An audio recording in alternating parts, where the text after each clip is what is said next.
Welcome, ladies and gentlemen. Welcome, the mighty Kibs. Literally a god. Literally a demigod. No, I'm kidding. Enough silly willies aside. Today we'll be talking about a couple of things, but the first thing we'll be talking about is nothing, because we're going to wait for more people to show up. Otherwise, I'll have to reiterate myself several thousand times. But if you're in the Discord server, you can check the Bickering Bunch tab for a work-in-progress report from our new friend, who is a 3D modeler who's working on our first of probably thousands, if not millions of minis. Who knows? Who knows?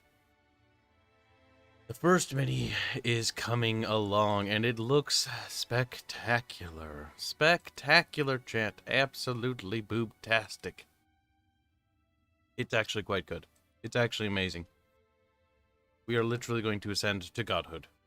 Not that I want to become a god, because immortality and omnipotence is really lame and not interesting. But the whole idea of just being better than... why Windows? What's my password? Is that my password? Oh, fuck. Oh, thank God. The second guess was... We almost would have been here for thousands of years, Chad. Perfect. Hey, whoa, ooh, woo. They've changed stuff. They've updated things. They've become more cringe as development has gone onwards. Joey Pepperoni, no. Listen, if you want to do that with the Aerith model and the Bubette models, you can. But I'm not going to permit that to be posted in the Discord server.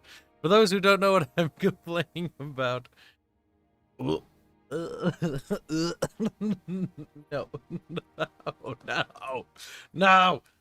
no, no, you will die. Well, alright, chat, you get to look at this a little bit early.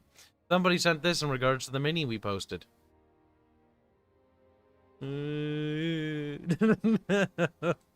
You will be banned. Instant banu. Instant banu. This is the Aerith mini that is in progress. I do like how low poly the boots are. I almost wish that she was just that low poly as a whole. Because, you know, it's not, she's, you know, work in progress. He's sculpting. But I like the idea that it's like a PlayStation 1 game. But yes, this is the Aerith mini that's in production. The first of many. The first of many, chat. Now, the question remains is how the hell are we going to deal with distribution?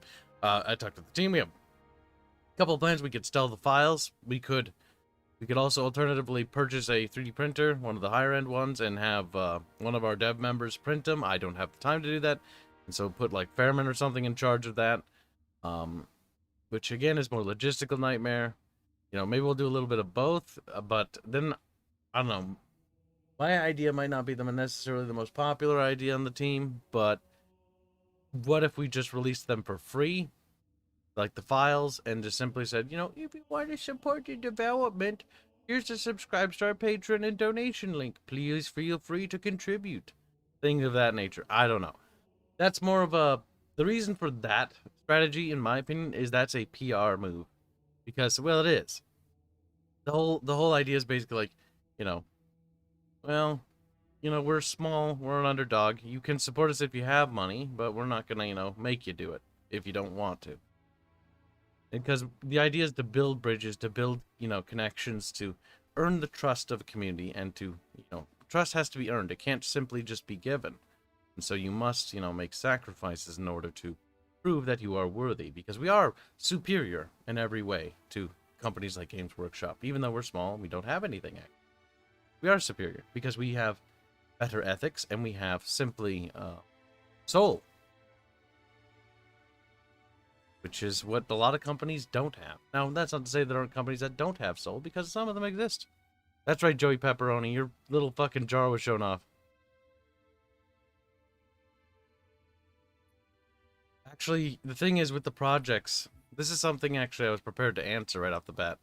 So, Kibs keeps taking on lots of projects, and maybe you should finish one. Excellent idea. In terms of, like, as far as explanations go, yeah, no, that makes sense. We should finish one. Here's the issue with that. We're going as fast as we can with all the projects. We can't go any faster. Allocating more resources to the game's development won't actually speed up the progress for the, specifically in regards to the programming, as we've discussed several times. And that simply boils down to, in order to accelerate the programming's development, we need to generate more revenue. So actually doing this is the best way we could possibly gain more revenue. Because I need at least £2,000 a month, God knows what that equates out to dollars, before I can hire the next programmer full time. It's a long march. It's going to be a long march. We're not going to get there, you know, next week, next month, but that's the next goal. We need to get a programmer full time. Because with a programmer full time, yes, the game's development will accelerate. But until then, we need to diversify the amount of projects we are producing, because the game will keep chugging along and the resources will keep being funneled into it. Now, the nice thing about these models is actually, in terms of production costs, it's about $150 to $300 per model for production. That's cheap as hell when you think about it, actually, especially in terms of quality. So actually, we've got nothing but gain here, which is pretty good.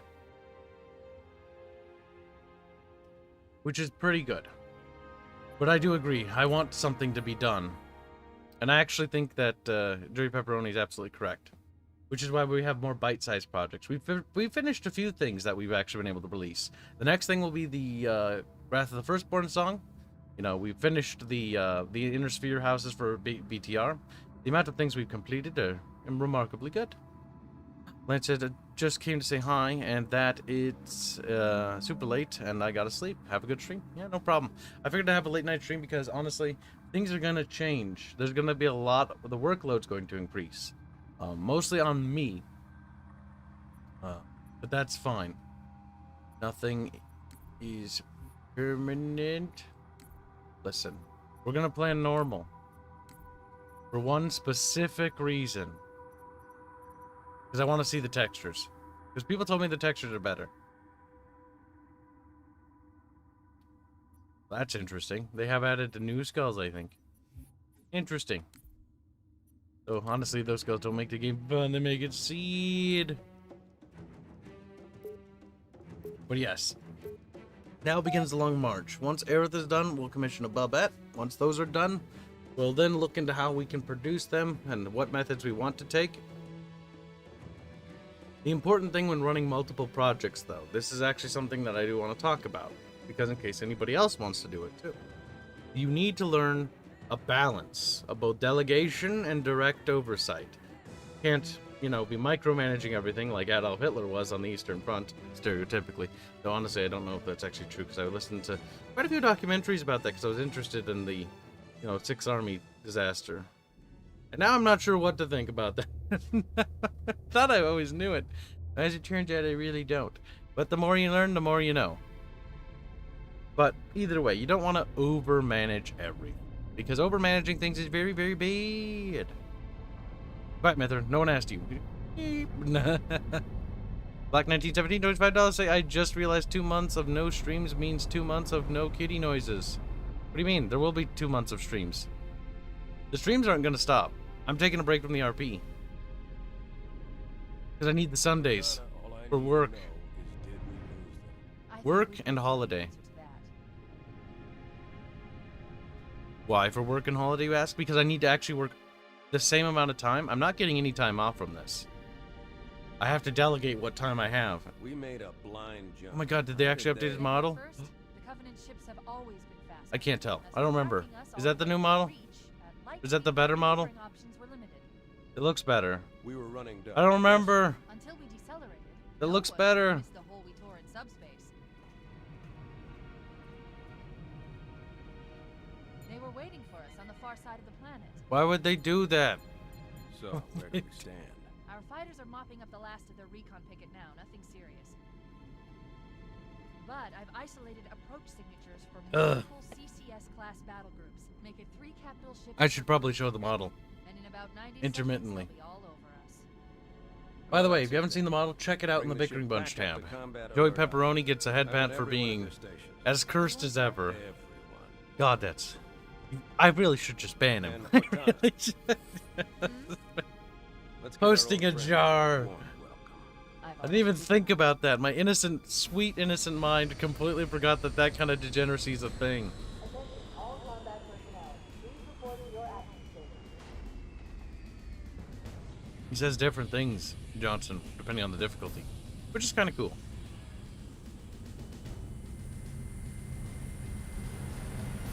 I don't remember if he says like anything normal, or does he say different things? I don't remember.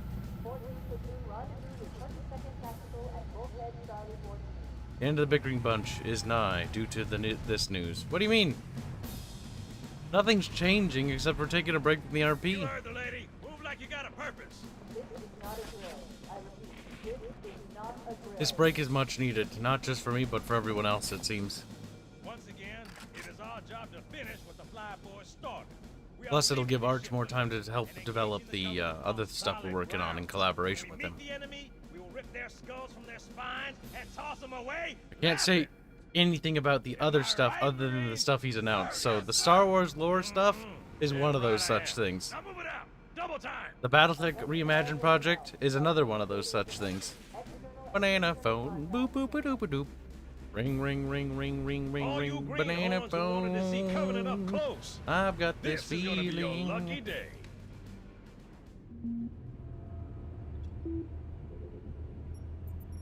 It feels like the shaders are improved, doesn't it? Something feels Right. different. Let's thaw him out. Okay. Did they actually Bringing fix the low-level systems shaders? online. Cracking Did they the case in actually 30 fix seconds. it? No longer will the original Xbox version be superior. Is this true, chat? Is it true? As an avid Halo fan and a big lover of the Halo campaigns, as they're called, I do like it. Tube shows green. Cycle complete. Sorry for the quick thaw, Master Chief. Things are a little hectic right now. The disorientation should pass quickly. Welcome back, sir. Oh no, it's gonna make me do the tutorial because I'm playing single player. I didn't think that through. Chief, please look around the room. I need to get a calibration reading for your I swear to God, if you ask me to invert my controls, I'll kill you. Thank you, sir. I'm bringing your health monitors online, sir. Boop, boop. Alright, now more people have arrived. Time for you to look at the model. Look at it with your little eyeballs. No freezer Woo!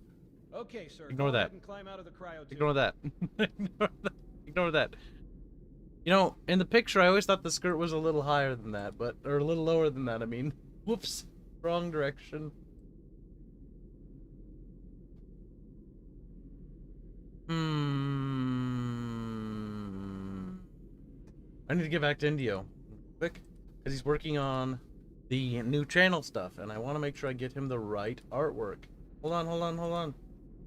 Who did I give it to? Where's the 3D modeler? A, B, C, D, E, F, G.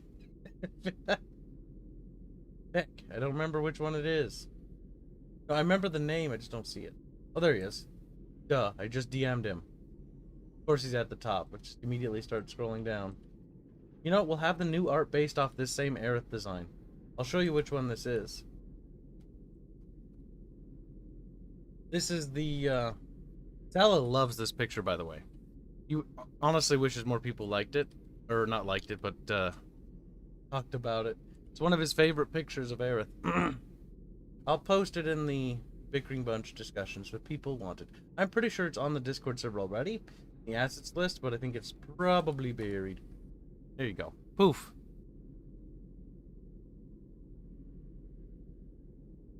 Your skirt's not that high up. I think the Polish boy's just a bit thirsty. See, it's a little lower. A little lower. Here it's a little higher. Well, maybe. I don't know. Need to exit cryotube.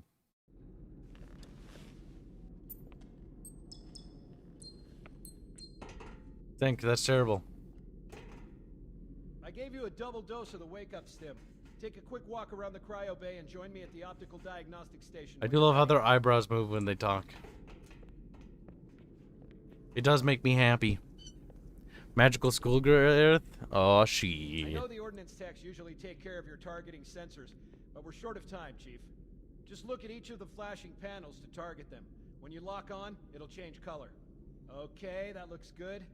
Sir, I'm getting some calibration errors. Don't do it. I'm going to invert your looking pitch. Don't do it. See if you like it better that way. No. Try targeting the flashing lights again.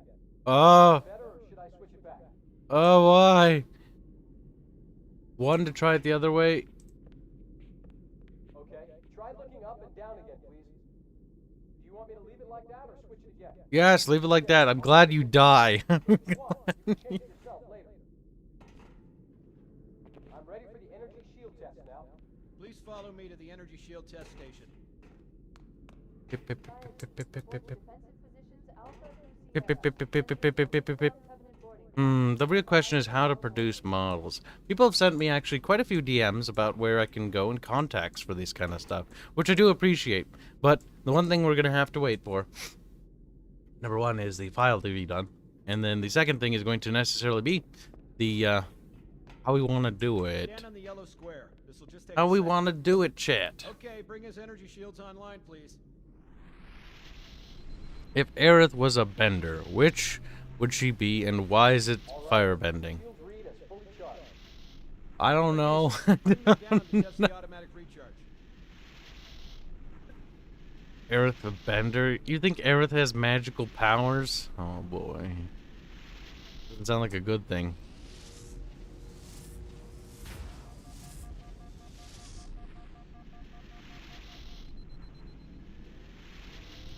Joey Pepperoni likes to control things in the universe. Yeah, no, this is, like, I remember playing this as a kid, and I'm thinking this is cool.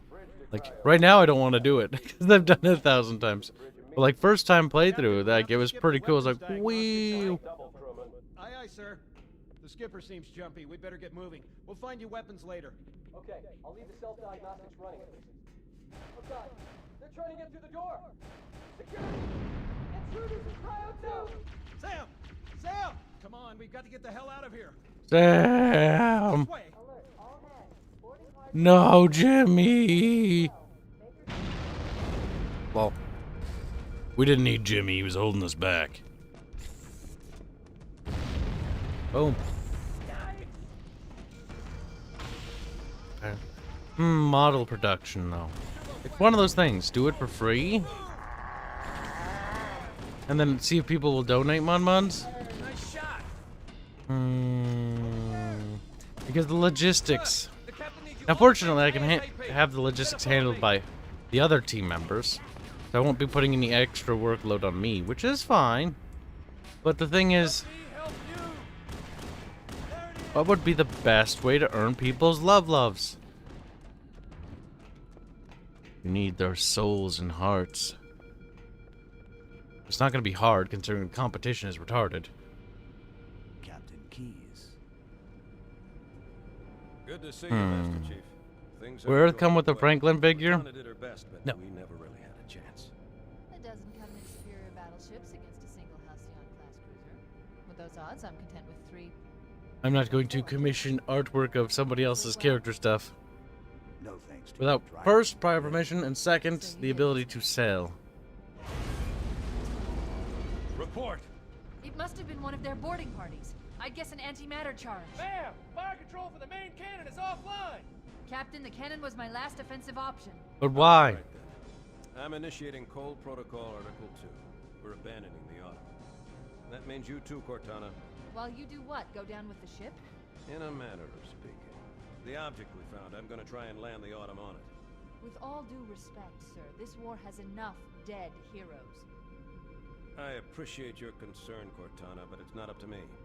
Protocol is clear. Destruction or capture of a shipboard AI is absolutely unacceptable. Does Kibs ever sleep? Asked Jack West Pretorius. Yes. Lock in a selection of emergency I do. landing zones, upload them to my neural lace. Have you ever seen the bad writing videos and tips about sir. don't fuck up your sleep schedule? Specifically, that was me. Which That is was where you me. come in, Chief. Get Your Cortana cheeks off would this be ship. appreciated. Safe from the Kibs. enemy. Oh They no. capture her, they'll Make learn a manga? everything. Forced Not too deployment hard to weapons make, research. but I am Again, that would require more money allocated to different things. The 3D model thing isn't actually that bad because it's only $150, $300. I can Excellent work. shoulder that burden, though I think I'm shouldering as many burdens as I can now. Like I'm surprised how much I've been able to push my budget. It's like, well, if you just eat ramen, you really can just keep spending. His art of Captain Keys is a cat girl? Good luck, Master Chief. Oh no, sank bad. Your architecture isn't much different from the Autos. Don't get any funny ideas. I don't keep it loaded, son. You'll have to find ammo as you go. I feel like his mouth is all derpy looking. He's a derpy boy, chat. Derpy boy.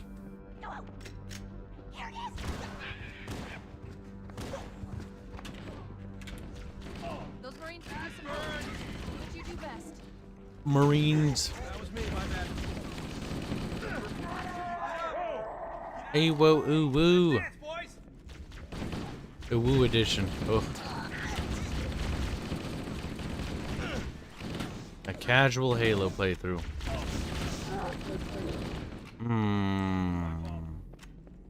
Many things to think about. Unfortunately, some of the things that I do need to mention is work is going to increase because we have new potential clients, which is both good and bad. Good, more money. Bad, because I'm already working 10-hour shifts. And bouncing, that's gonna take a while. Gonna take some big thinkies to survive that.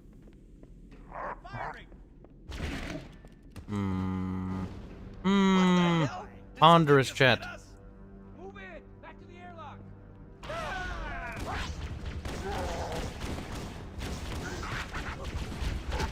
Bonk.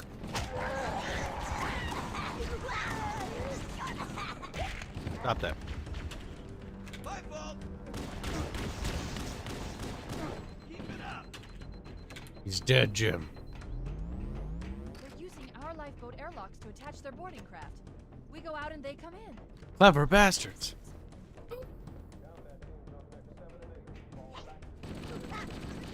Use the blood to light the way. Oh, I don't want to see the remastered graphics. Cringe.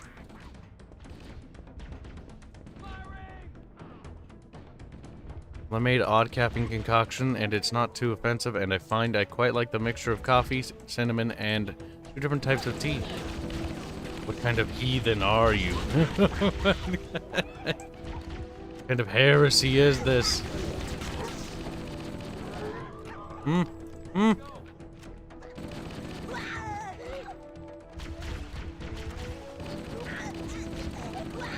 Even know what kind of heretic you are?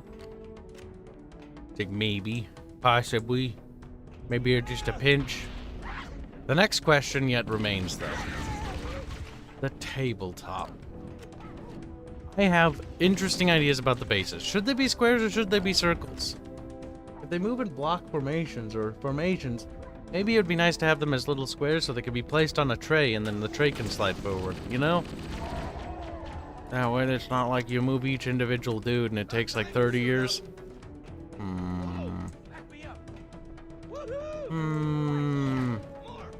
What do you think, chap? Squares or circle bases? Squares or circle bases? I think squares make more sense for the style of game. Like if it was a squad-based game, circle bases, because you could, you move individual dudes. And maybe... I don't know. These are things I've never really quite considered. What? Circle bases or squares? Yes, this is the best Halo. Halo 1 always has a special place in my heart because it's my favorite one.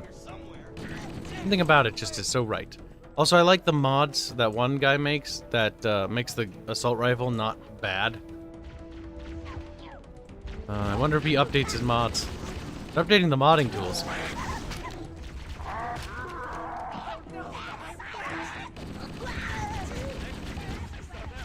They killed one of my compatriot friends. I'm a cowardly fool! I love that. Hexagonal bases can interlock too. Hexagons. I'm gonna start screaming. Yeah, but what happens if the terrain has height variations? Because if we're gonna do the Battle of Broken Storms as a thematic set, then if that includes the one city with the wall, like, then I'm gonna need, like, a wall. A river. A field. A little forest. As, like, accessory pieces. But beyond that, like, we need the Southern Astrian Army. We need 3 core characters for the Empire. Technically 4, because the reinforcing, Austorius dude. Oh, fuck, I can't remember his name. Because he comes in at the end. With the Northern Legion, which is very important. Then we're gonna need, obviously, the Nefir Cord, any of the auxiliary forces that they were bringing, the Onagdor himself. I forget what the Onagdor's successor is called.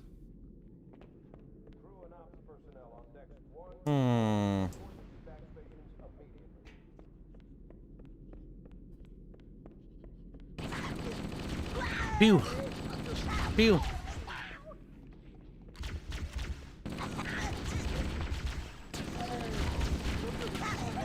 Oh, you want to talk about the best Halo with gunplay? It's not a happy answer.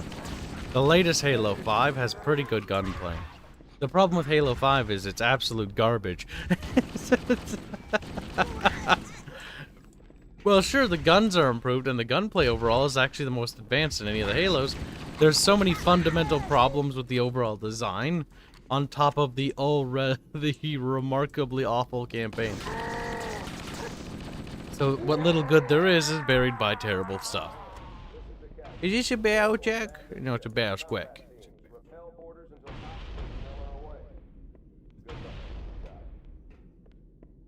For tabletop, most turn-based stuff, hex-based stuff is decent, not perfect, but if you were to go for perfect, you'd add rulers and compasses and the like that just make stuff. Honestly, there'll probably be 2 versions of the tabletop. One maybe with a grid, one without, or maybe no. Maybe the tabletop shouldn't adhere to any of the rules that the video game version does. Maybe the tabletop should be naturally just able to use rulers and stuff like that to rotate and pivot units. Because in the primitive research I have conducted thus far. What's the button for the flashlight? Fuck. See if I can figure it out.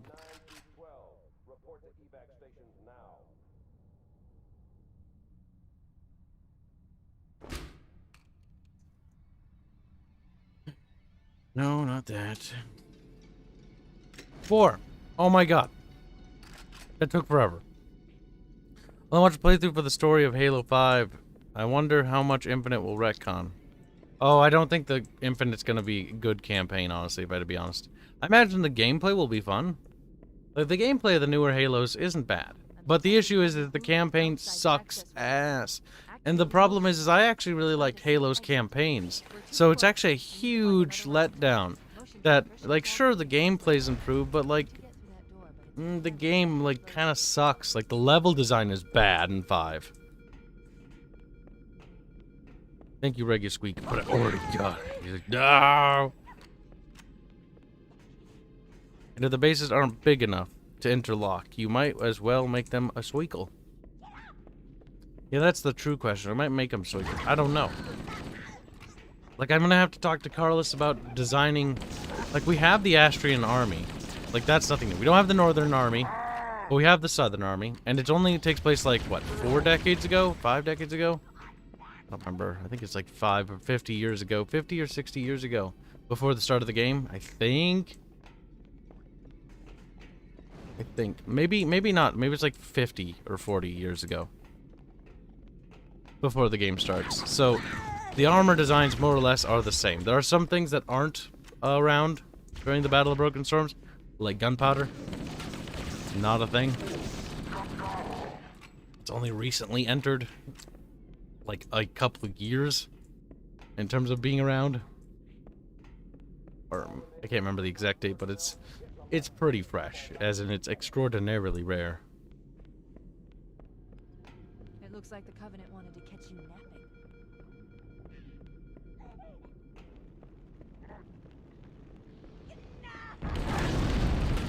Honestly, I find Blue Team to be cancer. In my mind, Halo was better when Master Chief was the only Spartan left. Then they had to add more Spartans because they needed more merchandise, because they wanted to sell more books and more crap. Because in the original Halo games, they kind of build it up that he's kind of the only one. And that's kind of a big fucking deal.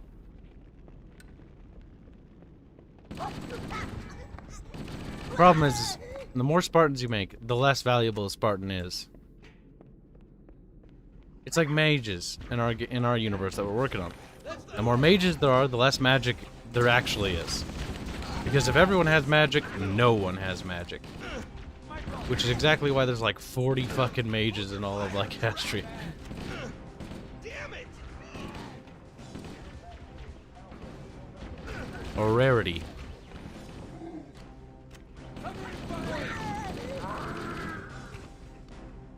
That'll teach him.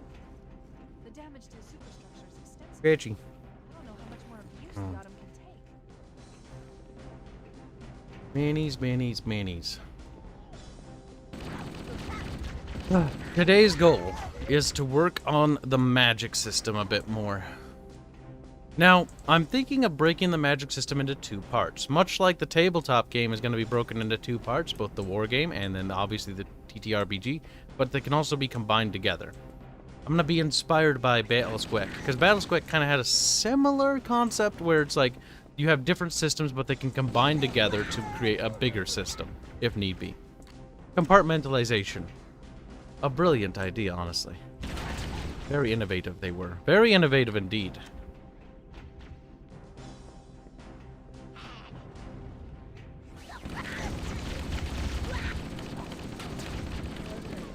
Compartmentalization is a good thing. In that regard. Ugh. Bonk. Bonk. Shut up. And you said all the major waifus? No. There are males and females. The thing is Andres has 3 daughters, and that's why you see the, Ioria and Ezra. Technically their mother is, and their father is as well. They do have a Lumine. Nidus, their brother. But they're from a family. And one of the ruling families of Astria that has that bloodline. Which is a pretty big deal, actually. It's also how they've retained power for so long. 1,000-year dynasty. Which is pretty impressive, all things considered. It helps when you have cheating powers, if you want to go say that. Cheating.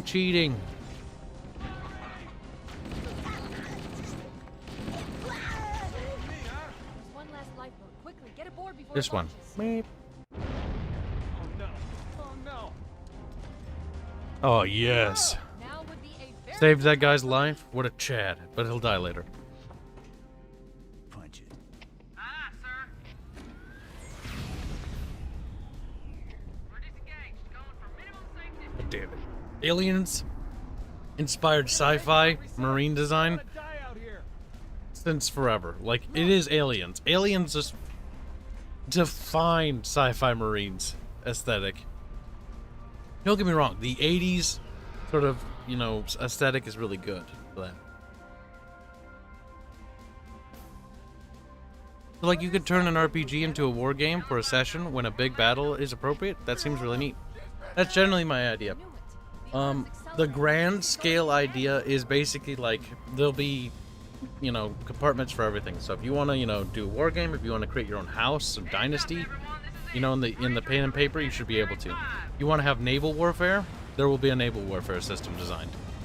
Anything conceivable that you'd want to do in the terrestrial world that you could do should be designed to create the ultimate fantasy role-playing experience. That's my idea of my ideal dream pen and paper experience for Legends of Terrestria. So yeah, if you know wanted to become a mercenary army and create your own mercenary army, you could. Or if you wanted to join a house, or if you wanted to play as one of the house lords, you could. You could be anything or anyone in this setting. You could be a merchant. There'll be a system for that, you know, things like that. We're coming in too fast. That's my dream RPG. That's the one I want to create. Systems to facilitate everything. I even left an entire continent vacant, east of Vatsti and west of Chief, can you hear me? the Sea of Ichio? No, I think it's not Ichio. Are you all right? I forget the name of the big ocean. But, that continent is blank for pen and paper purposes. Yeah, there's Granted, no in-lore faction will reference that continent, because it's undiscovered. But that way, if people want to... No, I don't want to look at the modern graphics. Blech. Perfect. warning. I've detected multiple Covenant dropships on approach. I recommend moving into those hills. I think I'll stay here and kill them. Covenant will believe that everyone aboard this lifeboat died in a crash. Alert! Covenant dropship inbound. They must be looking for survivors. I Stay in here. recommend immediate evasion.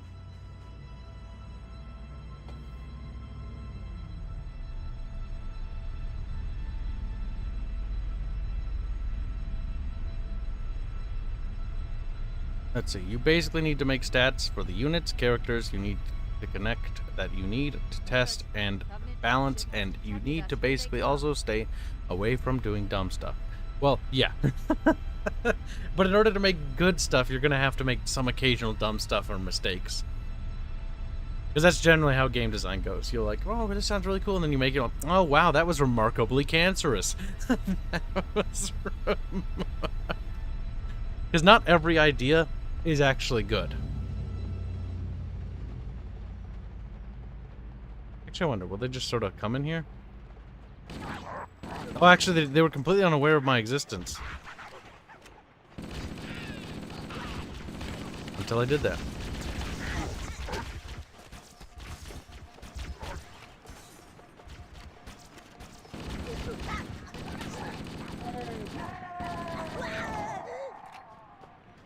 Look at him run, like a little bitch. There we go. I want to make sure they know I'm here. They lost their scouty boy team. Best would start with 3 to 4 factions and expand from there. Yeah, I was thinking definitely small. But actually, I was thinking a bit smaller than that, because that's a bit overscaled in my mind. So, don't do that. Here's my line of thinking, chat. We're not going to start with 2 factions. We're going to start with 1. Now, the goal, short term, is to do the, like, a small battle set from a certain lower point, which is the Battle of Broken Storms. It's relatively recent, but that's down the line. The first goal is actually just to make 1 regiment of models. And once that 1 regiment of models is to everybody's liking, or more or less as good as it's going to get, as it were, then we'll introduce more things. But first things first, we start with just 1 regiment of basic infantry. 1 regiment, and then we duplicate that regiment, and we have them fight each other, and then we work on there. Start small, don't overscope too much, and then, okay, how do we feel that out? And we're going to have to balance and tweak and come back and forth, you know, as time goes on. But we basically want to see how that works, like, you know, officers. Because one thing I have in mind for the officers is that the officers are where you get your abilities and stuff from. Oh my god, Kibs understands RPGs better than AAA studios. Do I? I wish. What specifically do I understand better than other people? I don't know. I'm just sort of like spitting ideas here. You're now making me feel pressure. It's like, What specifically, though? Because I've mentioned a few things. Now I'm curious. Thank you for the Tsars. With a lot of Russian emperors. Looking at the water. I always thought the water looked actually not half bad. 2 actually has better water, though, if I remember right. But I kind of like the art direction of 1 more than... Like, 1 just looks good. It looks good from that era, you know? Like, it just has a nice aesthetic to it. Yeah, sure, it's not high poly and super high textures. But it just looks good, doesn't it? I think so. But I might be biased in that regard. Very squeaksist. Battle what? Battle squick? But pretty much those whom have magic rule the country? Yes. There's a reason why most cultures don't let the Illumine be in the positions of power. Because the Astrian dynasty is one definitive example.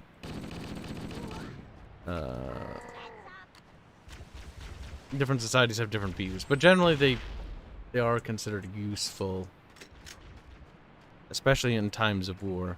I made sure there were so few so that it wouldn't affect technological, agriculture, or any other sort of stuff like that. I didn't want it to change too much, because it already changes a lot by just existing.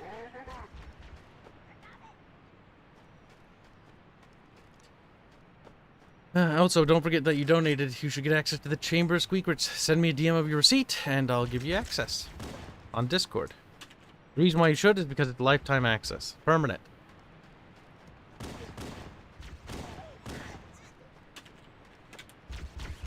Owie. But yeah, when it comes to the pen and papery idea, I hope it's gonna be good. But that's why it needs to be open, relatively open testing with that, I think. I think I'm going to be a lot more open testing with that than I am with the game. Because the game is one thing. The game, I would love to show you the game now and the current build, but the thing is, it doesn't look pretty. Like, it looks like there is art in it now. The animations are partially implemented. So it looks kind of good, but like, I need it to be, what's the word? Like, it's got to reach a certain stage so that I can show it to people and be like, yeah, just look at this. Like, this is the complete vision. And they'll be like, wow, that looks so cool. I'll be like, yay. If I show them now, they'll be like, I mean, I see where you're going with this, but like, it's gotta work. Got some work to do. It's like, yeah. But with the tabletop thing, I think that's a little bit easier because it's not the video game, and it's also a little bit easier to share that kind of information. We'll start with one little Regisqueak, as it's called. Then we'll implement another unit, or we'll implement a hero unit and see how hero units work with it. Might even implement one of the hero units to see how, magic starts working, because then we can start testing the tabletop adaptation of the lore's magic. Now the magic might need to be broken into two sections, because in the video game, it's broken into two sections as well. There's the regular combat magic, and then there's the warfare combat magic. And the reason why we differentiate the two, because the warfare spells are very powerful. And then I had to write a whole lore spiel on why there's a difference. And why they can't be used interchangeably.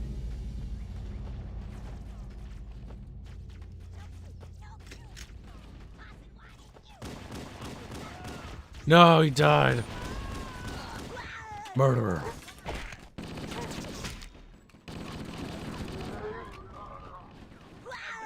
Bryony says, Kibs unsheathed katana. I have returned. I am here to avenge Chet's honor and my brother Strato. I don't think you'll be able to avenge him. He's dead. Kibs ever managed to get one of those Banashies and pilot around one of this level? I think on the original Xbox, but I don't think on PC, honestly. Don't worry, Sergeant. Stay here until evac arrives.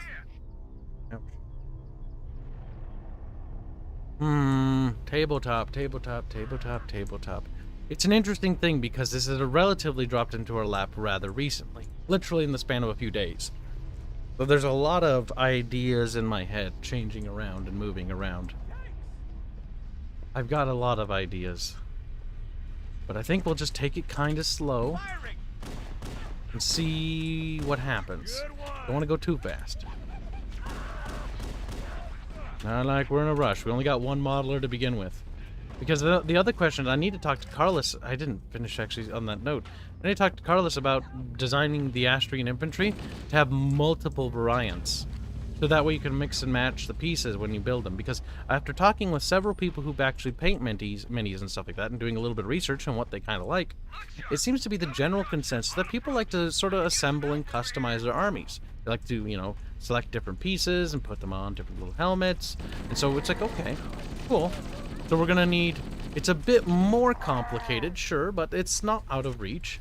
We simply just need to design a ton of variants of infantry, then come up with a model format which they can sort of be swapped pieces, like maybe different little shields, different little swords, you know, things of that nature, different little poses, to give them different little action-y looks to them, or poses.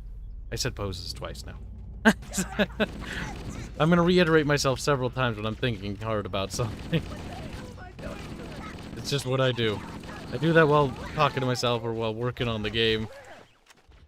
Because I'm sounding it out. Not sounding like pencils, Jan. Sounding it out to see how it feels.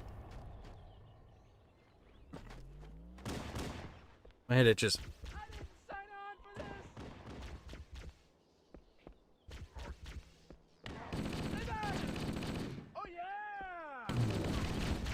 Yeah, multi-pose with different loadouts, because they need to be interesting looking. They can't just be carbon copies. So, the thing is, when I say making one regiment, this isn't something that's going to be done remarkably quick.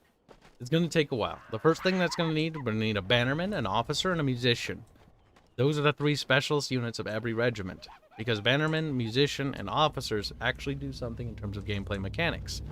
Especially the officer. Especially the officer. The officer is one of the things I want to be kind of like the emphasis of every regiment, because your officer will give you access to different abilities. I was talking to Arch about this, and he was suggesting things like cards and stratagems, and I'm like, I personally hate cards, but the thing is, this isn't necessarily a card game. At least that's what I'm telling myself, but thinking about it. I was like, okay, so different like stratagem cards, you know? And they do different things. Okay. Different formations, like shield wall, you know, other formation types that are, you know, resistant, like an anti-cavalry thing, or maybe, you know, loose formation, things like that. Because based on the officer, I think that's how we'll determine the unit's overall, like, capabilities or abilities by the officer, and what the officer can and can't do. And they'll get bonuses from the musician and standard bearer. So if you lose your officer, the unit's going to take a massive hit. I'm a cowardly fool.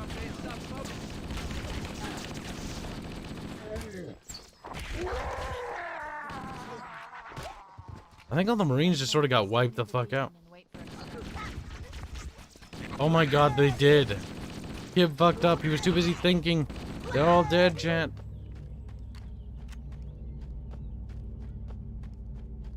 I can hear one of the enemy spaceships. There it is. I'm interested in the naval warfare aspect of Terrestria because they have those little, I forget they're called, boats. Galeuses? No, I don't remember. It's something with a G. They're kind of cool. They got little paddles. Little sails. And it's right early with the cannon tech. So if we go 1022 AE, you'll maybe see cannons on some of those ships. Very primitive cannons. Very primitive. But you might see them. Because we're at the precipice when gunpowder is just introduced. Matchlock is a pretty advanced piece of technology. Like, wow, little Bernie Wick.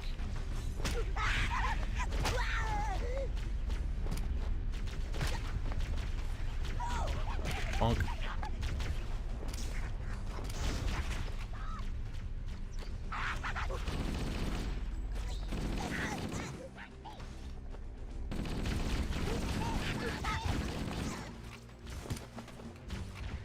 Okay.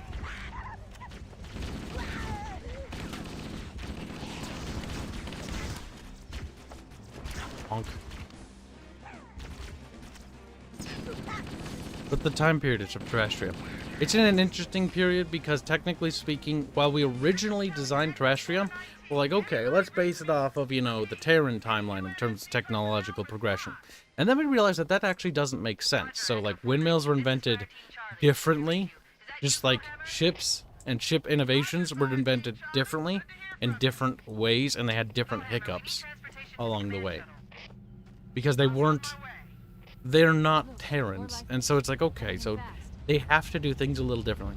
Some things they figured out before, earlier than others, and other things they took a lot longer to figure out. Kind of all over the place. Like, you're seeing gunpowder being relatively freshly introduced. So, in terms of military arms, it's a new piece of technology. It's not very effective, and in fact, it's actually ineffective on most heavier armor types, actually. Any sort of heavier plates. It just sort of doesn't really kill. Whoa. Glidey. In terms of agriculture, it definitely varies on the region, etc., etc. Oh yeah!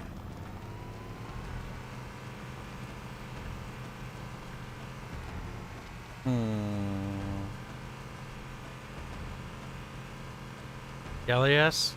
Maybe. This cave They is got not little an natural paddles formation. and sails. Someone built Kind it, of cute. so it must lead somewhere. I've hacked That's into the Covenant I think if that's the boat I'm thinking of, that's relatively the ship level of technology they're at. Unencrypted channels. You should show them who they're dealing with. Master Chief, I'm going to use your suit's transcom system to monitor their chatter. Wee. Hodgepodge of stuff. Interesting. Yeah. In terms of technological disparity at this point between some of the areas, and specifically continental regions, because technology is a very slow spreading thing, because, you know, trade and stuff like that isn't as, you know, lightning quick. It is different. Like, technically, they invented steel and iron far, far before our timeline. Because they had a massive technological breakthrough. The Astrian Empire explosion and creation as an empire actually is heavily laced with the fact that they figured out how to do ironworking. It's also why, if you look at the... oh, I don't have it up. But if you look at the Astrians' explosion in terms of nation, was because of that. Now, it didn't take long at all for other cultures to start figuring out, but the mastery took a while. I found him! Yes. When it comes to level design, like, if you think about this Halo ring, like, why would they build this? This is completely pointless. All these little doors and stuff. But, honestly, that sync is specifically game design. This is where game logic supersedes lore logic, because lore logic would dictate that none of that makes any fucking sense. I mean, lore logic would also probably dictate that having life on these habitats also is completely silly. Like, why? Why would you do that? Why would you have a habitable, you know, little internal part of the ring? But it looks really cool to have it, and it's more of an artistic directional thing than it is anything else, because that doesn't affect gameplay. That's more of art direction.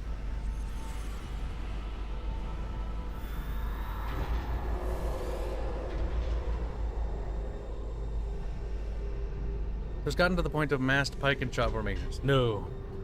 They don't understand a damn thing about pike and shot. Gunpowder and gunpowder weaponry is about, like, maybe a decade old at best. Like, and even then, it's not main spread. Very primitive. Aya has a expertly crafted, one of the more innovative craftsmen in Astria, hand cannon. That is remarkably advanced. Waylon, if you look at his character design, also has some very expertly crafted hand cannons as well. But he got those from... Spoilers. Can't talk about that. Those are the only two characters that have gunpowder weapons in the game, at the moment. The Palatina Guard, which is the royal guard for the Astrian family, do have... The officer corps have some firearms. Very primitive. Not extremely effective. In fact, very unreliable. But yes, they do have some. One of the core ideas in my thinking in terms of art direction was, and with the idea of technology, was think of Antiquity Plus. We got that Antiquity aesthetic, but, you know, like, what if the Antiquity aesthetic sort of just, you know, persevered? And that's kind of how I like to look at the terrestrian, like, aesthetic. 'Cause people, when you look at it, you're like, that's a bit weird. They got, like, guns and stuff. There's new traffic on the Covenant battle line. A lot more crew made it off the Autumn than I had predicted. The captain really gave them hell. It's early hand cannons. Yes, very early. It was like very early cannons. And the port city of Pyria, one of the towers, the port towers for the raising of the sea chain, One of them actually has a cannon on it.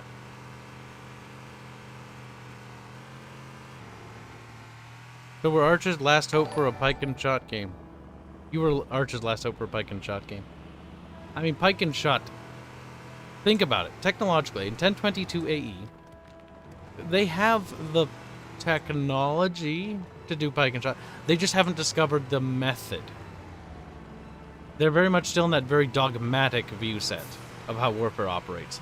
It's going to take some serious catastrophes for them to learn. Because that's that's really, you know, the big case. And considering the Astrian Empire's main threat on the mainland is the Nephir Horde, it's not going to motivate them to learn real fast. Well, specifically their situation because they're on the other side of the river and they're safe and they're just turtling. They're little cowards. Just... Birds are far off, very. Still, I think it's still fun. We have some early gunpowder weapons. If you were to go a few decades into the future, maybe even half a century, I'm sure the pike and shot formations would actually develop in the terrestrial world. Because again, we're at a point in which things are about to start shifting in a very different direction. You're on the precipice of a new era. But, you know, it's still on that, you know, what's the word? Not the knife's edge. Like, they're building to that point, you know, with the turning point. Does that make sense? I'm not sure if the game will capture it, because the game does go actually over a couple of years. Or several odd years, so... There might be some things that we can actually push there in terms of learning and technological advancement. In some big ways. But you're not going to see, like, the Industrial Revolution anytime. Anytime soon. But yes. The world will find out. Probably not in the game, but the world will probably find out in a couple decades' time. The gunpowder is actually pretty fucking cool.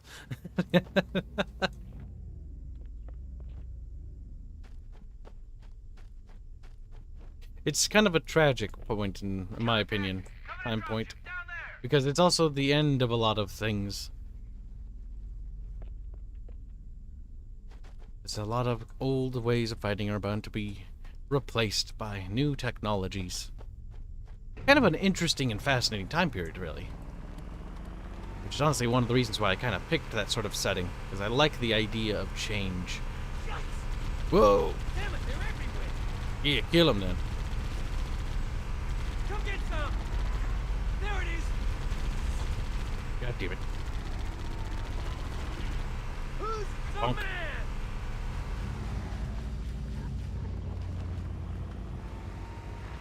Give me an angle. I had that one. Give to explain how his magic and is-in magic users are the main thing you want to take out in a fight. Pretty much. I mean, you kill them, it's a pretty big deal because there's not very many of them. They can vary in terms of how dangerous they are. But generally they are a threat. And technology is not adverse to magic. Magic and magic technology, or technology interfacing with magic, is a actual possibility in how the lore is written. Now, whether they understand that by the time point of the game is going to be completely dependent on several factors. Because in order for them to truly unlock magic's full potential, they need to also understand how to use it. And honestly, it's another piece of the way we constructed magic was really just making it technology. Really. Like, it is another form of technology. And it too has evolved as time has gone on. The methods in order to use it are not as crude as they once were. Sacrificial magic is very potent and very powerful, but is a more primitive way of using magic. Which one of you freaks is next? But it also has its benefits too, so it's not like it's completely not valuable. Wasted. But that's why religions also changed too, and how they did their rituals and how the coming of age ceremonies for mages and stuff like that. Like, one of the most barbaric, in my opinion, was the Celestial Orders before the Age of Kanar. Because Kanar basically banned the creation of oracles. Because oracles, like, the process of creating an oracle, and because it was gendered, women would have to, like, endure these horrific tests and things to the point where they had only like, was it like 12? Granted, because of these tests and because of these things they did to them, I can't go into detail without spoiling the Kanar series, they would be extremely powerful. Some, arguably, more powerful than mages they have today. But at the cost of having, you know, a decent-sized mage corps, now they have, you know, a couple of mages. We read you, Echo 419. We have survivors and need Killed it, dust off. Roger, Cortana. On my way. Let's see if one of the Marines gets in, the Warthog. In your area. One near the cliff edge. Oh no, I wasn't saying you were saying that, Mad Crow. I was simply explaining. Hard to see from my altitude, but it looks like there are more survivors. Magic guns of the future? Potentially. We're on Oh god, I thought I was gonna get squished. Yorazu, you don't feel say? I pay tribute to our cat girl and cat trap. Thank you for the donation. Ooh, we got the best one. Now that more people have showed up, it's time to reveal to chat the Squeakrits. Squeakrits. This is the 3D model that is in production. That's going to lead to the tabletop stuff. Honestly, the 3D model I talked to is pretty excited, pretty interested in what we have to do. So that's pretty good. They're going to produce an Aerith one, a Babette one. I might have ones produced of all the cast, but I would like to start on the tabletop stuff sooner. But then, you know, if we get stumped on something, I'll have them produce the other caricatures and mascots. Babette's going to be next after this. This is very good. Work in progress, obviously. But it looks very nice, very nice. Thank you for the donation. You can see it in the Discord server if you want to look at it. Kibs, are you playing the restored mod? The graphics look better than the MCC. Actually, no. So, I was informed by Smucky Pucky, also known as Smushin, also known as Cuxtian, that they had fixed the graphics from the remaster on the MCC. Some of the problems are being fixed. Like, the shaders are better, and, like, the game actually looks better. This looks better like what the Xbox original version was. Like, I think they are fixing it, because, like, look at the shaders. I don't see, like, everything seems like it's kind of working now. The way the game was supposed to look.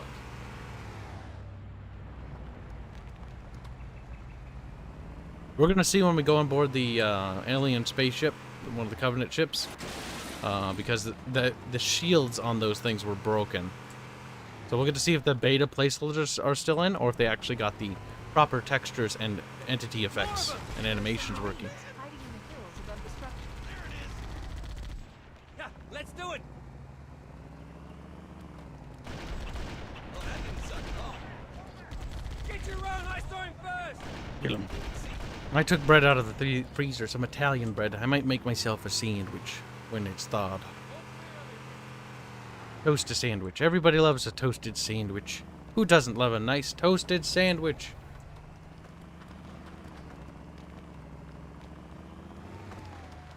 There's so much work that needs to be done on the game, though.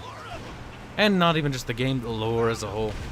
But I think my primary focus is going to be on the magic combat mechanics, and seeing if we can translate them into the tabletop sooner than later. That's going to be tricky. Because the video game uses, a lot of the systems are operating, you know, under the hood. You know, all the calculations and the rolls and stuff. You don't have to really worry about that, because you don't need to, like, to have dices and stuff. But with the tabletop, you kind of do, because, well, it's not a video game. It doesn't handle the calculations. You need the player to do the calculations for you. But you also can't have too many. With a video game, I can have thousands of little calculations running and make it super complex, like a simulation, if I want to. And it'll be as seamless as butter, you know? One turn will be literally, you press a button and it factors all those things into effect. That's where things get tricky, you know? Because then once you start going to tabletop, then all of a sudden the turn times start taking longer and longer and longer. And the longer it takes, the greater the chance that the players might, you know, lose interest. So you need to make the turns be fun and engaging. They need to be exciting. Every, you know, phase of each turn should be fun. Like, wow, look at that guy. He's absolutely exploded. You need to engage the player's imagination, because realistically, their imagination is going to be what carries them. Fly, get out of here. And that's why I should make all the accompanying art, especially for the rulebook, when we make the art for the rulebook, should be gorgeous. It should be spectacular. It should be beautiful. Because that should spark their imaginations and help spark their imagination sequencing, so that they're actually thinking about it, going like, wow, like that spell, like the gaze of Syra is like, wow, look at it just absolutely burn the flesh off the bone, you know? You're a sight for sore eyes, Chief. We're in a bad way. We've got wounded here. I'll call in a drop ship to pick them up. Got wounded Here here. comes more. Kill him. Come out where I can see you.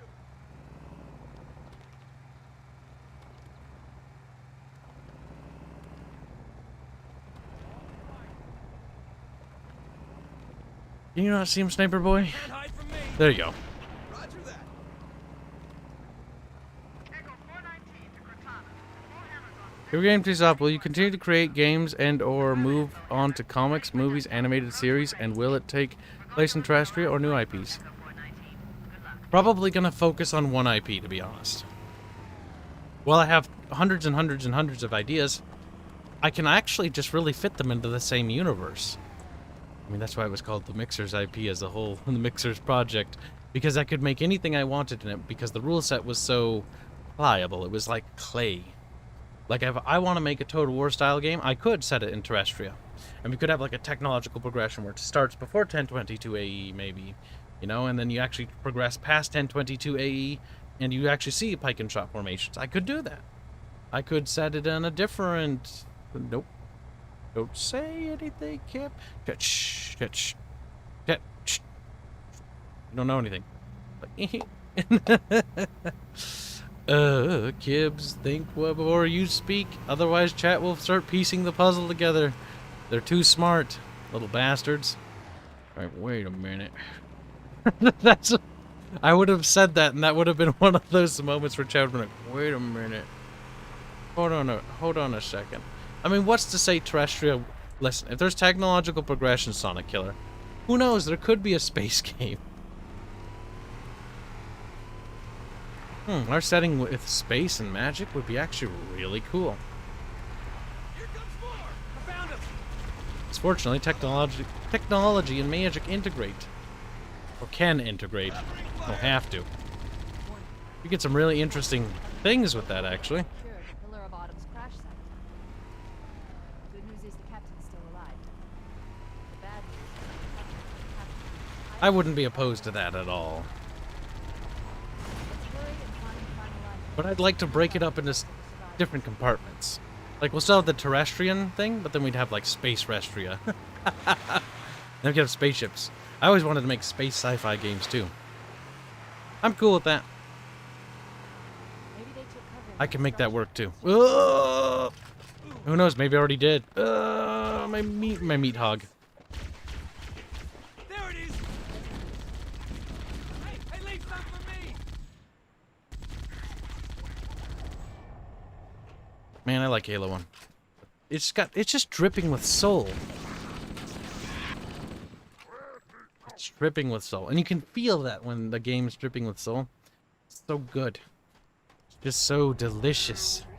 It's like I was made with passion. You can feel every iota of it. Uh.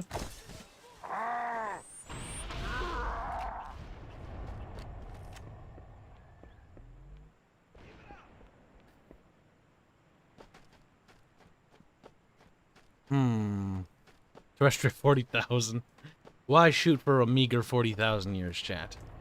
Warhammer 40k was too small. Kibs is thinking bigger. You know that meme where the guy's like, bigger. Bigger. Me. But yeah, in regards to anime and stuff like that, like, I'm not gonna lie to you. My ambition is absurd. Have I fantasized about the idea of having a series of movies? Yeah. Have I fantasized about the idea of having a TV show? Yeah. Would I want those things? Yes. If I had the resources to do those things, would I do them? Absolutely, in a heart fucking beat. I'd do all of them and more. But, reality check. I don't have those resources. So not right now. We're gonna focus on the other stuff. But should that day ever come, chat, I promise you I will do those things. It would be nice. Reguline donates $2 say, any chance for modern day fantasy for Terrestria? Maybe.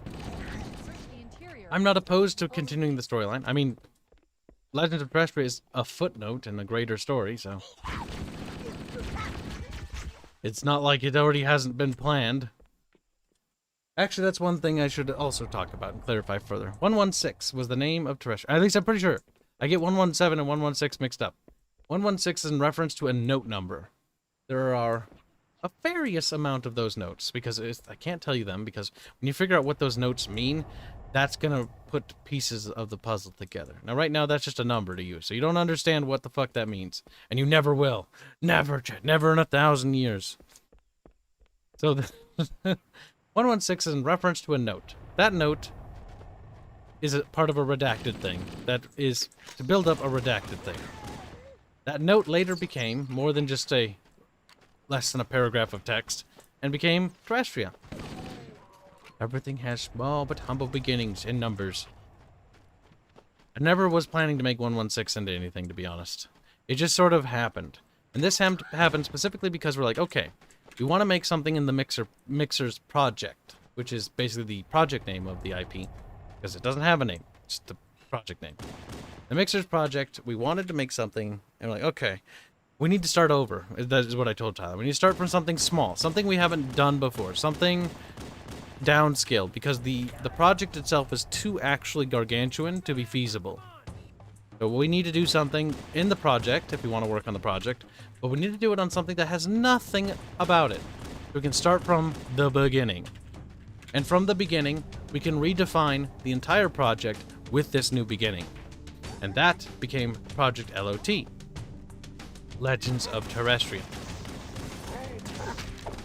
which transformed thousands of times in its little short couple of year span.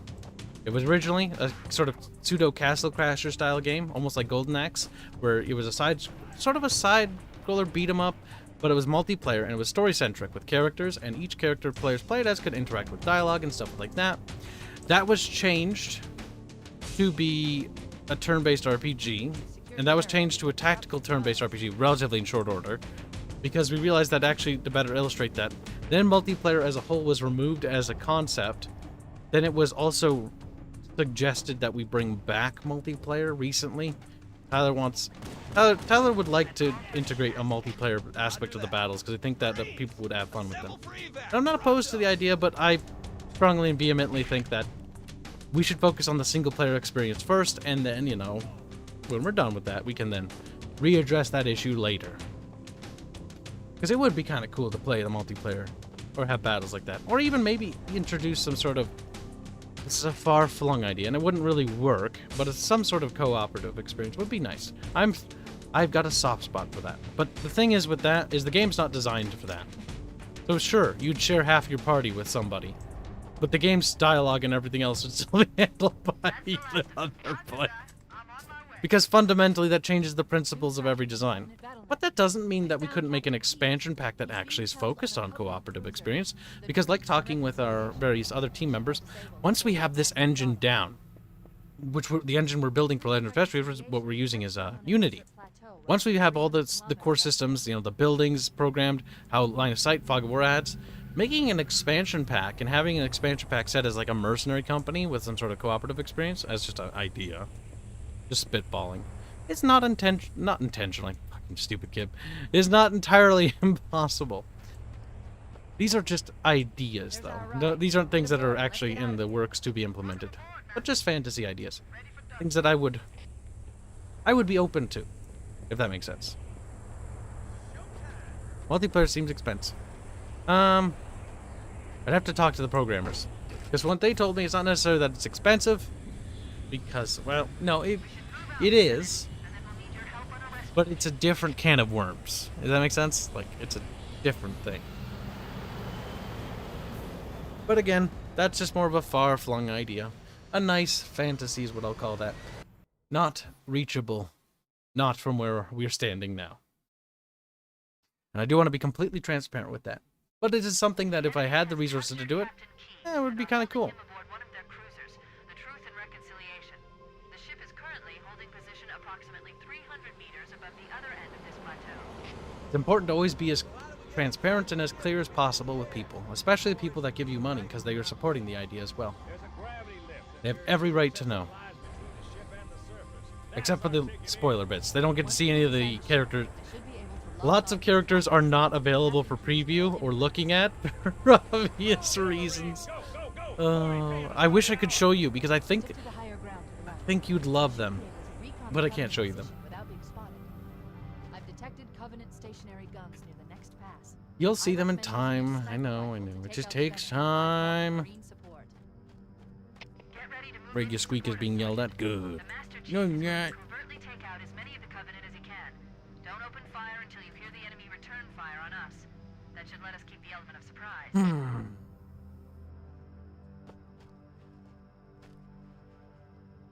Maybe we could possibly record the team meetings at some point and make them public.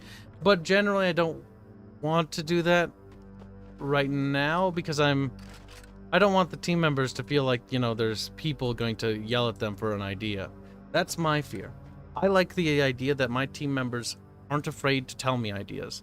And one of my fears is as we grow bigger, let's say a team member suggests something that I maybe even find interesting or latch onto, or, or other vice versa that I don't like. And then the audience hears it and then they try to interject themselves into the development process and they try to worm their way in. I'm not saying people like you, but it only takes one person to do that. And I don't want that to compromise people's ability to think that they can speak their mind, that they all of a sudden become afraid because they're, worried that they're gonna be, harassed by somebody. Now, I'm not worried about that now, honestly, at all. But I'm saying as time goes on, because I want them to be comfortable with always telling me their thoughts on everything. It took a while to build up that confidence in everyone. Some people easier than others, but sometimes it takes a while because people aren't, certain, like, oh, can I talk about anything, or do I even get a say? Because most projects don't allow people to have a say. Our project is a bit different because we're more of akin to a family in that regard, where people are basically just friends with each other, honestly, and to the point where they're comfortable with being jovial with each other to, trading insults. Like, it's a very good atmosphere we've built, and I don't want to compromise that. It's not a democracy. Oh, it's a very interesting atmosphere. But no, it is not. No. That's not how that works at all. So don't think it works that way, because that's very much misinterpreting what I'm saying. I get absolute authority over everything. The final say is mine on every issue. However, I want people to speak their minds. And the people I allow into the team that have that ability to speak their minds are people I trust. How'd that feel? Nice one. And it's thanks to that atmosphere that we have Nice shot. such an incredible project. Who's with me?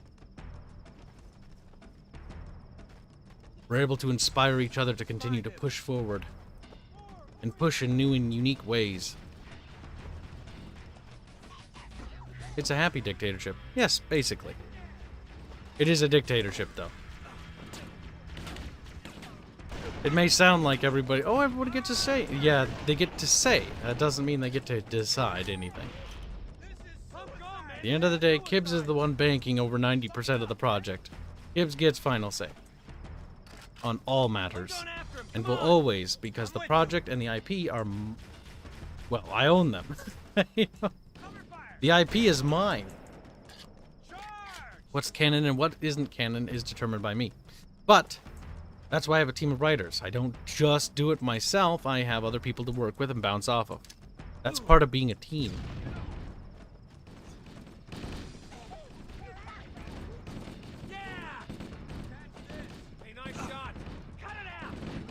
But I wouldn't be opposed to doing closed releases of certain developer meetings.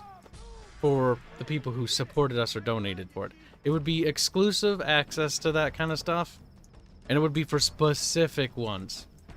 Because some of the meetings talk about sensitive materials that are spoilery, to say the least. So it would have to be slightly edited. In the sense that when we talk about certain features, or maybe not certain features, but things that are in the works I can't say because otherwise I might narrow it down too much. Like that has to be remain behind closed doors because it would, in my opinion, ruin the experience. Because I want people to experience the game, you know, unspoilered. That's actually what the NDA was two pronged. Number one, so people wouldn't leak, you know, the ending, but that was really the big thing. The NDA was to protect the story more than anything else. Game design stuff, I'm not opposed to showing people, like the warfare mode. Yeah, sure, the players can figure out that, okay, the warfare mode does indicate that you'll be doing some large-scale battle-y stuff. So something in that regard is going to be happening. But that's fine. That's gameplay related. I don't mind sharing that because it's what's in the game and the players have a right to know what kind of gameplay mechanics are available in the game. They also have a right to know that that's not a primary mainstay feature either. That it's only for certain story elements that actually occurs. And it's not something that occurs, you know, regularly or is its own, you know, thing. Now, it's not to say somebody couldn't mod like it to be the main thing, but, you know. Because in theory, modding is actually going to be very viable. This is based on the last meeting, by the way. Because I'm happy. I'm happy about this. I was very much adamant about the idea of a Warcraft 3 inspired editor, and I'm glad the team agreed as well. Wouldn't matter anyways, because it was going to be in anyways. But the thing is, I really wanted that, okay? It was something I really wanted, and if I'm willing to really want it, that means I'm willing to pay for its development. If I'm willing to pay for it, then that means odds are it's going to get done. I was willing to pay for it. It's going to... fuck. It's going to slow down development, though. But honestly, it's a good long-term investment. Not just for the sake of it's a good sales piece, but it won't be released until post-development, after the game's done. But I do want it to be for the users to play with as well. But it'll also offload a lot of the work off of the programmers when it comes to level design, and allow the writing team to help with the production of the levels. Now, some of the scripting stuff will still have to have, you know, help with the programmers setting up special combat scripts and stuff like that. But by and large, a lot of the workload will be offloaded. And honestly, generating the levels in engine has been a nightmare from what I've seen on Robin's end. It's going to be so much better if we have an editor to actually assemble the missions and the zones, biomes. I mean, they kind of are like biomes, but they're more like zones. The way I like to think of the zones in our game is think of like BioWare. A little bit, not too much. Don't think about it too much. Like you got this big zone, and combat can occur in this zone. But there's also exploration that can take place in that zone as well.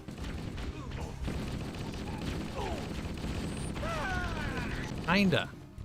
Wasteland 3 is not a terrible example in that regard, because I did play that. Covenant forces detected up ahead. The path up on the left should let us scuff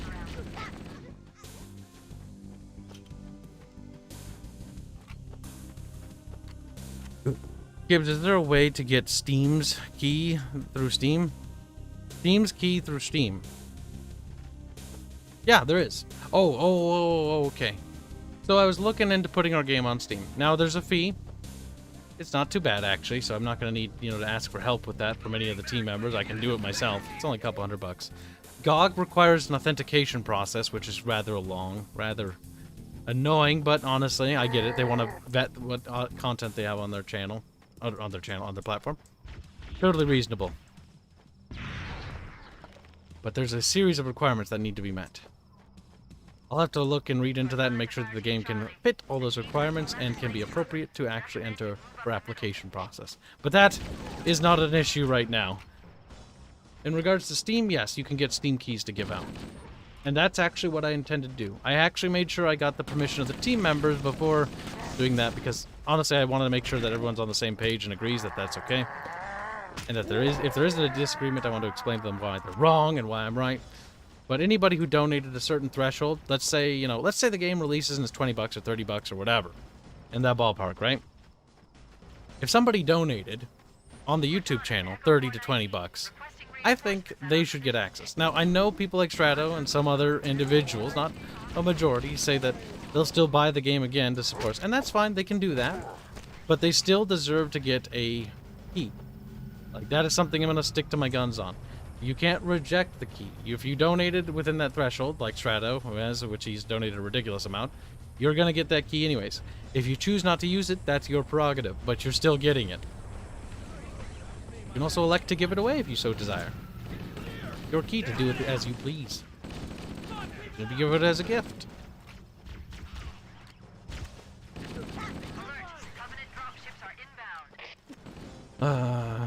I've been contemplating this as like a side thought, but there's been people that have donated over thousands of dollars now. And I never, ever, ever, ever thought that people would do that, ever. And I'm very, very, very grateful. But I feel like the game thing is just not enough, so I'm trying to think of something. But I'm not going to say anything here. Because that would be... spoiler. It should be a surprise gift or something. Something special. Something unique. Just don't know what. I'll need to mull that over.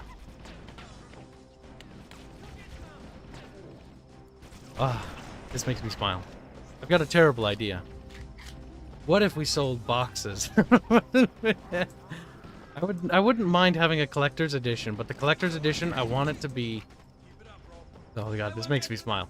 It wants me to be the, like, you know, when you used to go to the store and there'd be, like, the cardboard boxes and they'd have, like, the flat panels with the diorama and of the gameplay and stuff like that. And I want it to be, like, a big box with, like, a big flaps, right? So the flap can be opened and you can look at all the diorama of the game that, you know, boasts the game, what features it has, stuff like that. Basically propaganda, right? Which is what that is. We're not gonna pretend. I want a big propaganda diorama. And I want the back of the box to be covered in stuff. And then what I would also like is the box not only be big, but I want a big, fat fucking manual. Just thick. Absolutely pointlessly thick. Pointlessly thick. Like, the actual quote-unquote direction section is mixed with fluff on how to play the game. And what would be super cool is to have a disc, right? And then not only is there a disc, but if you put the installation disc in, it forcibly takes a while to download, and the installation has like this installation menu that basically tells you like a synopsis about the story of the world through a narrator with like little pictures while it slowly installs. Even though your computer could easily install it much faster, it just intentionally goes slow. It's for nostalgia.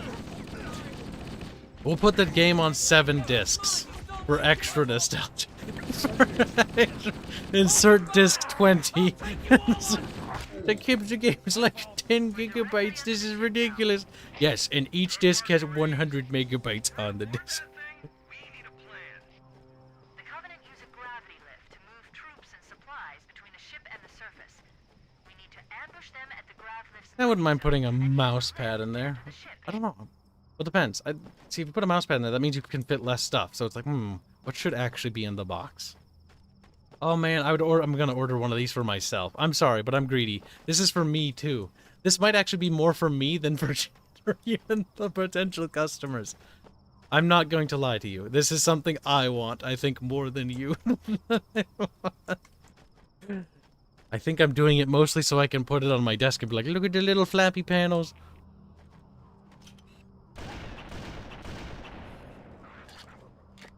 How can I give those keys to you? Just DM you on Discord? Wait, you want to give me Steam keys? Yeah, I guess. You don't have to, though. What are you doing? What are you doing, boy? He's like, nothing. Just give me a hentai game. I'm not gonna, if it's a hentai game, I'm not gonna play it. At least not publicly. I'm kidding. I've been given many gifts, but you don't have to. I've been given gifts that I was like, yeah, I'll stream this, and I'm like, I don't have time to stream it. But I appreciate the sentiment, regardless. Maybe send them a miniature. There's one idea. You're doing it already. Yeah, I could put a mini in there. That'd be neat. Neato Cheeto. You know what I should do? I should make it of Celeste. It's like, why do you keep doing that? Why do you keep making this side character in every bit of media? They're gonna start suspecting that it's not a side character. This is not good. See, chat doesn't know if I'm actually trying to throw them for a loop. It's like some character that's referenced once in the game, but we have like several thousand promotional pieces of them. Like it's the biggest like lol gotcha moment. I'll find the bastard. She's only in the tutorial. Fucking Lamau. Fucking Lamau, chat. What'd be super cool is if the game was like before we got so much money raised, like we could make like a short 30-minute like anime thingy as like the intro. That would be extremely expensive.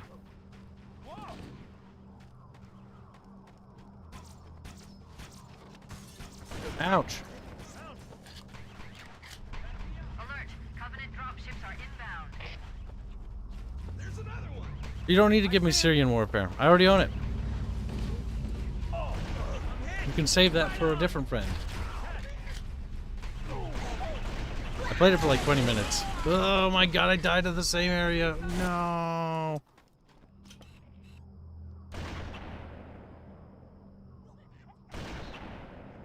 Quit making love. Move, move, move. Over here. Nice shot. What the? Follow me, Marines. Careful, it could be anywhere. Oh yeah.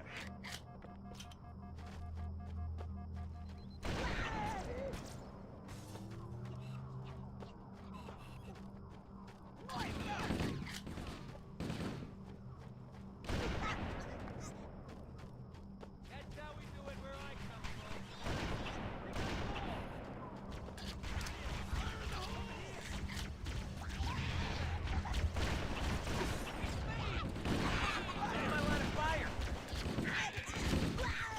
Those greedy boys. Dropships are inbound.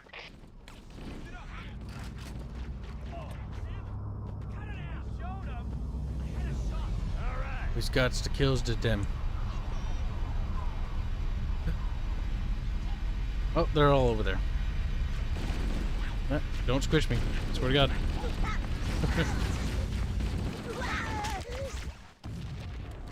Hey, nice shot. Whoa! Firing!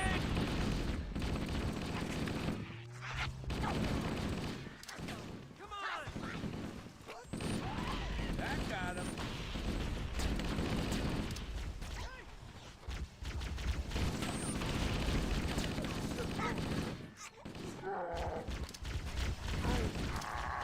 I need some backup! Boom! Look at him fly! Oh my God. There's extra hunters, I'm pretty sure. Found him over here. Oh, don't stand on there, boys. Don't do it.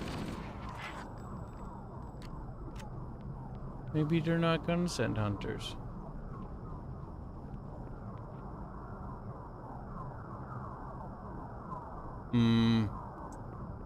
Big fucking doubt if there's a checkpoint.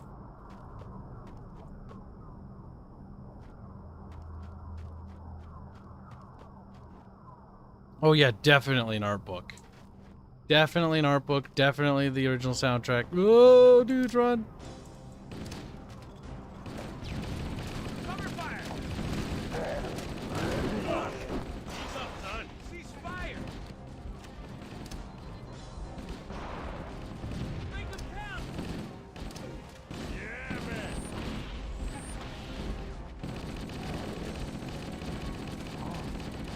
There, got those filthy hunters. Those worm colonies. We've secured the area. Let's square away the grab lift. Marines, prepare for boarding action. Well, Borderlands to make the worst character your mascot. No. Okay, Celeste it is. Celeste it is. Oh, too sad. Once we're in inside the ship, I can home in on the captain's command neural interface. The ship shaders do look Possibly be fixed. in or near the ship's brig, which should narrow our search. Echo 419 inbound. They managed to fix a lot of the game's problems, which is good. The game is actually starting to look like Halo. Everybody out! About time you showed up.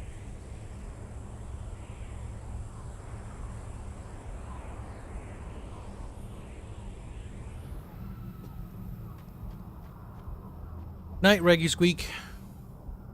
Or should I say Squealy Kitty? He's like, nah. Ooh, my leg. Ouch. My leg. Owie,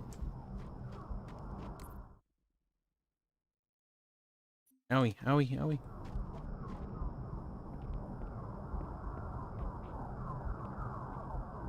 Reap. This music is dumb. I just remember being like this weird, derpy sounding music.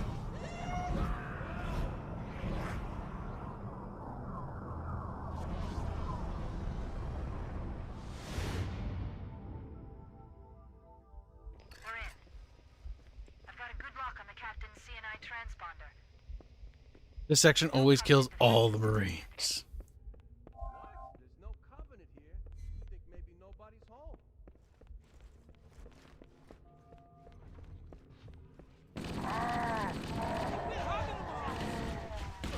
Frag out!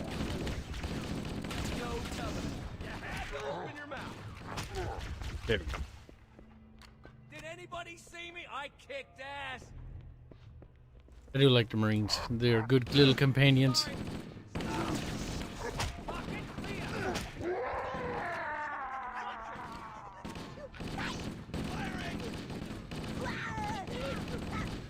They're dead.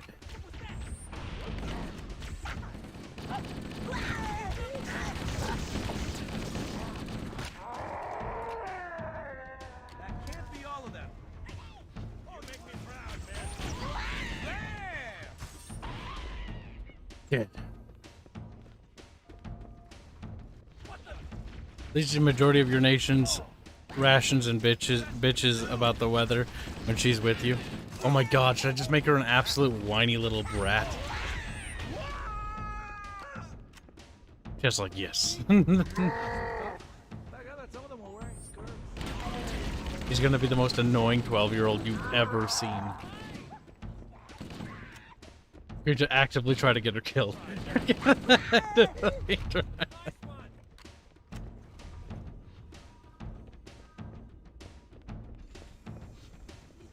Oh, Celeste. You annoying little brat. That's not my new headcanon. Screw any preconceived story she had before. She's the brat now. She's the brat. Celeste can't fight, but she's a part of every combat, and it's game over if she dies. Hell yeah! Joey, based. Joey, cancer.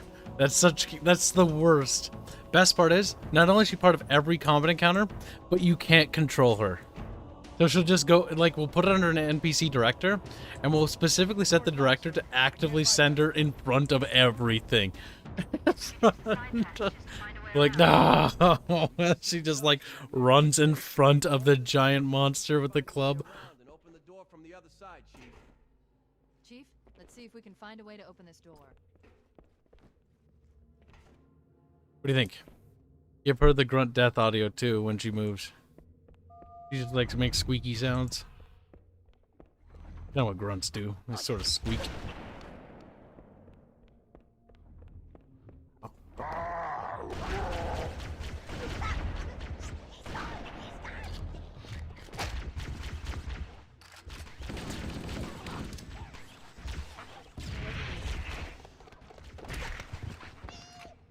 They do like the little squeal they do. Eee! That's the squeal she'll do. The controls to open it must be somewhere in this room.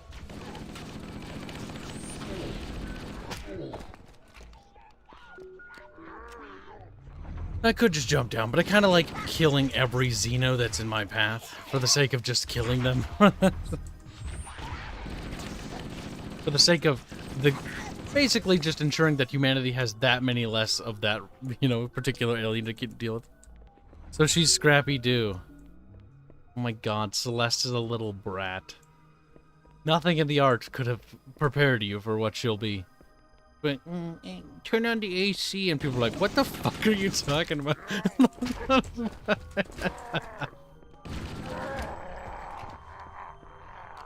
That'd be kind of funny.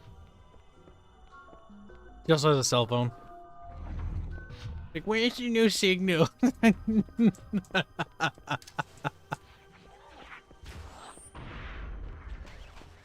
And specifically target her and always know where she is. Damn right. Not only that, but there's a bug where they just teleport next to her sometimes. It has a 1 in 7 chance to do it. So it's not particularly common, but 1 in 7 people will absolutely like swear up and down it happens. And the 1 in 7 chance is 1 in 7 copies is programmed to do that. So like the vast majority will be like, dude, I don't know what you're talking about. You're just overreacting. But that 1 in the 7 will just swear up and down like, hey, fuck it. Oh god. Characters in fiction you genuinely dislike. Celeste. She'll be on that list. Oh no, poor little Celeste. You did nothing wrong. Chat merely just suggested that this happened to you. And now it's retconned. No.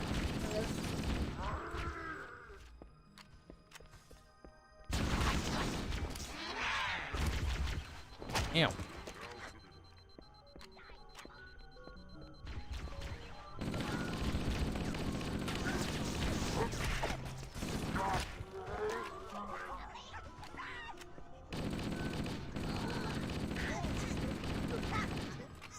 Will not call for reinforcements. Kibs will handle all the aliens by his loads.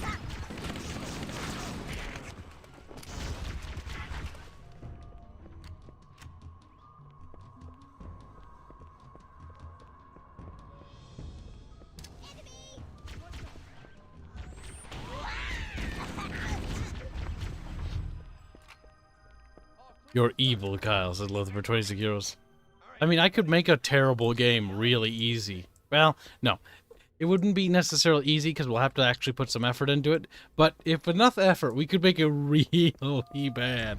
But the charm is not making it unplayable. The charm is making it fun, but just got these little annoyances that slowly build, and then halfway through, like, it just sort of comes undone. But then, like, it immediately, like, has this, like, redemption section where it's like, well, you know, it is still fun, so they keep doing it. So you're edging them through the misery. So when they complete it, they just feel exhausted.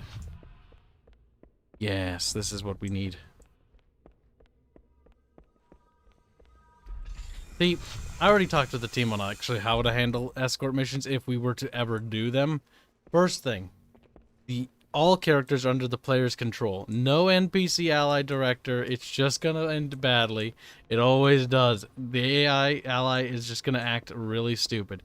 If there are any NPCs that you need, for whatever reason, they're under the player's control. Second thing, generally gonna avoid having to make missions like that. And if they are, gonna make them very doable.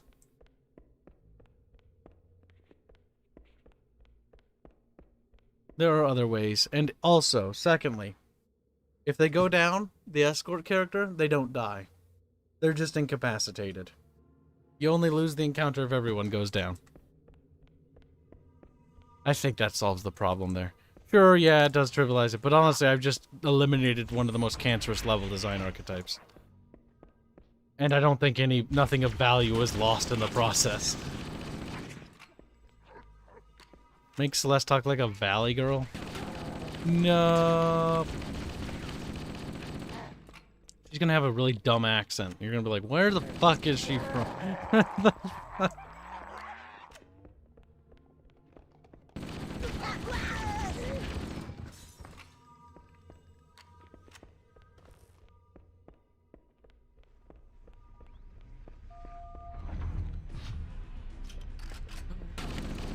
I think they fixed the shield things. The dropships are fixed too, chat.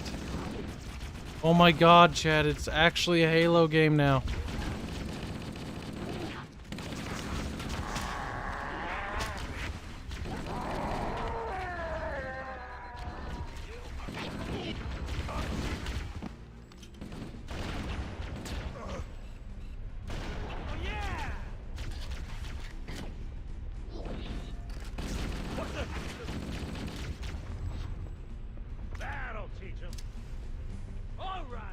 Oh, dude, it's fixed. Look at that. It looks like Halo. Ooh.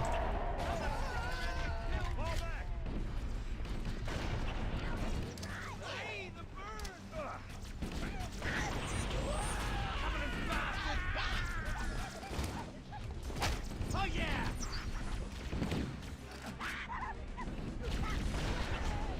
How'd that feel? Yeah, man! Does anyone see him?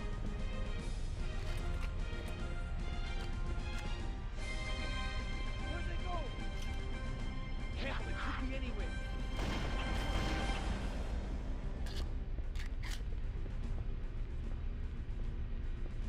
Speaking of which, how far are we to the goal of having some parts voice acted? Oh God, don't even bring that up. Nowhere near. Nowhere near.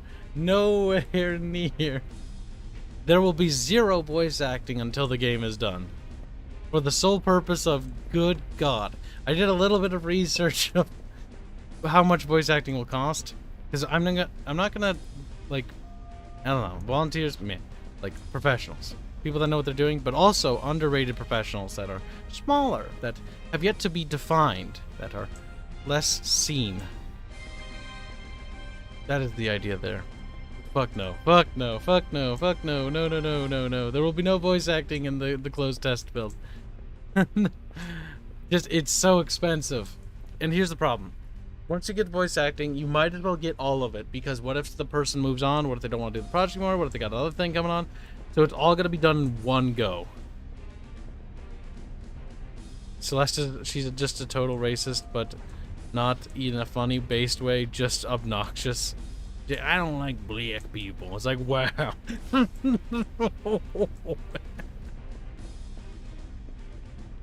That's terrible, but kind of funny. Funny and how dumb that would be. You can always use babble voice like they do in Zelda games. Oh, because it's such a story-focused game, the dialogue, there needs to be voice acting for the dialogue, but it needs to be done beforehand. Like all the writing, the game needs to be done beforehand because it's easier and more economical to do it in one go and just, you know, hammer through it. I'm not opposed to commissioning a placeholder voice actress and voice actor for just some placeholder sounds for the test build. You know, the test. But to do the actual proper voice acting and then incrementally introduce it is not a good idea in my mind. It also is going to be difficult. Because the one thing I do think that I will probably end up kickstarting to do anything, I talked to a good friend of mine named Bobby Q. If anyone's familiar with him, he's an indie developer. He mostly works on indie hentai games and stuff like that. Great guy, Bobby Q. He basically recommended to me, and I kind of get like his advice, like I should do Kickstarter because it's just touching another market and means it helps with outreach, because already it's going to be difficult to get people to notice our game as is, even with Arch's help and other people helping. Like, it's not going to be easy. So, like, it's just a better way to go. I think I lost all my Marines. But, it's basically like that. Oh my god, Disco says Celeste. That would be the derpiest thing.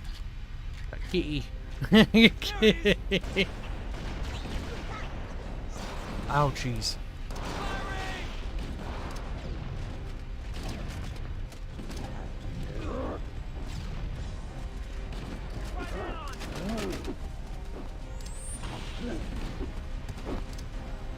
Covering fire!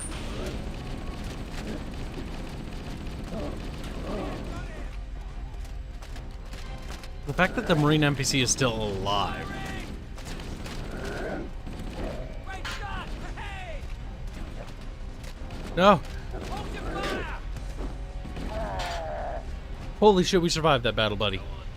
See, the Marines are so endearing in this game because, like, him and I almost accidentally meleeed him to death. Like, him and I made it through, you know. That would have been terrible timing. Oh god, if I actually killed him right when I'm trying to praise it. It's like, whoops. Got it. The door is open. Everyone should move through now. I can't guarantee that it won't lock before it Everyone. closes. All both of you.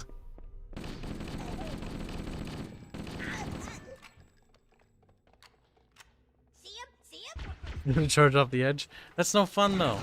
I mean, it's funny because you can do it. They'll fly right off the ledge. Ugh. Covering fire! Get your rockets!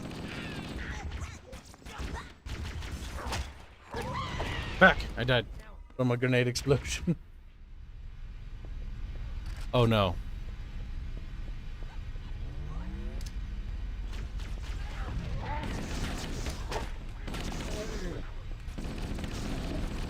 Quite the ways back, game.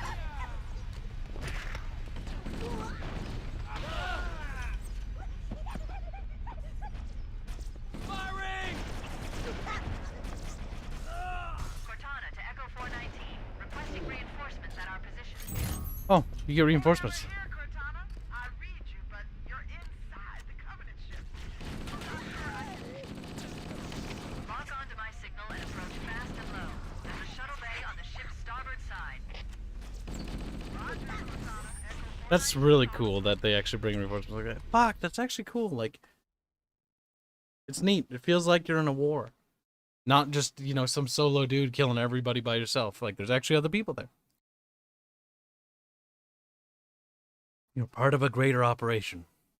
That is the benefit of having allied NPCs. And I think, honestly, one of the most underrated things about having allied companion soldiers to fight alongside you. Call of Duty kind of has it, but like Call of Duty just sort of spawns them in and they're just like, they feel kind of soulless. In this game, they feel a little bit more lively because they can all die.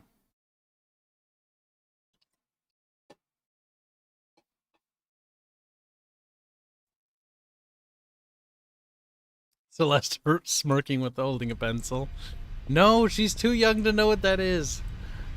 That's terrible, Jack. Bad. Hey, which way should we go now? All the doors on this level are locked. Wait a moment. I'm going to access the Covenant BattleNet and locate an override code to open a door. Better hurry, Cortana. Can't hold them off all day. Working on it. Mayway.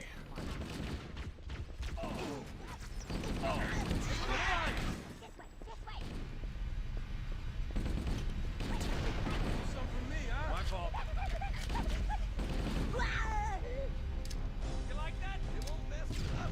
Nice shot.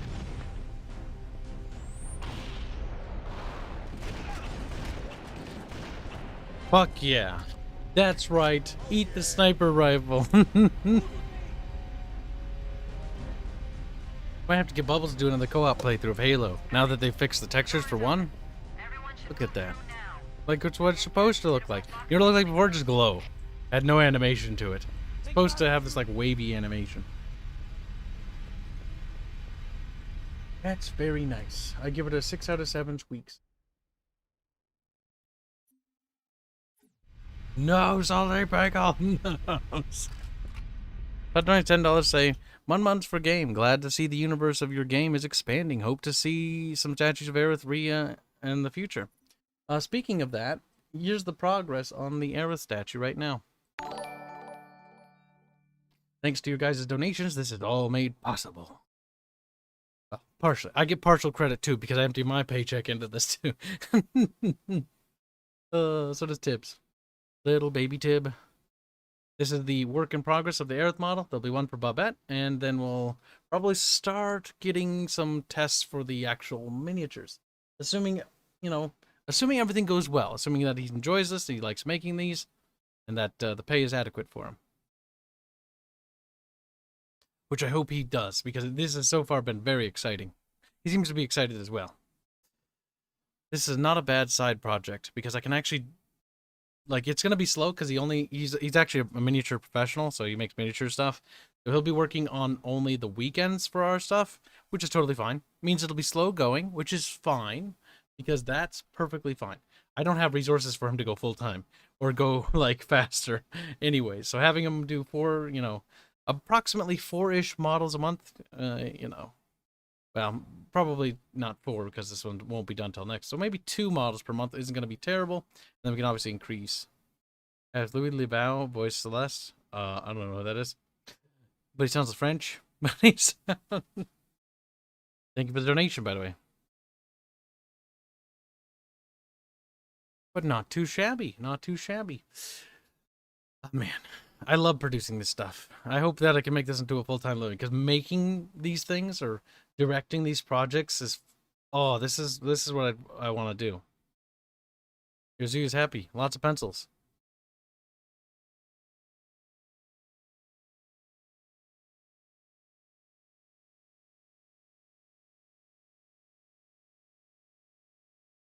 Hands is like, that's dude, I need your hands, get in here. You're just like sitting there by your lonesome. Get over here.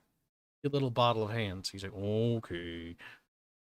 He doesn't even have Halo installed. I know I've been shifting games a lot of hands, but you need to be calm. You need to be a bottle. You need to be happy. You need to be shaked violently. I haven't showed this with anybody on the dev team. In fact, chat was actually the first people that said, it's close to bedtime. You little weasel hands. You little weasel. You think you can go to bed? Hands. 1:36 a.m. in the morning. Oh, look at that hands. He's trying to crawl under his covers like, and he puts his little mankies over his head and he's like, hands tired. Ooh boo. Close to bedtime. Bedtime doesn't exist. But yes, this is very nice, isn't it?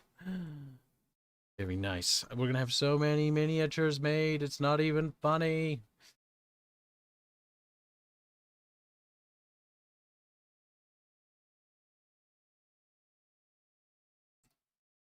Boop.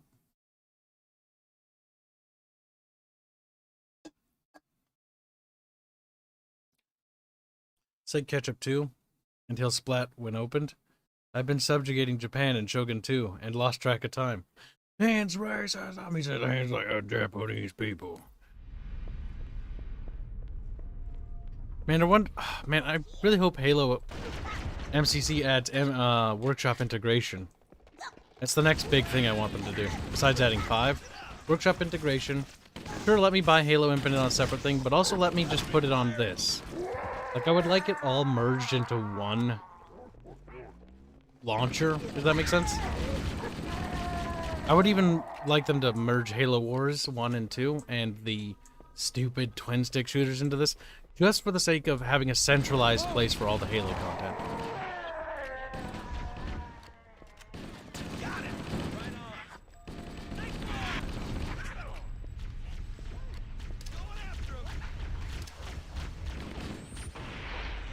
Oh.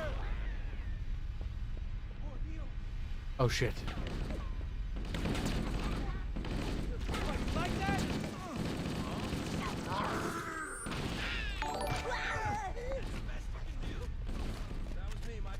Freaking Epic Sauce, $25 saying now make Yuri Arch and Kibs. We'll throw many monies, yes. I might have Jake make something for that. I don't know about a model.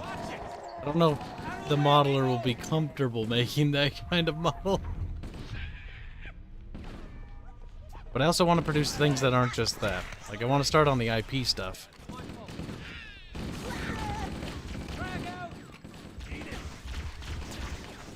Plus, Arch's caricature isn't mine, and also doesn't really serve to benefit Kib for producing it. Well, it's not mine. It's not. Even though I designed it. Well, the original version. But the whole point of me giving it to him was, you know, a gift to a friend. Not that I would keep it. Because the Archoli design is based off of Inky-chan. Inky-chan was an Inquisitor thing I made as a meme gag for Warhammer Fantasy. It was also... was it? No, actually no, Inky-chan actually was a... He's in the character bin. He was a meme character that I made at one point. But it was originally based on a character that was intended to be in the game for the people of Turnberg. Yes, because of the occult, what you call it, group. Fuck! The mountain! The mountain with the eye. Something about the Watcher cult or something, I don't remember. Oh my god, I can't even fucking remember. That was a long time ago. Turnberg probably is gonna get reworked. No, Marie! No! Marine! Every time they kill a Marine, I get mad. Like, I'm actually upset about it. Like, I hate the Covenant. Like, they need to be fucking wiped out. They killed one of my companions. When I play this game, when I'm doing co-op, I kill the Marines, but when I play this game by myself, like, fuck. When one of the Marines dies, I feel like restarting. Like, dude, they just murdered one of my hombres. Like, fuck them. Fuck them, I say. Ow. Ow. Oh, fuck, I was really sucking there. Good night, little Hanse boy. Little baby hands. Nah, I don't think so. I don't think so. I've got more important things to commission. It's on the list of things that I might do down the they but there's a bigger pressing matter. If we're going to do the tabletop thing, it's important that we get these 2 test me's out for the sake of seeing how to produce them.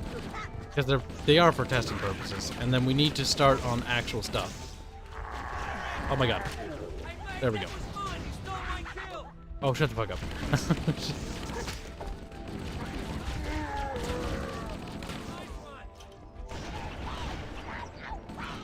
Right now, wait. Oh, shoot.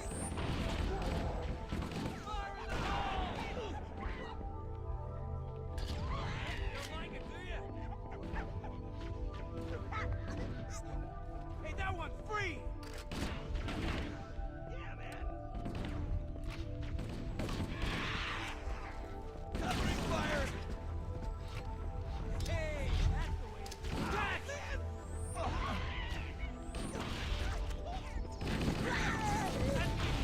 God damn it. Allied grenades detonated. Enemy grenades.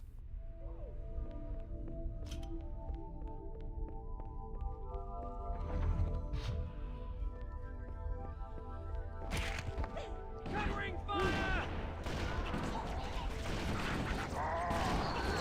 Shit. Nice one, amigo. Well, he got stuck.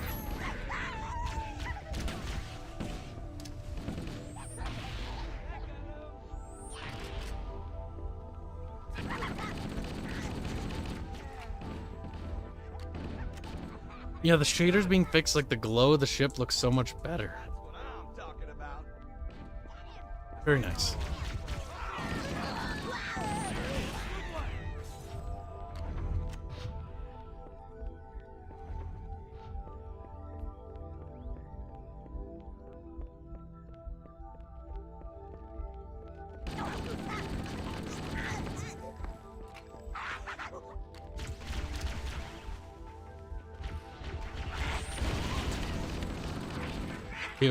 Kills them all.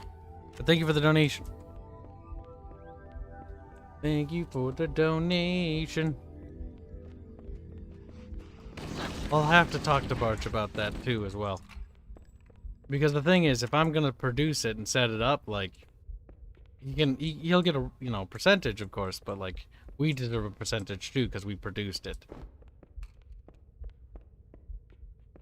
And that just makes it complicated. That's why I'm kind of not a big fan of doing that right now, because it's already complicated. I don't feel like the extra hassle, really. At least not right now. Not this month, not next month, not this year.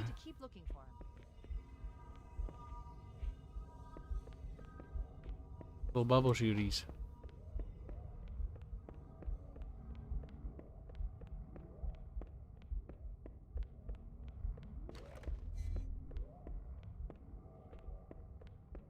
Get bullied, Kibs? No, I don't need to be bullied. I'm a god now. You're like, what? Can't be god, that's bullshit. Haven't you seen my black and white playthrough? He's like, damn, true. Based. I was a god at one point. I flung people for no good reason. I waged war against the iniquity of the infernal lord. I'm quoting Sacrifice, don't mind me. I think I came from this way. This area I always get a little bit turned around, and actually normally I don't really. This is actually a first. Okay, so we went that way.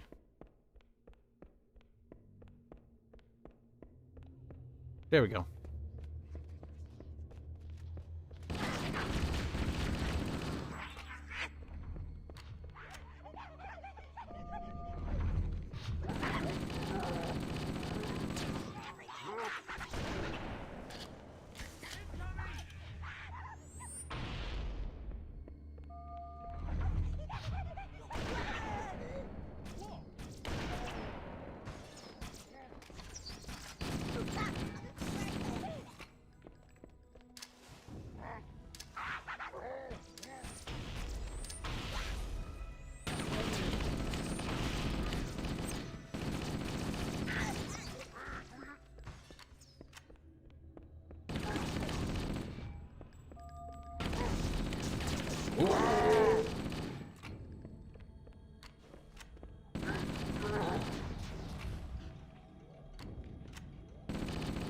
I think that's new. I don't remember if they had that in there.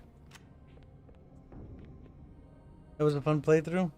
Yeah, I really enjoy Black and White. Black and White's one of my favorite city builder games of all time. Black and White 2 and Black and White 1. One of my favorite God games. They're both unfinished. We should do another playthrough with the mod that basically makes the game a little bit more complex and a little bit more interesting. Here was reckless. You two know better than this. But it's only for 2, sadly. Marines, lock and load your weapons. Let's be ready to move. Yes, sir. Escort mission with Captain Keys. He's gonna die. While the Covenant had us locked up in here, I overheard the guards talking about this ring world. They call it Halo. Ooh. One moment, sir. Accessing the Covenant BattleNet. Good about. It's got at least some German practice before bed. If I miss one day, then I'll fall off the wagon again. See you later, Brian. Take care, buddy. If I'm analyzing this correctly, they believe that Halo is some Ooh. kind of weapon, one with vast, unimaginable power. That's true. The Covenant kept saying that whoever controls Halo controls the fate of the universe. Now I see. I have intercepted a number of messages about a Covenant search team scouting for a control room. I thought they were looking for the bridge of a cruiser that I damaged during the battle above the ring. But they must be looking for Halo's control room. That's bad news. If Halo is a weapon, and the Covenant gain control of it, they'll use it against us and wipe out the entire human race. Chief, Cortana, I have a new mission for That's you. obviously a very We big need to leap lead of the logic. Covenant to Halo's Wipe out the human control. race. How do you know it will wipe out the human race? Marines, let's move. Yes, sir. Okay, What if it's actually just a flowering device? Chief, Like, you have the point. link for the mod if you can, or a better idea that post the link in the channel on the Discord. What are you talking about? The black and white mod? You little whore. He's like, I'm not a whore.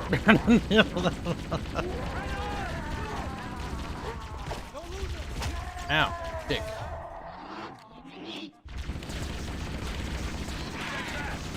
Fuck, his stupid goddamn shield.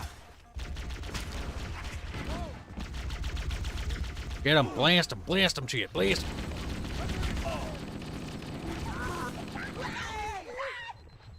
get clear. No, back up, no! No! Okay, they almost killed themselves. I had a shot.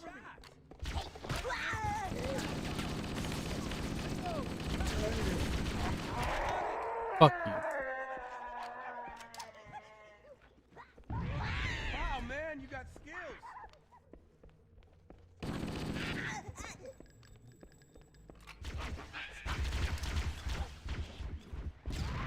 Nice throw.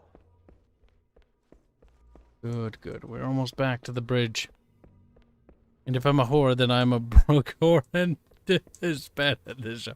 Get better at the Suckies. Yes, okay, you want the mod for black and white too? Sure. Let me go get it. At least I think I remember what it is. Black and white 2 mod. It's either on Nexus or was on ModDB. I think it was on ModDB. Yep, Redux. Or it was Gods of Mortals. Fuck, I think it's Redux. Recreation of the Black and White 2 campaign by adding new features, including a skirmish mode. Yep, okay, that's the one. Gods and Mortals is abandoned in 2019. This one's November 23rd, 2020.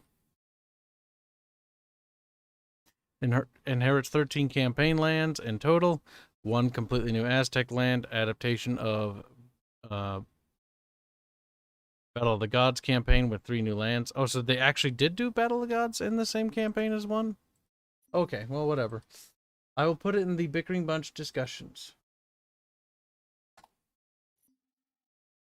This is the mod for Black and White 2 that I would want to run with Redux. There's not very many mods. It's honestly pretty good. Like, it's good. It helps make Black and White 2 a bit more playable. And if you haven't played Black and White 2 with this mod, honestly, I recommend it. Oh, I think I already have that one. Yeah, there's only like 1 mod to begin with. Well, good. Then you played it. Make sure you have the latest version, though, because 2020 was the last update.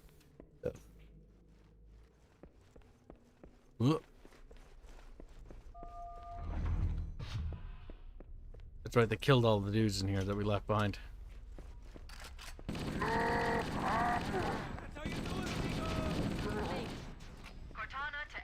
Gotta make sure you kill them, because they'll murder Chief. Chief Keys. Negative, Cortana. I've been engaged by Covenant air patrols, and I'm having a tough time shaking them. You'll be better off finding your own ride. Sorry. Sorry. Acknowledged, Foehammer. Cortana out. Air support is cut off, Captain. We need to hold here until she can move in. Oh man, we're trapped in here. We're screwed. We're screwed, man. Stow the belly aching, soldier. Remember, you're a leatherneck. Cortana, if you and the chief can get us into one of those... Remember, you're expendable. dropships, Is it okay? fly us out of here. Yes, Captain. There's a Covenant dropship still docked. Uh-oh. Baddies.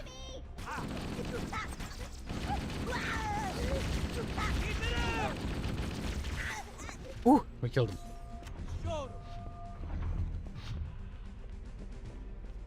He was a bit on the quiet side. The MCC is, by and large, actually managed to become something that I'm actually kind of happy that exists.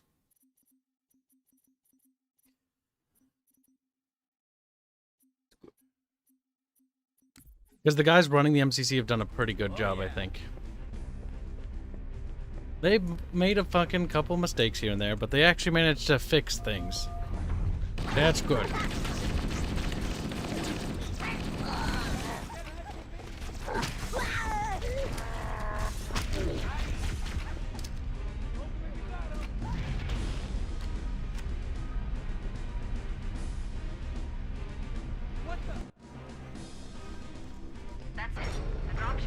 Oh my god, the dropships actually have their fucking glowy things right. They no longer look like trash. Give me a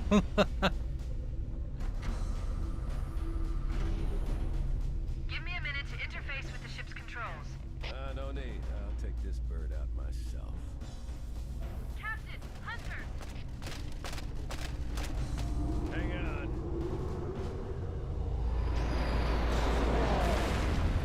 Murder. Nice one, sir. Time for a little payback.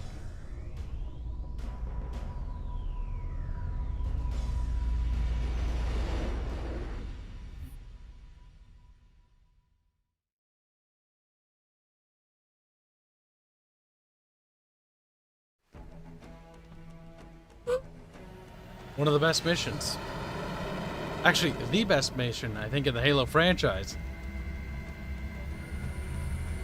The Covenant believe that what they call the silent cartographer is somewhere under this island. The cartographer is a map room that can lead us This to mission was Halo's is control a basically the demo of what was supposed to center. be The island has Halo. multiple structures and installations. Where it's sort of, One you know, of them open, contains the map you can room. explore. We're approaching the LZ. It's gonna be hot. Get set to cut out quick. Touchdown. Hit it, Marines. Little Marines is... That's it. My bad. It's me. Move. Right on.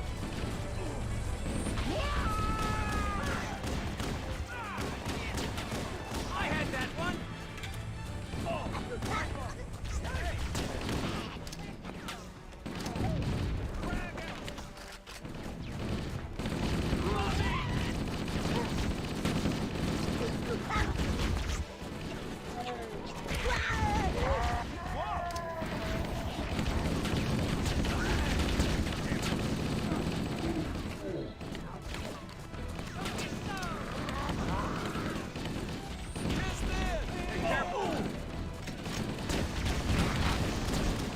my fucking health. Area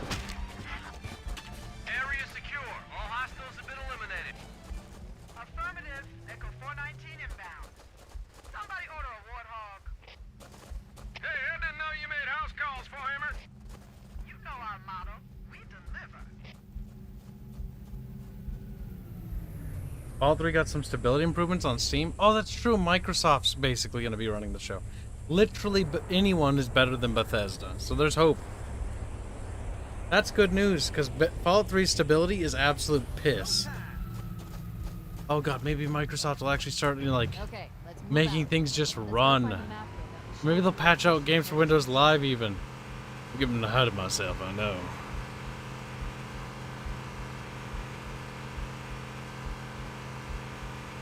Damn it. Nice and smooth now. Covering fire.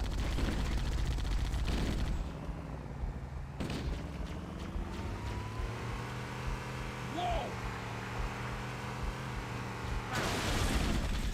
Let's do it.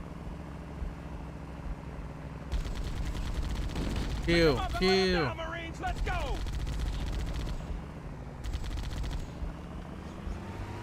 That's it.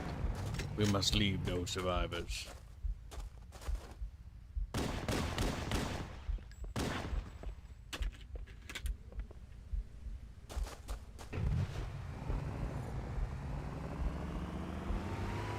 My god, Halo 3 or Fallout 3 might actually fucking run. Maybe I'll try streaming that again. I stopped because it was so goddamn unstable. I just got sick and fucking tired of it. I was so annoyed with streaming. I was so annoyed with streaming Fallout 3 that I literally didn't want to stream Fallout New Vegas. Now, one thing I got that's good news for you, you little chat-holies. Okay, my 2 PC stream setup is going to solve 90% of issues when it comes to that kind of stuff. Because one of the issues I had is every time I open the game, it fucks with my overlays and stuff like that, right? All right, that's not going to be as big of a problem because now I'm going to basically have a separate computer stream. So if my game computer has actual problems, let's say it even crashes, the streams won't go down because the second stream PC will just be sitting there running the stream. Oh, thank God. It's such an expensive thing, though, chat. Looks like wall. I'm done. We're done. We're done with it. We've paid for it. It's done. But it was so expensive. We're going for the professional 2 PC stream setup, which is what we have now. Well, we'll have it in a couple days. The PC parts that I'm waiting for arrive on Wednesday. Then I assemble the PC, fuck. Then I assemble it.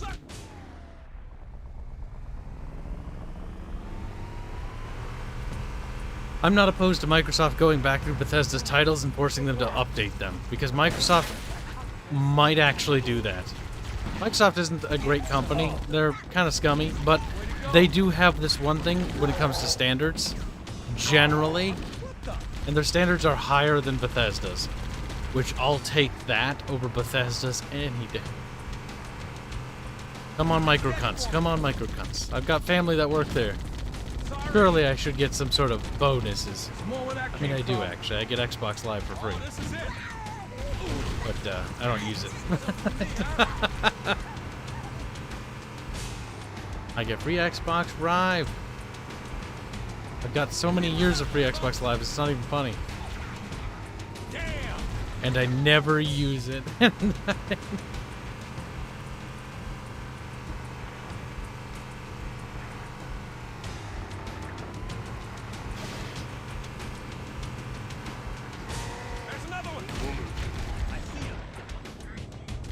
Kill him. Kill him now.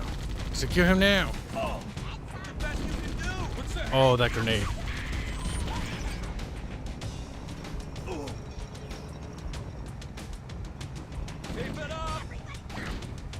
Hit. Sorry, Marines. You died heroes. Fucking aggressive little grunts. God, they are aggressive with their grenades.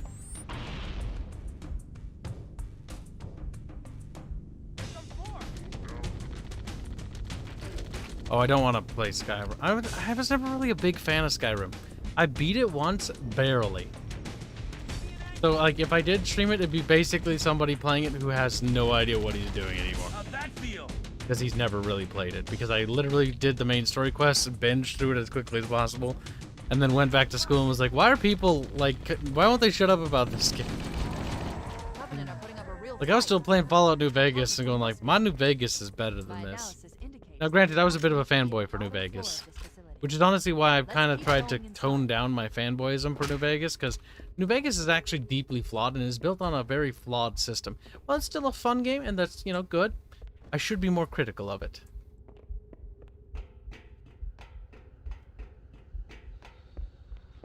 Don't let them lock the doors. Honestly, I don't even want them to make Vampire the Masquerade Bloodlines 2. You know what I want them to do? How about you just fix the one that exists? Re-release it fixed if you want to make money. Like, whatever. Fuck it. I'll pay for it if you just fix the problems, the shaders, the textures, and, you know, the bugs. Of Halo subsystems. They've locked the I'd doors. rather that than a We sequel, don't have honestly. enough firepower to get through them. Cortana to Keys. Go ahead, Cortana. Have you found the control center? Negative, Whoop Captain. whoop. The Covenant have impeded our progress. We can't proceed unless we can disable this installation security system. Understood. We're still en route to the objective. I may be out of contact when we get there. Here are your orders. I want you to use any means necessary to force your way into the facility and find Halo's control center. We have to get to the center before the Covenant. Failure is not an option. I always thought it was cool that you could just sort of drive out there. It's weird. Stay on station and keep an eye out for Covenant folks. Second squad, ready to roll as soon as everybody's topside. LZ looks secure, sir. Nothing moving. Good luck. Keys out. We need to find the security override to get this door open. It looks like there is a path into the interior of the island. Oh yeah, Asper, the guys who did Stubbs the Zombie, which is the only other game made on this engine, by the way. They actually released a bunch of patches that got it working better. And got rid of the filters. Stubbs the Zombie is an old-time favorite of mine on my Xbox original. Really like Stubbs the Zombie and Halo. You like that? A very novel concept game. It's flawed, but it was fun being a zombie. Pay me for this. What the? It's down. Let's go.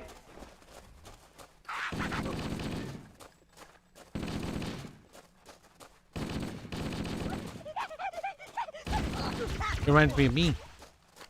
We showed them. Starfield might be cool, hopefully. I have low confidence. Any modern Bethesda products, my confidence is 0. Why? Because I'd rather be skeptical of their new games than have any semblance of hope. Not after what they did to Fallout. Fallout's absolutely ruined in my mind. Fallout 76 is garbage. 4 was bad. But 4 had one thing that I didn't mind. And you know what that was? Exploration. I enjoyed exploring 4. I did not enjoy the story. I did not necessarily enjoy much else besides that. But I enjoyed wandering around and exploring. But that was about all I enjoyed. We should probably play through Fallout 4. Not the VR one. I could bring the Warthog, but I don't feel like, you know, finagling that. I only do that when I'm playing co-op because it's more fun that way. Besides, I don't even get to shoot the Warthog. It's just mostly the gunner does all the work.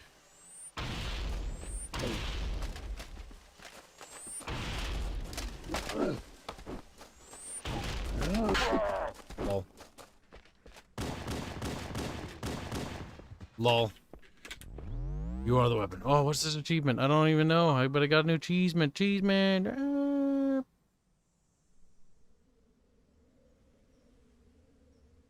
You'll see, kill a hunter with one pistol run. Oh, yeah. I didn't even know you could. Uh-oh. Chat, are we still online, chat? We are. Okay. My talkie icon stopped working because Discord stopped working for a bit. Because the talkie icons are directly connected to Discord. So if Discord's down, that talkie icon is completely pointless. Oh, what the fuck? Oh, I accidentally clicked tab. Did they change the graphics of this? They look different. Not a fan of the Halo Reach graphics, to be honest. Or the Halo Reach Blood. Or anything from Halo Reach, to be honest.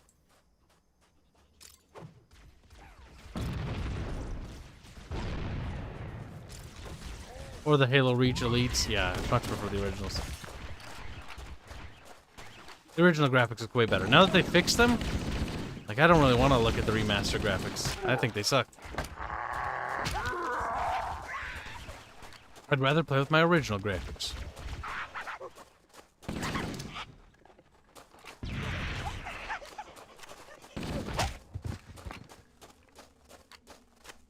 How does the talkie head work? So the talkie head works because Discord already did the coding for it. Basically, it's hooked into Discord.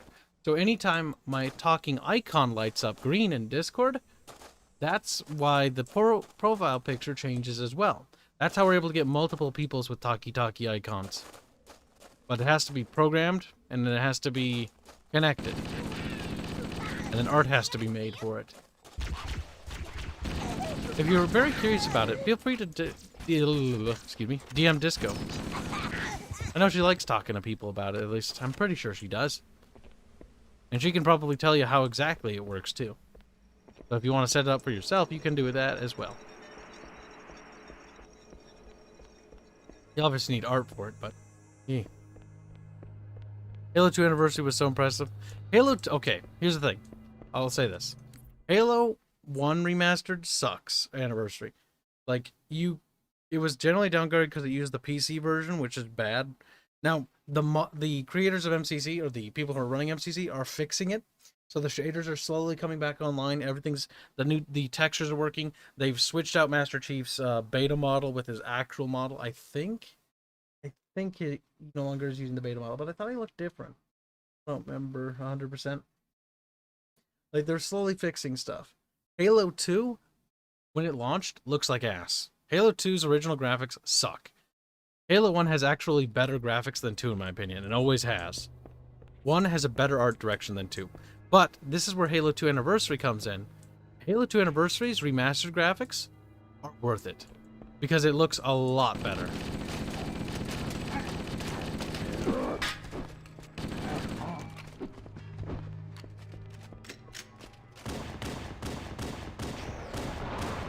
How dare you shoot? Yeah, Halo 2 Anniversary actually looks good. And if you do play Halo 2, play it with the remastered graphics, because here's how I do it. Halo 1, original graphics. Halo 2, remastered graphics. Because 2 looks like ass. 1 just has better art. I mean, fuck, if I made a shooter game, I'd make it in the art direction that Halo 1 was made. In the sense that it would kind of just be a little bit low poly. I would like to make a Legends of Terrestrial Total War game, though. Good. That should open the door that leads into Or the main real-time shell. strategy games. I would like to make real-time strategy games, but the resources, like, it requires, like, triple the resources. No, probably more. Making an RTS is a lot more complicated than making a turn-based role-playing game or a first-person shooter, because RTSs are remarkably complex creatures. But I'd probably make an RTS and focus on PvE rather than PvP. So yeah, sure, you could bonk each other, but the game would be designed from a PvE balance standpoint, because the game would just be more fun that way. No catering to the esports scene, and then obviously make modability a thing so people can tweak it how they like it. Make the custom games options robust, like Age of Empires 2 levels of robust. As in, different mutators, modifiers, and all sorts of things can be customized from Bravo that. 22 was bringing us some heavy weapons. After I saw we were up against hunters, I thought you could use them.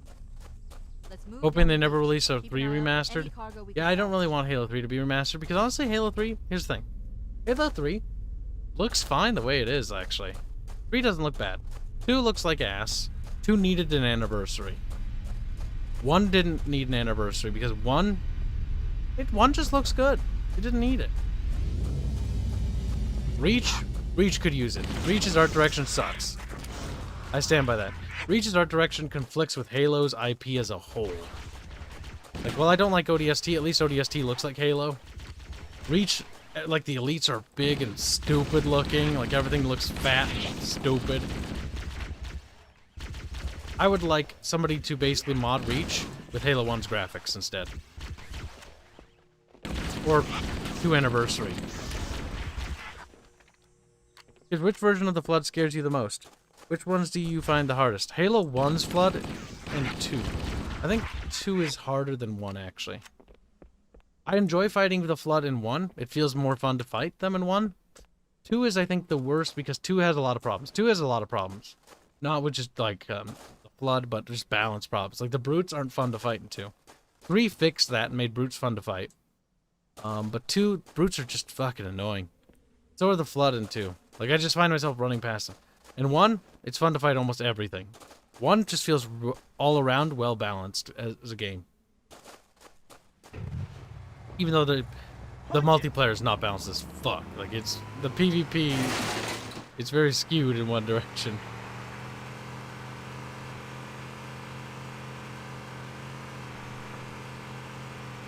Pew pew. Keep it steady for me.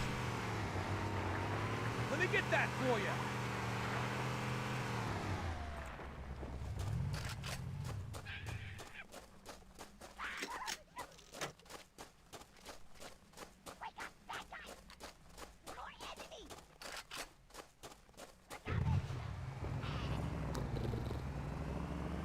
He is best Flood. Nothing worse than 2 is 5. Think about 5. 5 is better than 4. 4 is the worst Halo. 4 has even... See, 5 is built on top of 4's already bad campaign, so it's more or less bad. But it's almost funny bad. 4 is just awful. 4 is the worst Halo ever made, in my opinion. 4 is literally everything wrong with modern Halo. 4 started that, and 4 is what honestly is responsible for everything, including 5's problems. 5 has other problems, though. 5 has the microtransaction requisition store thing. Cancer. Remove it. It's absolutely disgusting. 5 has the Warzone game mode, which is really cool. But it has the requisition system, which is disgusting and ruins any potential the multiplayer has. 5 has by far the most interesting gunplay, though there's problems with like vaulting. They added the vaulting things, and that's a problem. They added sprinting, that's a problem. They need to remove sprinting. Reach added sprinting. Yeah, in my opinion, I kind of agree. Wait, that's the ones you like, some guy? You like 4, Reach, then 5, then 2, 1, and 3? What the fuck? Oh no, I don't think that's... 4 is the worst. Reach is the second worst.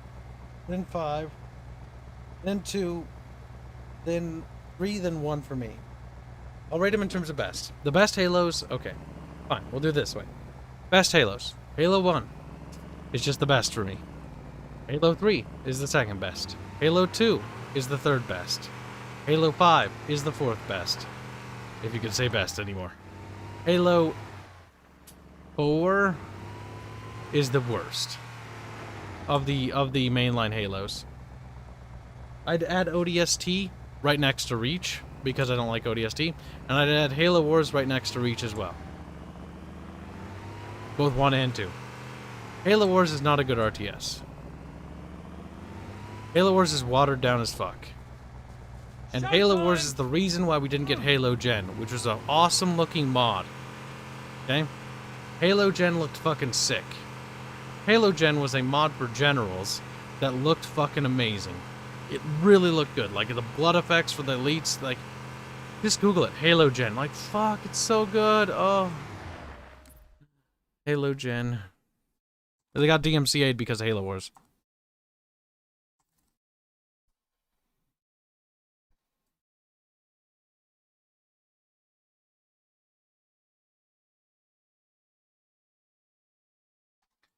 Where is it?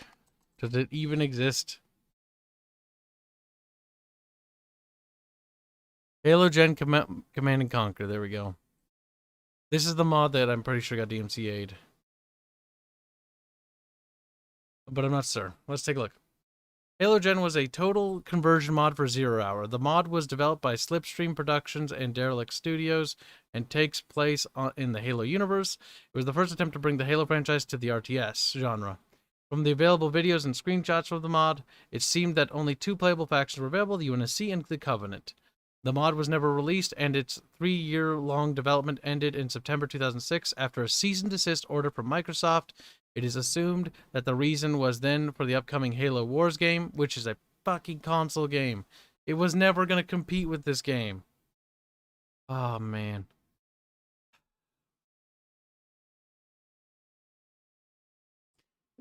It looks so good, chat. Copyright claims inbound. But fuck it. This is for you, chat. If this is the gameplay. Like, it looks so good. This is a Matrix song. Neo Damarung, I think.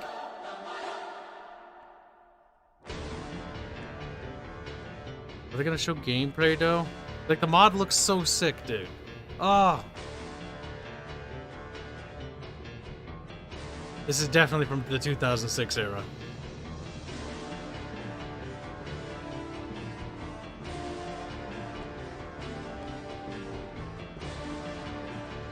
Like, the model work was actually pretty good.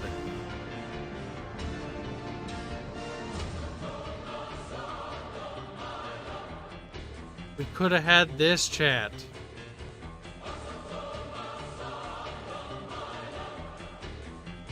Why didn't they use Halo music? Why did they use the Matrix song, I wonder?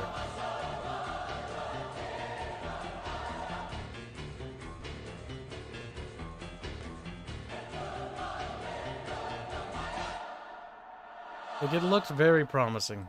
Now, enough of the copyright music. I'm seed.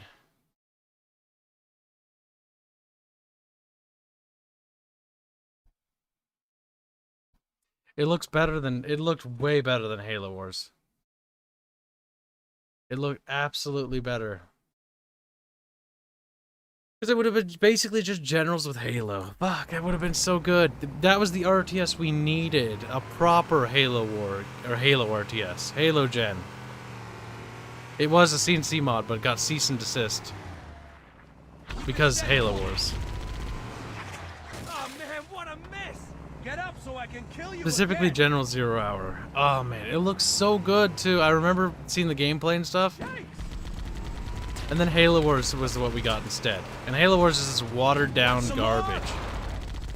That's why Halo Wars sucks. Not because of Halo Wars being Halo Wars. Halo Wars is just boring by itself.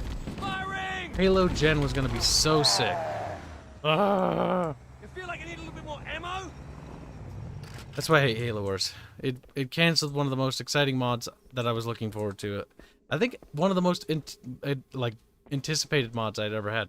I was always pretty big on the Halo IP as a kid. Man, I wish we got Halo Gen. We'll never get it. That would have been the proper thing. A CNC basic, just CNC, but Halo. There you go.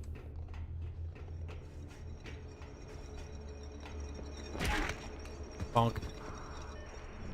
Oh, what a shame. See, the fact that they DMCA'd it bothers me the most, because, like, it's going to compete with Halo Wars. Halo Wars was released exclusively for console on launch, and was never intended to be on PC. So, like, CNC Generals wasn't a threat in any way. It wasn't even competing. If anything, it brought more people into the IP. And maybe people would look at Halo Wars. Though, to be fair, I see why they canceled it. Or cease and desisted. Because it would have outclassed Halo Wars so bad that the PR would have probably been absolutely awful from the incident. Probably even worse. Because people would be like, what the fuck? Halo Wars sucks. And they'd be like, fucking a Generals mod is better. Like, that's what would have happened too. It wasn't in competition, but they probably did it out of pride. They didn't want to be outclassed. I mean, imagine that. Imagine being outclassed by a mod team. That's embarrassing. Which is why we, you know, when we're making our game, we're like, well, we built these tools to help the modders because we get partial credit. That way they can't outclass us. That way we get partial credit. We win no matter what. Take that, modders. Like, nope.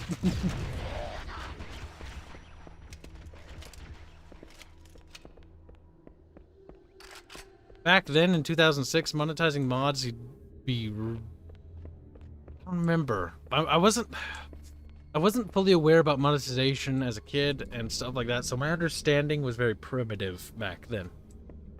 But to my knowledge, monetization was a lot more difficult. You didn't have things like Patreon and Subscribestar. That's also back when YouTube didn't make money, or was that a little bit after YouTube started making money?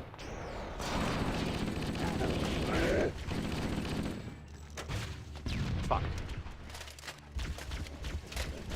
Ouch.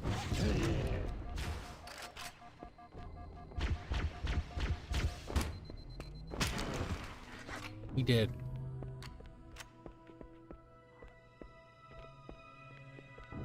Halo Wars missions with the Flood were buggy and too easy. They were.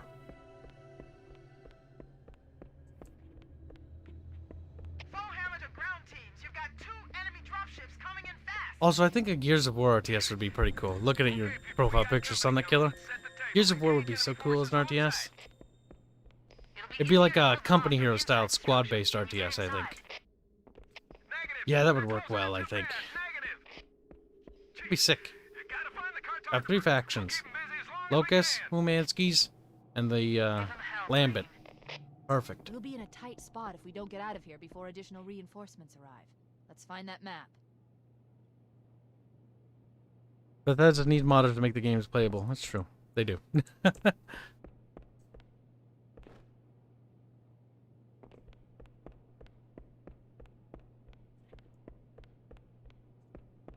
Video dating said it was, yeah. YouTube has very much changed and evolved.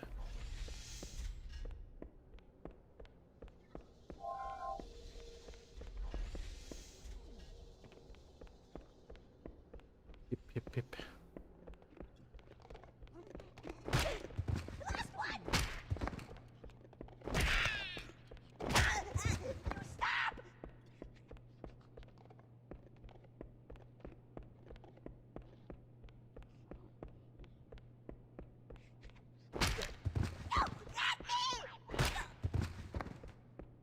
I do like the grunts, they're cute.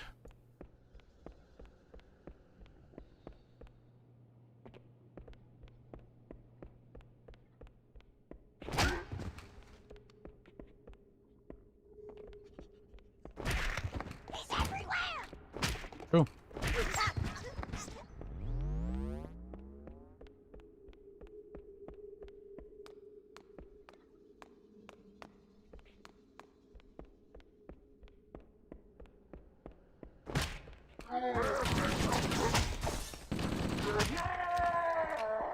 Got rid of them. But we got XCOM Gears of War. That game wasn't half bad, but it needed a little bit more love in terms of development. It wasn't bad. They actually introduced a feature that I thought was rather useful. Simultaneous turns. When enemy units move, it doesn't show them individually.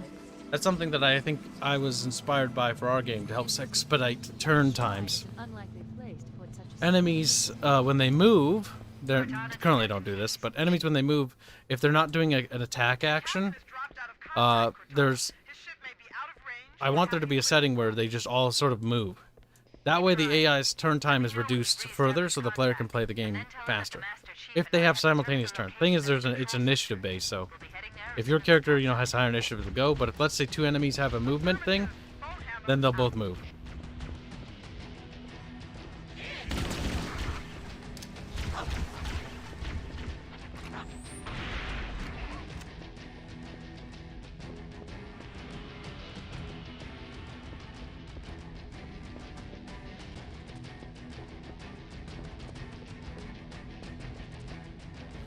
I know the next RP is going to be Season 2 of the Skaven RP. We're not done with that one yet. I imagine the campaign's probably going to end with a climactic battle against Zephyr.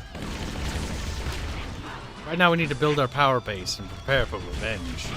But first we need new allies. He will be cast from the tower. But this time we'll be doing with a goddamn army at our backs. When men and rats fight side by side. It's a cursed idea, and if I can pull it off, by God, it would be hilarious. And legendary.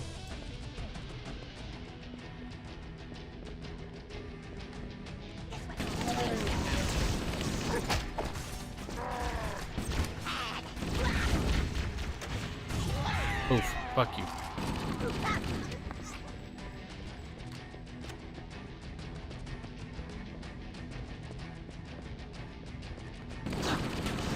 You missed both the Claws of Eagle and D&D Crusader RPs? Thing is, those things were probably doomed to fail. Based on what I've heard about the D&D one, and based on what I saw from the Claws of the Eagles one. I do get mildly agitated, though, I'm not gonna lie. I've gotten very close to just banning, or not banning, but muting people or deafening people that fucking on Twitter that are just like constantly tagging me like, you killed all these RPs, I hate you. Like, oh, just shut up.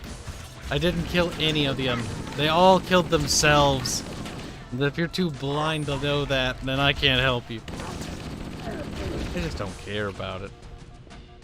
I'm almost exhausted about hearing about it. The VTM one was very obvious. Too many egos and personalities clashing. Lurking Hunger Season 1 didn't end because of me. It ended because a friend of ours had some personal stuff that's private, and I will not say what, that he needed to take care of. Lurking Hunger Season 2 ended because Arch didn't want to do it anymore. Because Arch got fed up. Never has Kibs ever killed a single goddamn RP. And the one that could be closest to saying I killed it, and I didn't, by the way, is the one mini Skaven RP we did with V, where I just Bubbles and me basically were like, we don't really like V's playstyle, so we went, and I like V. V's actually a nice guy, but his playstyle and ours just don't match. And I went up to Arch, and Bubbles and I did too, and we're like, like, we're just not having a particularly good time. We kind of want to bounce, but we'll wait until we can find replacements for the campaign. Because, I'm not going to just bounce, without Arch getting a replacement or something. I'll even help you find one, And he's like, no, I'm killing the campaign. It's like, okay. I mean, you're the one doing it. But, like, we'll wait until you find replacements if you want. Or we'll even help you, find replacements. Because I know tons of people would want to. Even other YouTubers. I just didn't have fun. And so, if I wasn't going to have fun with the RP and I wasn't having fun, then why should I stick around? I'll bounce, but I'll wait and be respectful and bounce when we have a replacement lined up. V is great, V's RPs is autistic. You say that, but that's completely wrong. I died. Thought I could outrun him. You say that, but here's the reality. Everyone I've talked to, Disco, Crow, or what's his name, Crow? Basically, V's one of V's besties. Like, nobody, like, it's kind of like with Regs. Regs was the same way. And everyone who played with them didn't really like playing with them. They like the people or personality, but the play style is just not fun. Good people. Important to note. But the playstyles are just not fun. Not a single person enjoyed it.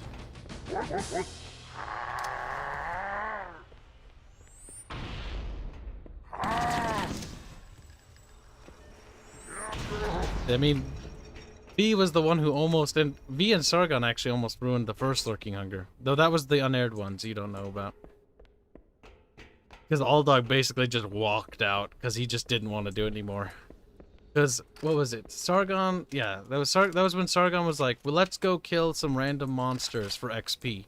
Let's go kill orcs. And Arch is just like, dude, really? Like, I've got this quest here. Like, are you going to engage with my story? He's like, no, I just want to kill orcs. Fuck you, Arch. Is basically what he said. And it's like, ooh. There was a little bit of tension between the two during that. That was several odd years ago, though. Cortana to Echo 419. The Chief and I are topside, requesting And I remember All Dog being like, I don't want to do this because like they don't care. And so he just didn't want to play. And so All Dog basically tuned out. Meowsy was the only one there.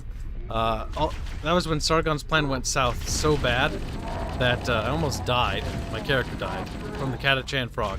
Because like we're going through a jungle and like Sargon's like, I don't want to go outside. This is my plan, but I don't want to put any skin in the game. Kibs goes out there. And so Kibs goes out there and runs into a fucking Catachan frog. Managed to survive. Some fucking cunting how. Okay? I don't even know. We managed to survive a Catachan frog. And, like, my leg ends up getting blown off, or basically snapped off, almost. And because he's like, let's ambush, let's do a frontal assault on a recon mission. And so, he does a frontal assault, where we assault a heavily fortified position, because Sargon is great at tactics, with a scout force. And we absolutely goes as badly as you'd expect. Basically, he's like, let's evacuate, but I'm going to leave Kibs behind, because my decisions have led to this failing, and I'm going to not accept responsibility. I'm going to just abandon Kibs. Meowsy, this is when I became friends with Meowsy, by the way. Meowsy was like, pulls a gun to fucking Sargon's head. He's like, if you fucking leave him, I'm going to toss your ass out of the fucking APC.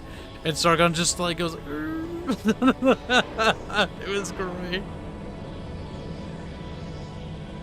Even the captain of the what's the APC's called for the guardsmen? The one with like the las gun turret on top, you know the one? The Chimera, I think.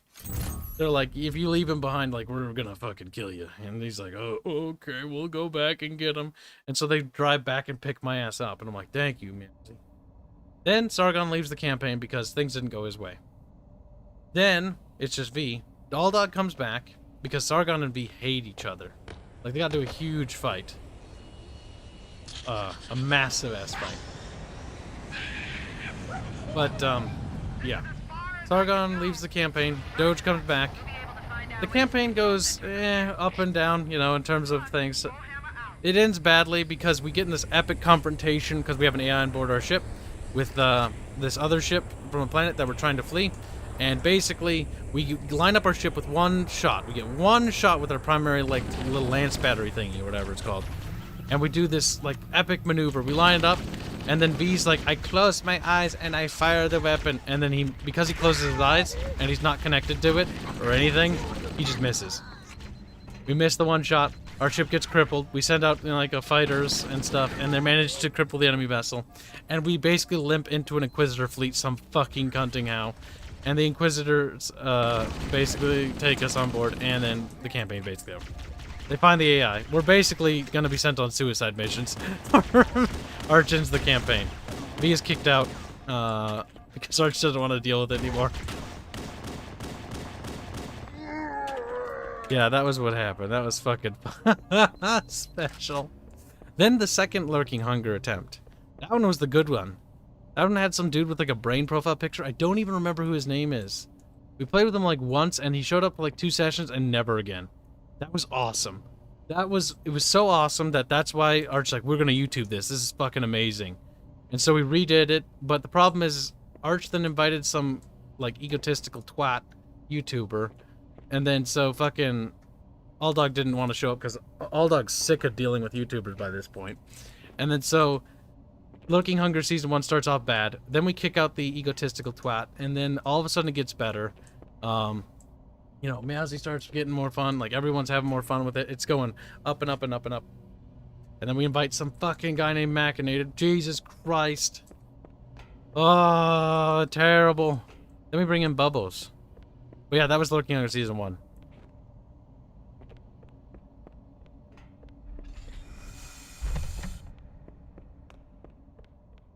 Yeah. I close my eyes and I fire the weapon. That's not even one of the worst things he did in the unaired episodes. What was the other thing? Okay, yeah. So after that, we're sent on, like, we're part of some we're part of the Inquisitor Agency group thingy. Turns out All Dog was a latent psyker, and they have a use for us. We're basically gonna be sent on fucking suicide missions. That's what they're gonna use us for cannon fodder. And so, like, we get to this planet, like, we're doing research and stuff there. We're, like, you know, uncovering stuff. This is before I made Aerith as a character. This is still based on an early version of Festus, who doesn't have blue and red hair. Mind you, that was just an old profile picture I had from the time. God damn it. that Arch gave to fucking Ritualist and made a profile picture. But, yeah, so we do that, and, like, V's like, oh, I have this perk where it's like, I have these contacts. So he's like, I have a contacts, I'm gonna use my contacts. He uses contacts. And he forces us to come with him. And we go with him. And then he tries to make Alldog do the talking for him. He's like, I don't know what I need to do, why I'm here to talk to him, because he's spurged out. And so Alldog's just like, no, and we just leave.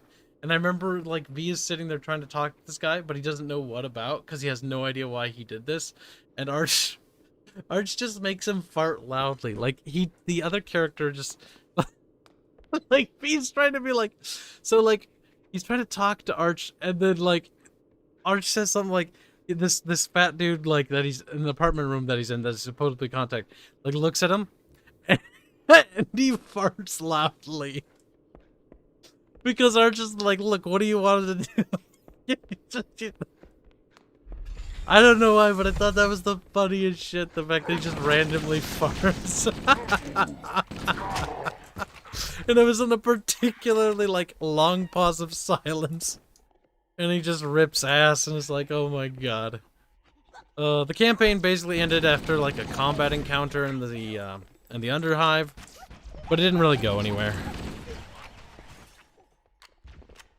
Basically because the campaign was so derailed after that point. It's perk to have contacts, you can't just wear glasses. Yeah, well, the thing is, he wanted to talk with his contacts, underground contacts, so he's like, okay. And Arch's like, what do you want to talk to him about? And he's like, Alldog, what do I talk to him about? And Alldog's like, no, dude, you wanted to talk to this guy. You talk to him, because Alldog's not going to play his character for him. And he's like, eh. It was funny. I enjoy V. I probably would love playing video games with him, but by God, RPing? Now that's just too tismy, even for Kib. He's a great guy, though.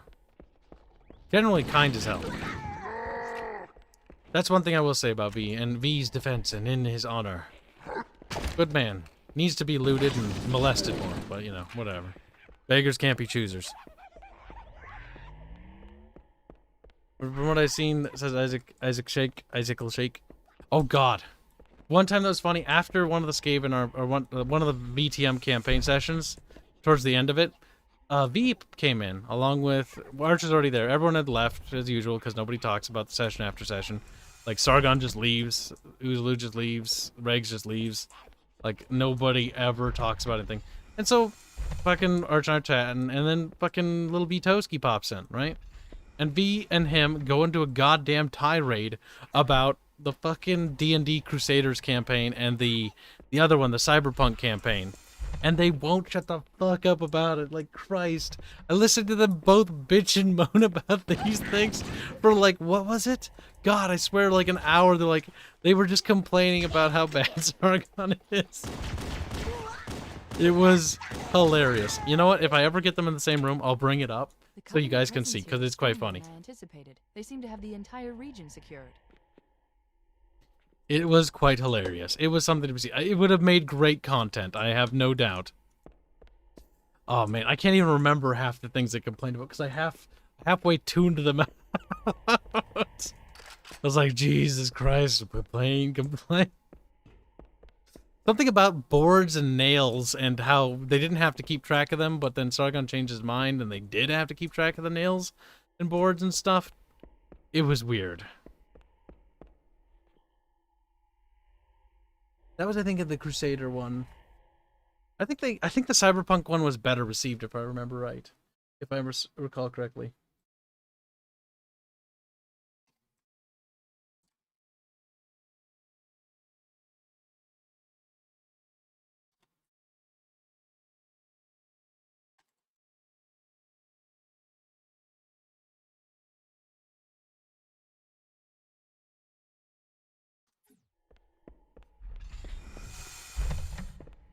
Sargon and shopping, ask Arch about the nails. Yeah, I remember him complaining about the nails. Arch wouldn't shut the fuck up about the nails. He's like, I don't even remember. He's like, goddamn Sargon, I asked him if I had to, count every nail, and he's like, no, you don't. I wouldn't do that, because that would be cancer. Next session, because he's a boomer, he forgets. Yeah, it's a gun on both. Interesting. Oh my god, that's quite funny. The weather patterns here seem natural, not off. Lol. I get his gun. Okay. It was quite funny.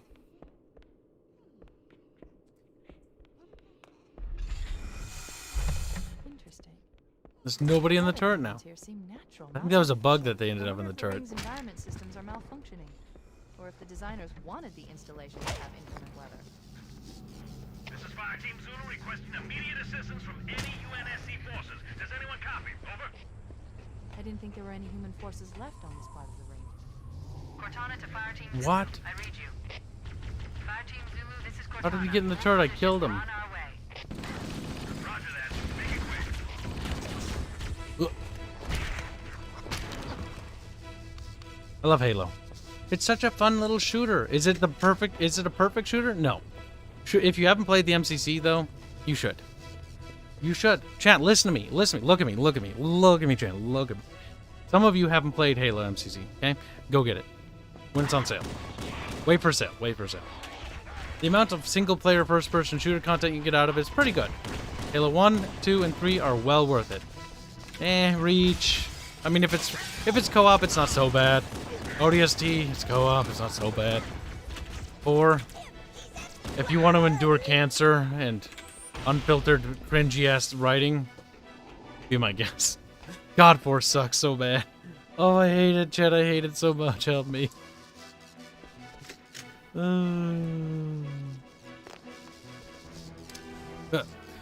have some jalapeno poppers still on my desk. I should probably throw those in the oven if I want to eat them. I imagine they're quite cold.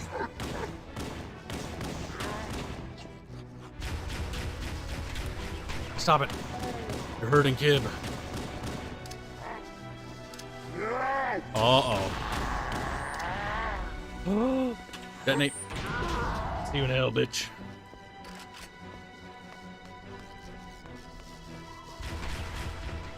He is the Curry Boar file, correct? Not to my knowledge.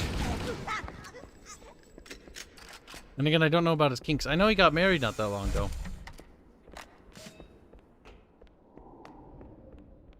He's a pretty nice, chill dude. He is a Balkan boy, though. So, you know, the Balkan people just have that Balkan tendency. This is where Kibs is going to get a little cultural supremacist here. Okay? Balkans. Every goddamn time. Every goddamn time. Especially the further south you go in the Balkans, the more spurgy they get. That's not to say they aren't good people, but by God. I didn't think stereotypes could ever be based or have any sound. Like, stereotypes are just, you know, memes. Then I met Balkan boys. The Balkan squads. They're always so Balkan-y. And that you can't even refute me. You can make yeah, shut up. I'm right. There's no debate here. There's no disputing. Balkans are Balkans. And I can just say that, and there's nothing anyone can do to defeat me in combat verbally. Evidently V's into face sitting. Listen, I don't care, and I don't want to know. Whatever people are into in their private time, whatever gets their rocks off is their business. Not mine, so don't make it my business. That is what we call disgusting. But if you're into a particular kink or fetish, I'm not going to judge you. Actually, no, that's wrong. I am going to. But the thing is, I'm not going to hate you because of it. I'm just going to be like, shake my head in shame and be like, if that's what gets you off, fuck. Weird. Weird. You don't even know where the Balkans are, Kibs. You think Hungary is in the Balkans? They're on the edge of it. Hungary gets a free pass because the composer's from Hungary. He gets to be an honorary Balkan boy. You're like, no. He's on the north edge of Balkan land. Keep saying like Yugoslavia, but Yugoslavia doesn't exist. Kibs' map knowledge basically consists of World War II every time I think of the Balkans. Because every time I think of Europe, I think of Hearts of Iron.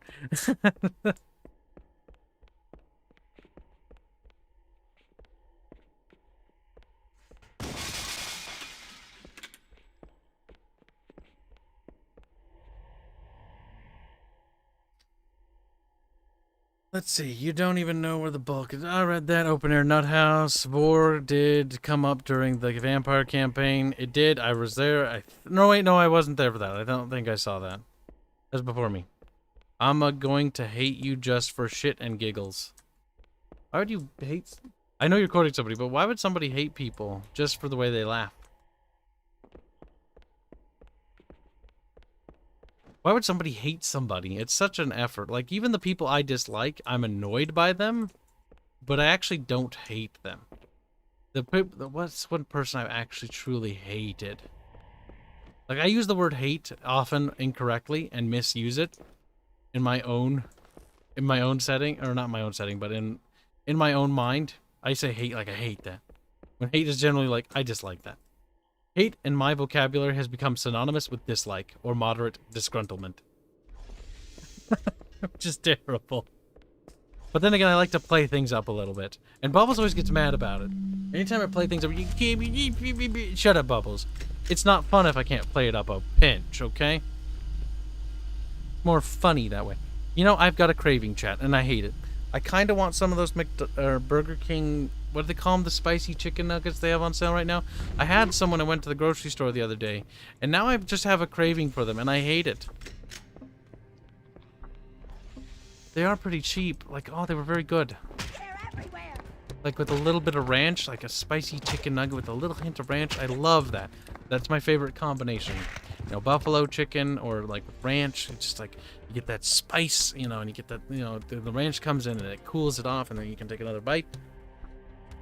You can enjoy the flavors mixing. Just, Oh, I've got a craving for it now. No! I haven't had a craving for a fast food item in a very long time. Oh, one thing. Every Friday, I bring my dad lunch. Because, you know, it's nice and I like to see my dad. And he lives relatively close by. I'm annoyed that my mother doesn't live close by because I'd love to see her some more. Because I miss her a lot. But, I miss my brothers. I do get lonely. Hey, Wisdom. But they're so far away. I would like to see them again. Soon.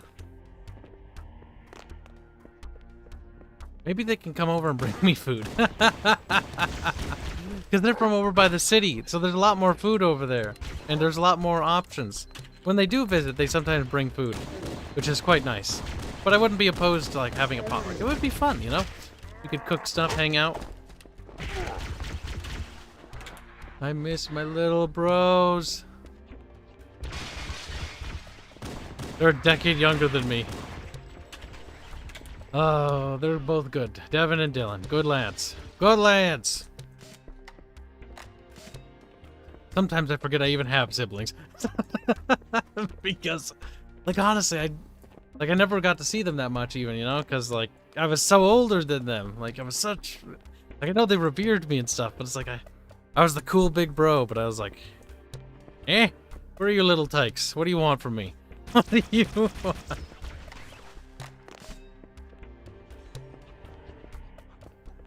Man, I was trying to groom them into getting into gaming.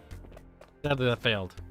At least, no, it didn't fail. They want to, but like my mom's like, expensive computer setups. And nowadays, like the market's not good for that, which is tragic. Get a GF to cosplay as Aerith. Problem solved.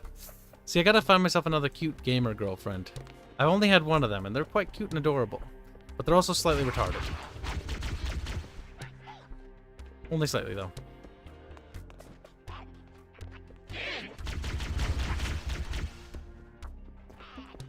Get her to cosplay it. That'd be kind of weird. Like, you're that mascot for our channel that promotes our material a lot. Like, yes. Weird. I've commissioned a lot of hentai of that character for promotional material. Of course, chat. For promotional reasons, chat. You don't understand. They're like, I don't believe him. But the best part is it works. People join the Discord every time I tell them there's new stuff there. Nothing I crave is bourbon bacon burger from Wendy's. That shit is crack. That sounds really good. There's a burger at Dairy Queen. Oh yeah, I was telling people about that. So I get my dad, lunch. Sometimes I can pick him up some Subway or Burger King or McDonald's or whatever. Mostly it's actually just Subway or Dairy Queen. But Dairy Queen's got the bar and grill, or not the bar and grill, but they got the grills, and the grill's pretty good. But there's this new burger. There was an A1 steak burger thingy, and that was pretty good.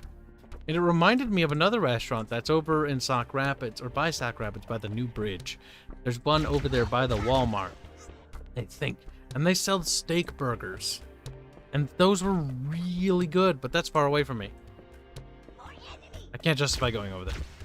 The waste of money and fuel. Oh, man. Those were pretty good.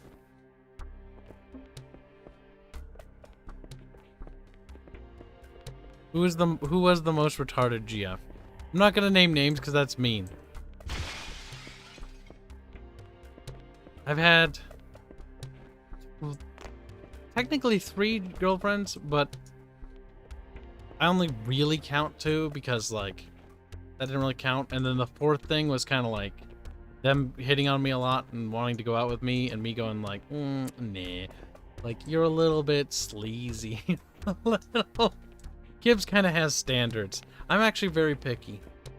So this is going to sound really dumb and kind of mean, and maybe it is. But in school, a lot of girls actually did like me and find me, attractive and wanted to go out with me. But I was very particular. So I would often just not. There are 3 that come to mind. Actually 4 now that I think about it. And that's over a period of time. But I just wasn't interested in them. I'm picky. I'm very particular. They have to be the certain ideal, person. They have to like video games. They have to look cute. They have to, have derpy personality quirks. You'll notice that Aerith has derpy personality quirks. There's a connection there. But a small one. I show you. Don't kill all the people. I need them to get in my white hog. Fuck you. Get in the white hog. Oh my god, get in the fucking gunner seat. Christ, before you die. Alright, good.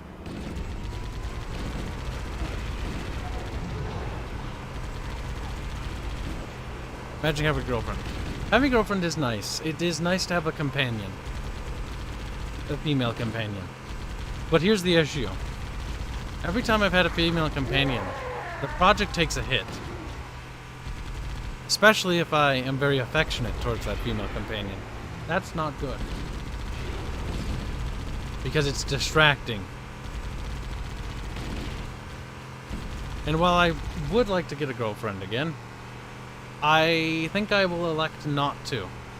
Not for the foreseeable future. Not just because dating is a bit of a hassle and can be quite draining, which it can be, but it's too much of a distraction. I have way too many projects and way too many obligations, not just the team, but my audience as well. They expect certain things, and I want to meet those expectations, and I want to provide the game that I promised that I would provide. I want to provide, I want to give it my all to see if we can do the tabletop thing. And if I want to do those things, I need to be willing to put in the time to do it. And to get a female companion, that wouldn't be fair to that companion. Because the thing is, I wouldn't be able to give her the time she needed. And that's just, it's not realistic. It would be an unhealthy relationship, in my opinion.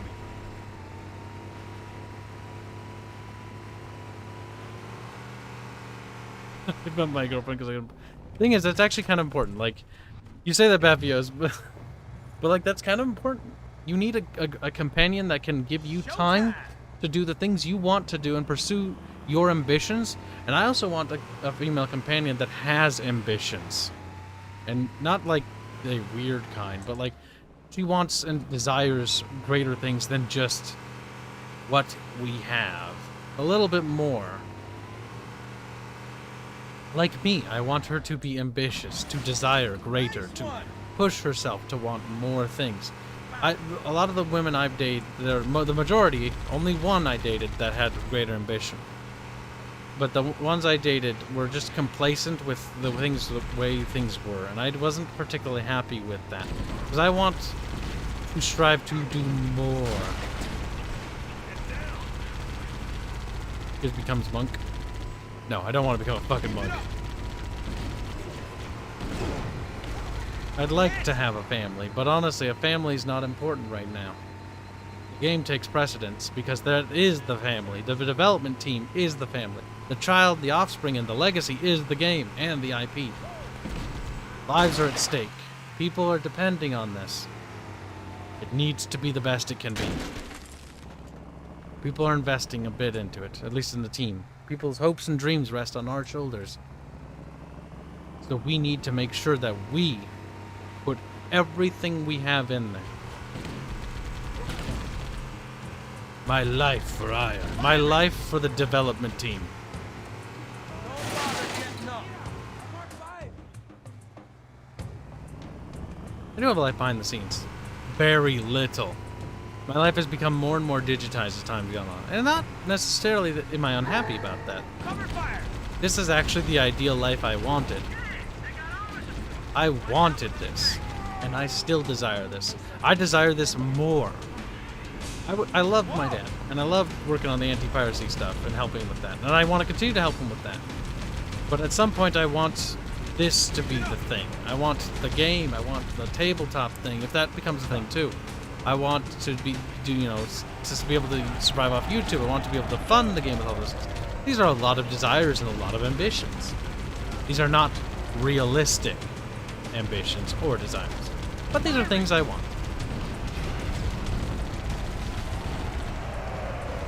I want to hire everyone full time. An unrealistic desire and ambition. I want to be able to give everybody on the team a full-time job. I hope that we will reach that point. And I hope we'll reach it in a year or two. Which is why I'm going to strive to redouble my efforts on everything.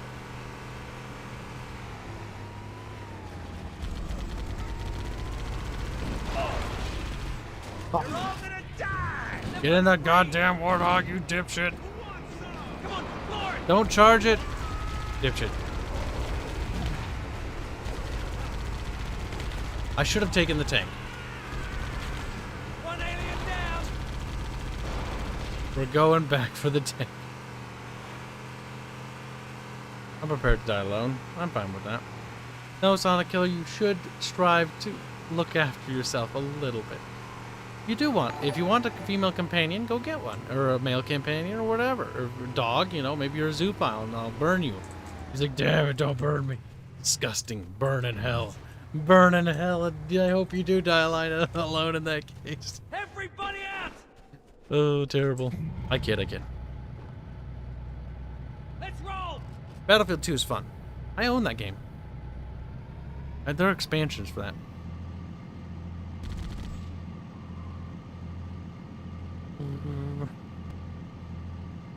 Don't destroy yourself in the process, though. That's true. You need to look after yourself just as much. Just like I need to look after myself because my mental health and my happiness affects my team. If I'm not happy and in a good place, that's just as bad as my team being in a bad place as well. That's how we I need to take care of myself, and that's why I need to eat food that makes me happy too. That's why I do buy food, sometimes nice food and stuff like that. I don't always do that, but I buy things that I have cravings for. Why? Because I try to make sure that I fulfill my own desires. And I know that my own desires are just as important as anyone else's. Because if I'm miserable, well then that's going to show in everything I do. Everything I do is going to show that I'm miserable. I know that because I was in a place where I was miserable for a time. And I crawled out of that. And I was like, you know what? Maybe I shouldn't just be a mopey little bitch. And maybe I should go make something of myself. And I did. Not everyone has the strength of will to do that. Some people have other complications. But fortunately, I had good friends. And I had, you know, people that helped push me to do that. Go. I mean, Arch is one of the reasons why I got back into YouTube. He convinced me to go back to doing YouTube. I quit because I got so mad I wasn't in a particularly bad place, but I was so upset with myself and for cultivating an audience that didn't look at me like a person, but put me on a pedestal in a way that I wasn't happy with. They were too simpy, is that the word? And it became toxic to a degree where it was like, if I don't live up to their expectations, I'm loathed and hated. If I don't become this unrealistic person that doesn't exist. There were other complications as well. I needed to burn everything down in order to remake it better. At the time, I just needed a break from YouTube. They're everywhere. The machine gun on this thing is absolutely trash. Great shot. Hey.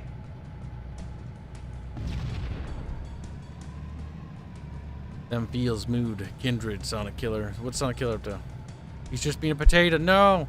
If I was saying in Polish, each monster will find its amateur. Oh yeah. I don't know if that translates particularly well for me, because I'm like, eh? There are too many potatoes in this oven. Like, that's very deep, kid. I just make shit up. There could be, though. Oh god, oh god, oh god, oh god. I don't have a shield. Which means the damage is going to be vented directly into my body.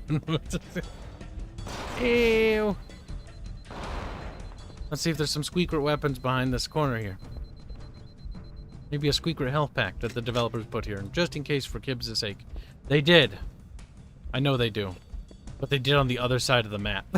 Damn it, and not on this side. And the accuracy's not perfect.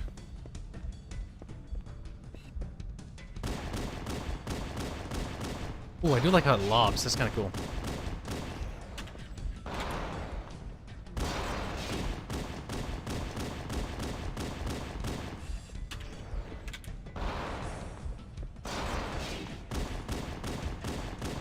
Fuck it.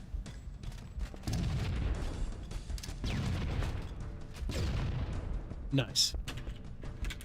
Physics will do the rest.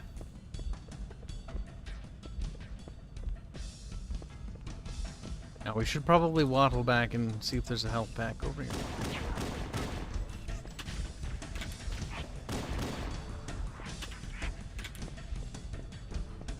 Yeah, the tank machine gun's just kind of garbage. I mean, it does get better in the other Total Wars Halos. I like how that grunt slept through that entire encounter.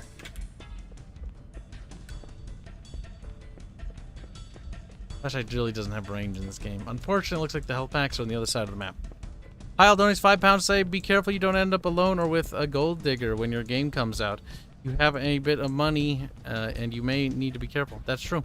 That's honestly why, in my opinion, when I go dating again, if I ever decide to do it again, here's what I'm thinking. I'm thinking I'll just be like, yeah, no, I just sort of do like a thing. I'm not going to say like specifically what I do. Because if it boils down to like, oh, you have lots of money or you don't, like, I can understand a companion wanting their counterpart to also have money, because you don't want to be dead weight in the relationship. Like, I expect them to have a job, just like they should expect me to have a job.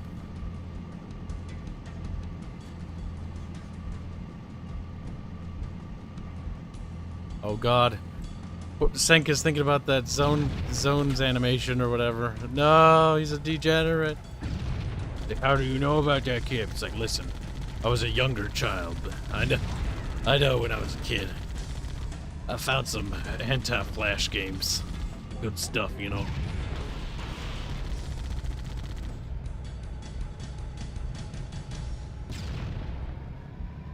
It's like, oh shit. Now that some of them are like, is he talking about something that actually exists? They don't know. They're uncertain. They're confused. They're scared even. Like, welcome to stream, Kenneth.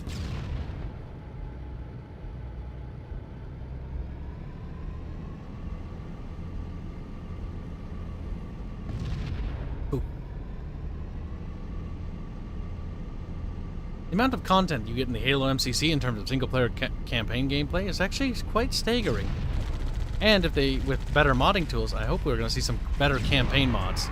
Because honestly, my interest with Halo, I don't mind the PvP stuff with friends, but like the campaign, the PvE aspect is my favorite. Some custom missions and campaigns would be great. Somebody modding in 4-player co-op to the Halo 1 and Halo 2 games would be awesome. And then adding more monsters to help with the balance, or enemies. That would be awesome, awesome. I'm always annoyed that Halo 1 and 2 are limited to only two peoples. Two peoples.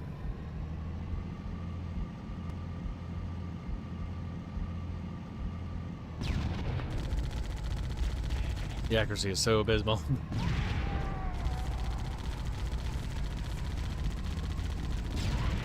I had to guess, I imagine there's some help. Oh, there's some dead Marines over there. Perfect.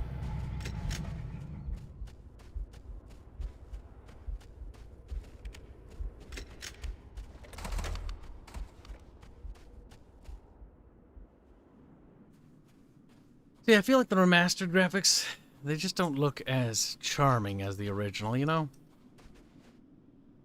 I prefer the original VG game graphics.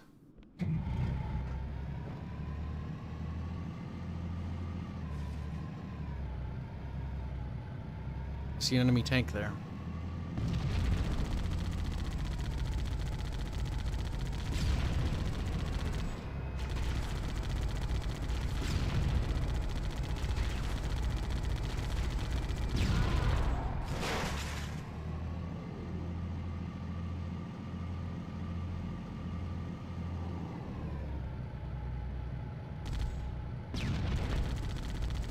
Oh shit.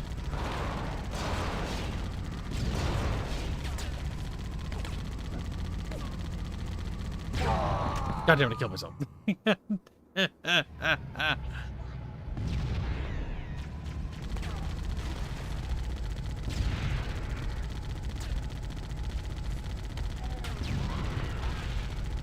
There we go.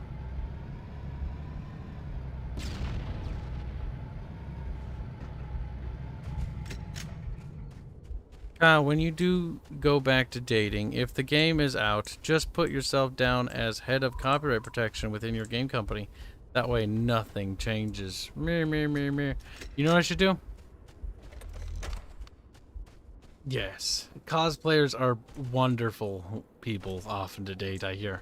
There's never any bad problems. I'll just date every single waifu I've made. Just like, my god, he's a mad lad. Makes a bunch of waifus, bangs every single one of them. It's like, I did it, chat. I banged my imagination, but in real life. But in real. That's so stupid, I love it. But not impossible.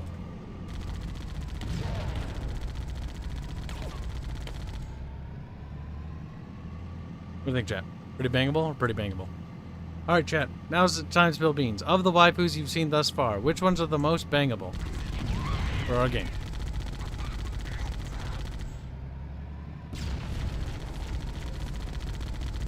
It's a stupid question, and I'm sure we'll get some interesting answers, if any. Oh no!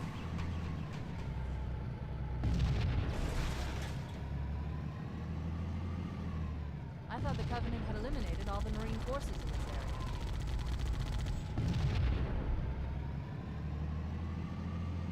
Why would they do that? Eliminating Marine forces is cruel.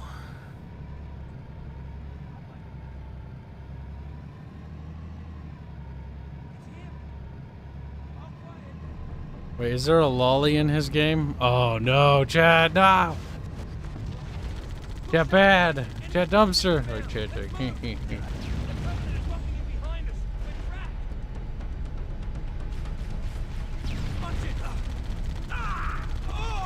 Listen, don't stand directly behind a tank, you monkey. That's it. We're gonna go up there and crush the resistance.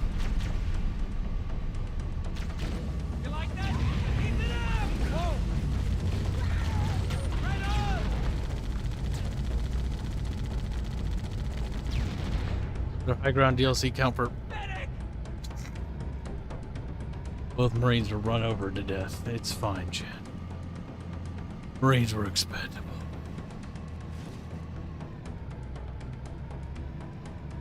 Did he say he going to bang a lolly? I never said that. You absolute degenerates. Those are cruel and unusual. Beth as Aerith and get a girl to dress as Bobette. Giggles, you've got some weird kinks. Giggles like Giggles, degenerate.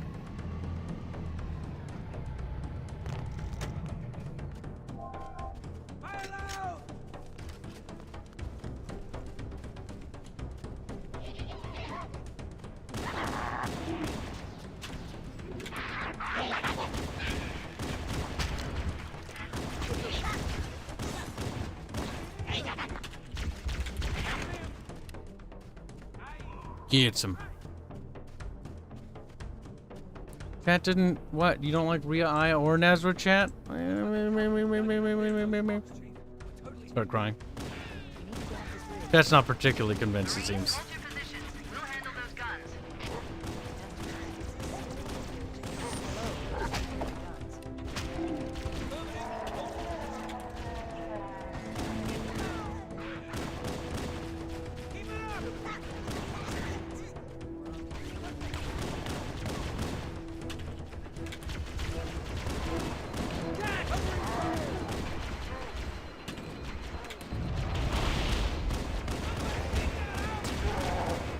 Hey, got run over. I a little genetically never hurt anyone. It's odd that the only game in which spirit drop hips can be destroyed is in Halo Wars. Spirit drop ships. Oh, I think I know what you mean. The turret things. Yes, okay. Uh-oh. Actually, the rocket launcher is going to be extremely useful in a little bit here.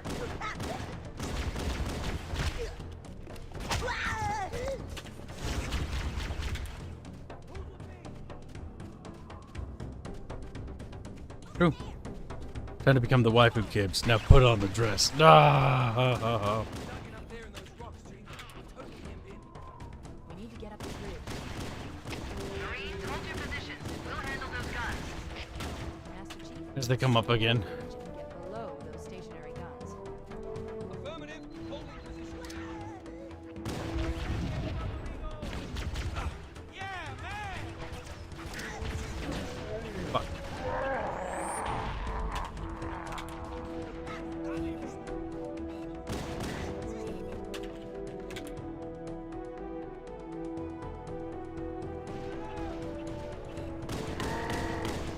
Pap, pap, pap. Uh-oh. Uh-oh. Covering fire. Keep some for me. Alright, where is he? Get him with the rocket launcher ain't gonna be easy. The sniper guy might be able to do the damage.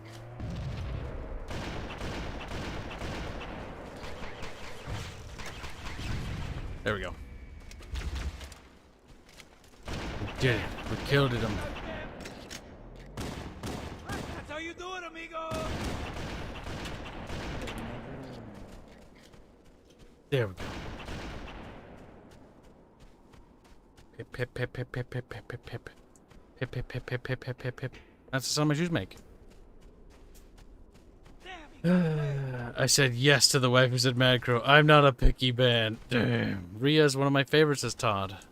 Well, it's good that we'll get some heirs. You're like, oh, shit. I need to pay child support, brother. Have they invented condoms? That's a good question. Correct, Aya. Oh, Aya. Poor Rhea. Tagged with your current position. Hold your position and await evac. Tragedy. The Master Chief and I are going to continue on ahead. That's affirmative. Fire team Zulu out. Fuck the cosplayers, then dress up a kid as Celeste and adopt it to raise it as your own? Okay. I thought you were about to say something else, and I was like, oh no, cheeky. Celeste, it needs to be cared for. Celeste is but a child. Not breedable, chat. In fact, FBI is gonna come fucking knocking. And you're gonna be executed for heresy. Reason and any other things that I can find a reason to execute you for. Oof.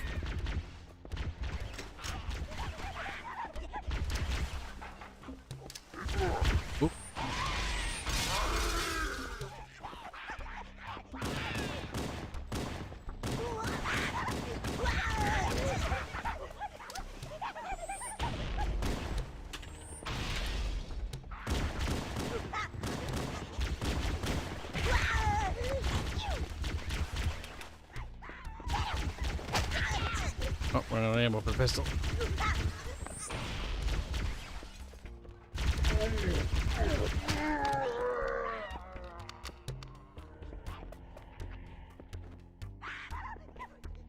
Nothing but corpsicles. Words. Hard. Even Halo Reach, the Phantom dropships can be destroyed, but not the Spirit dropships. Guess Bungie never had time or bothered making debris for it. Pretty much. Phantoms are destructible. But Spirits are not. The Spirits are actually... I like both. The Spirits are cool. Spirits look like more like landing ships, like a land invasion.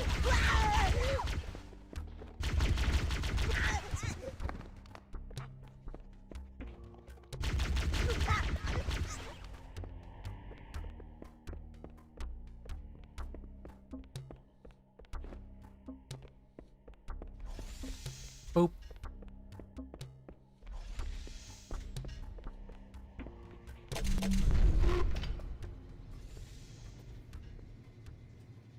Whoa, I didn't press the button. How regrettable for me, chat. How regrettable for me.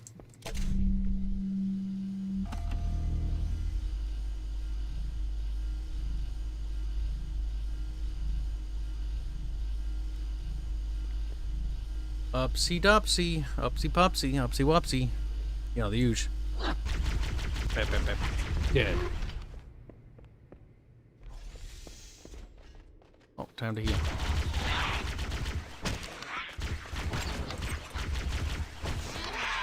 Honk.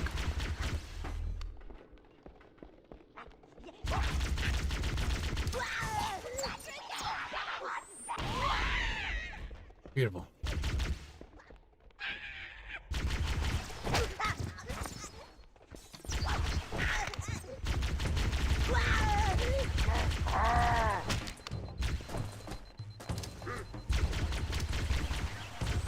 Nope. Killed me. I know I did press it twice.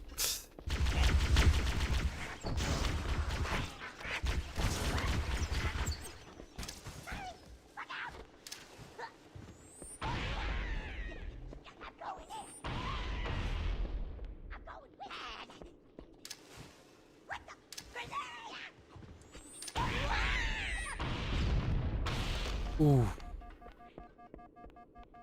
That sucked.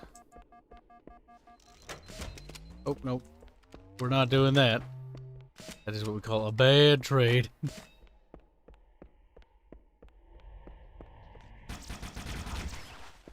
I need the mod that makes the needle a little bit more viable. Not bad, but it's just not great in vanilla.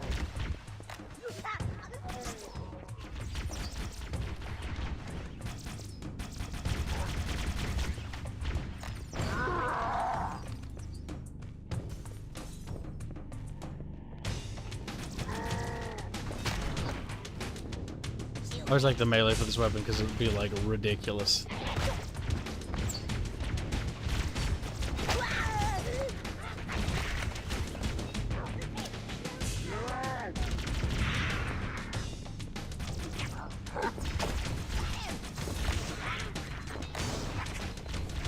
Ouch.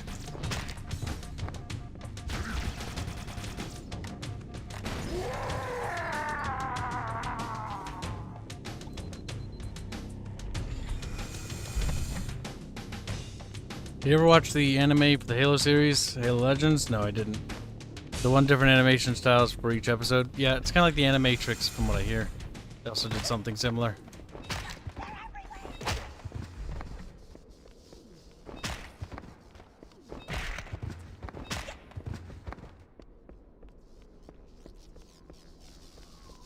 Just killing grunts, don't mind me, herka-durka.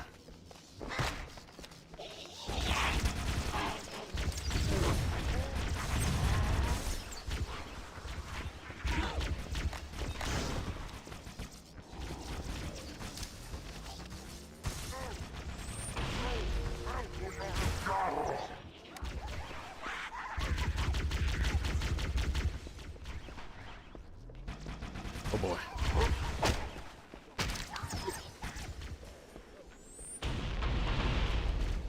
I figured that would cause a chain reaction.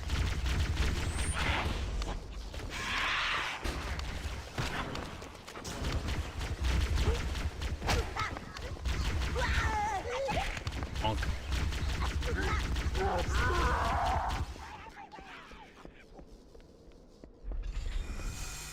Beautiful.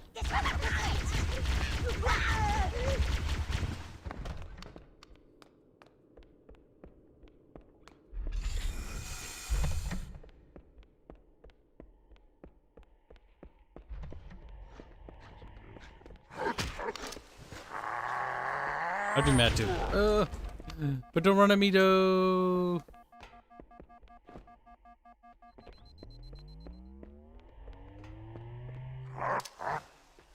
God damn it.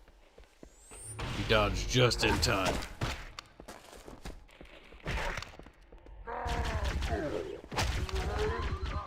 And now he's dead. Beautiful, Chad. Beautiful.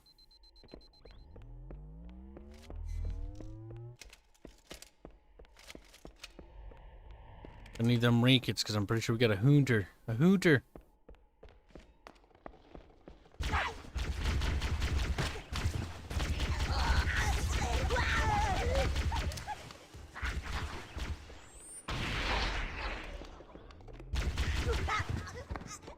Dead.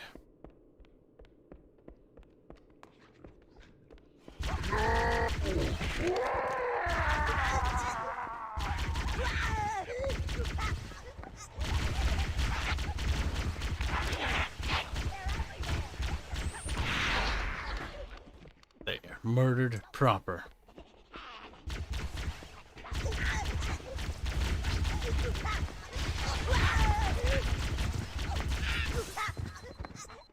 Perfect. The AI's got some good scripting.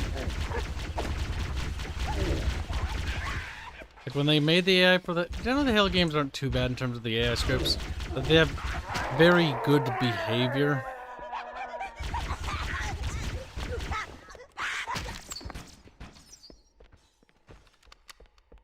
Which makes them behave interesting. Like in Halo 2 or 3, that like if a sticky grenade lands on a Marine's helmet, they take off the helmet and they fling it back at the enemy. Like there's cool little scripts that they run in the game that they do interesting behavior stuff. Which is nice.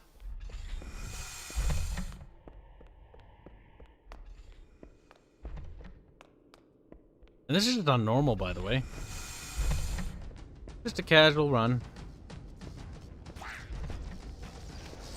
Uh-oh.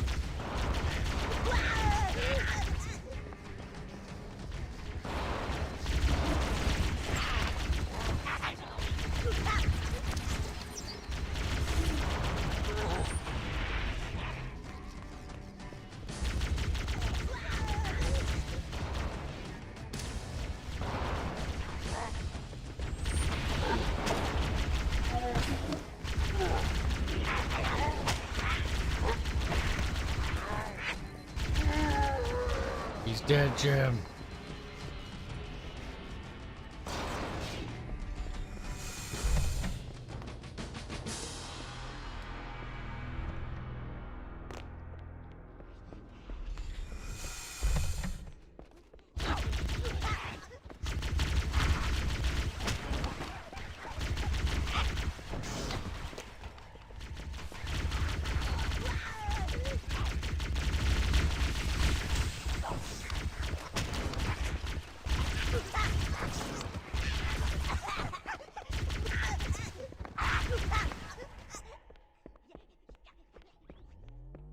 I just like to imagine, like, the fucking, if those hunters are following me, like, they see the trail of destruction and they just, like, slowly turn around. They're like, nah, never mind.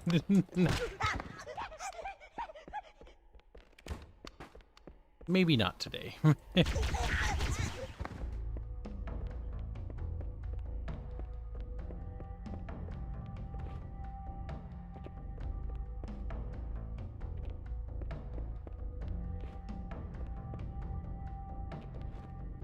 The only good alien is a dead one. True.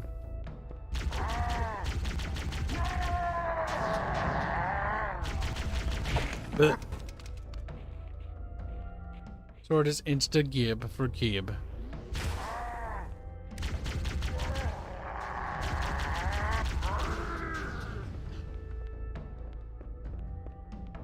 Also, one of the things I like about this engine is there's no physics like ragdolls, but they have that slope thing where if on a slope they like their body slides a little to give it that natural gradient rather than being flat.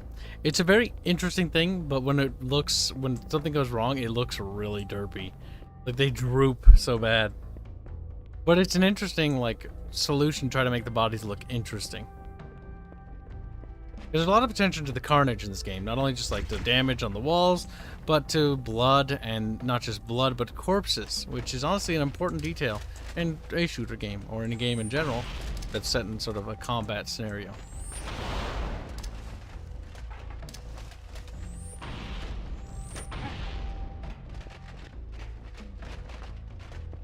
But being evasive. That body will do it. Yep. Where it does the weird droop.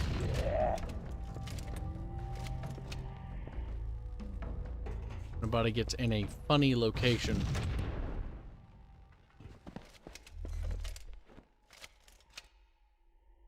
There's two bodies there, but you can kind of see where they droop because it's trying to do something to make it look interesting. So it can happen where it gets in a weird spot. So Kibs, last question before going off to make a meatloaf. What is it about the art style of Halo Reach that you don't like? It's the functional, it's functional and the gameplay is fun with only a few major issues. Melee. No. In my opinion, the enemies are terrible. The sponginess of enemies is really bad. Guns don't feel like they have any weight to them. The story is poorly written. The art style is bad in the sense where it just doesn't look good. It's all trying to gloomy. It doesn't have a very good Halo aesthetic, nor does it have good music. Like, Reach's music is very solemn and not very, like, Halo-y.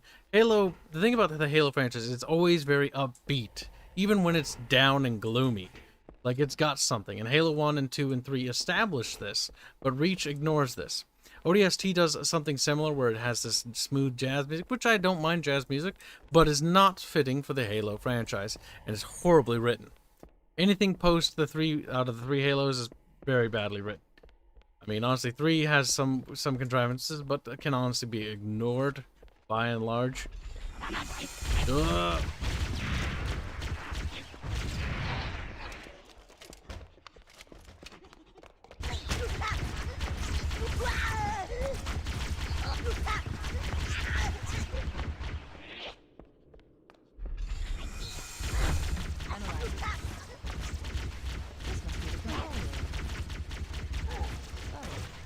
I don't think so.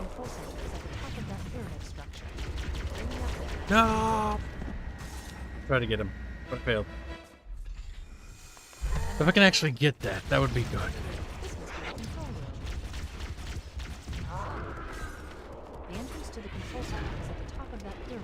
No, I'm coming for you, Banshee.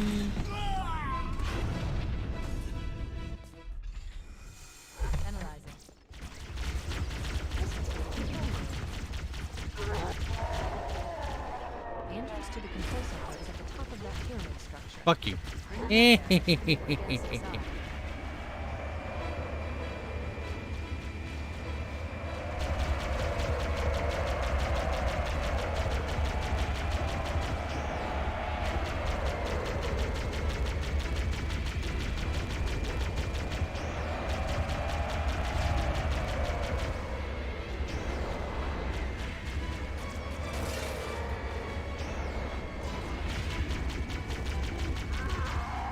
This is before hijacking was a mechanic.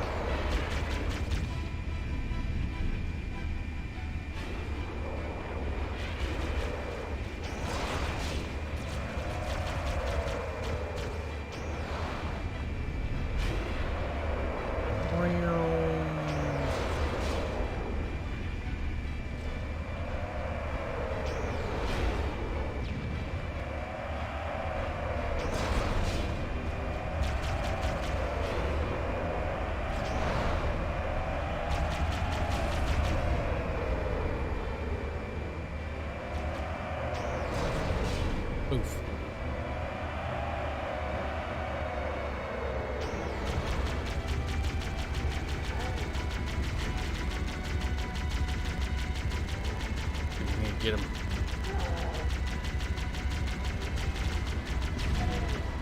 Oof.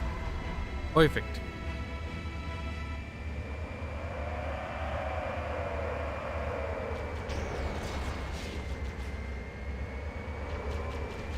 Flying around. You ever sleep? You played Left 4 Dead 2 for 9 hours before the Skaven planning session. It's been a long day. I do. But I'm going to be ending the stream after this mission and starting work, actually. Because I think that's appropriate.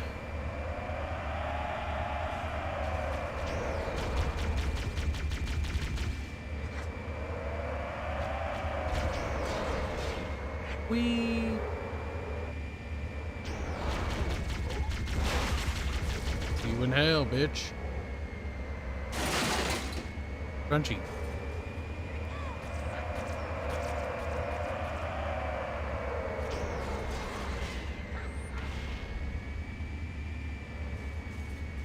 Not gonna finish this game in one stream.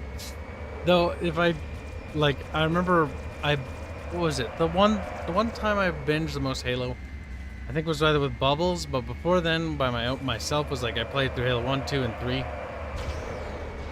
And did like a full Halo original trilogy completion. Listen, I'll give you a little bit extra, and we'll go through the long way.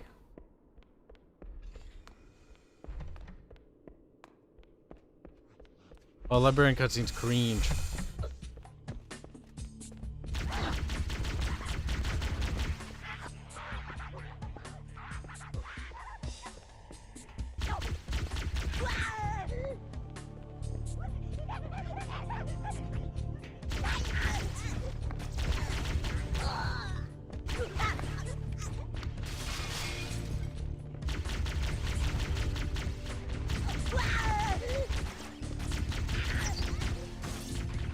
Killing grunts, don't mind me.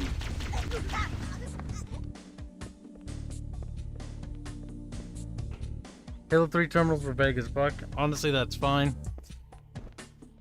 Because honestly, just not being super clear is good. It's also back when it was still related to the marathon lore. Halo and Marathon were connected. Then they retconned that with 4 and the Librarian when 343 went their separate ways. 343 went to go make shitty games, or not 343. Bungie went to go make shitty games, and 343 went to go on to write really bad stories. And really bad games. A wonderful thing, truly. The magic of Bungie was lost.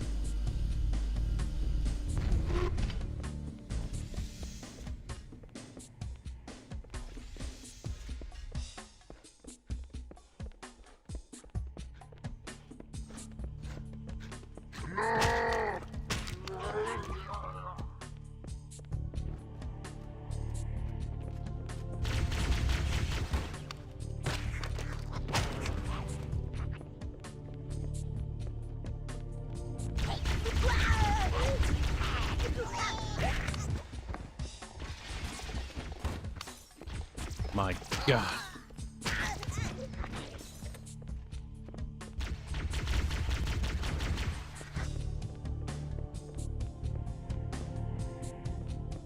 I like how there's little arrows in the ground. It's like, dummy, this way.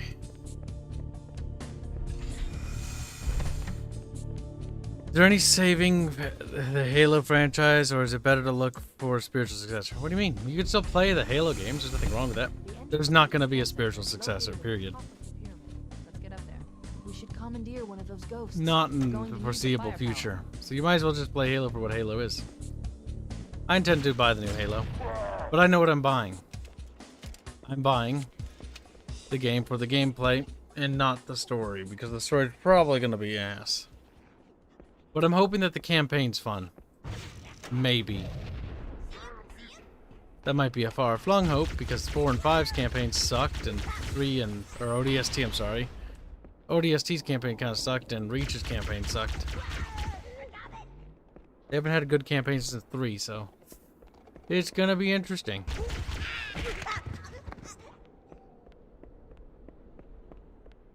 Yes, every use in this game is real? Yes. I mean, it's Halo. 1. Especially Halo 1. Their budget's fucking the size of a peanut. Actually, no, I think the budget was fairly sizable. But also to save on storage. With older games, reusing assets helps save on storage because you don't have to load that many assets. You don't have to stuff that many textures in the game either. I mean, this level is reused twice, by the way. One we go this direction, one we go a different direction. And this is one of the longer levels, which this level pads the game time by being just basically a long trail, windy pass. But it's a fun level, because, you know, it just kills stuff. And the way back is even more hectic than the way through. Because the way back is when the Covenant, Flood, and the Sentinels are all fighting each other. So it's very hectic.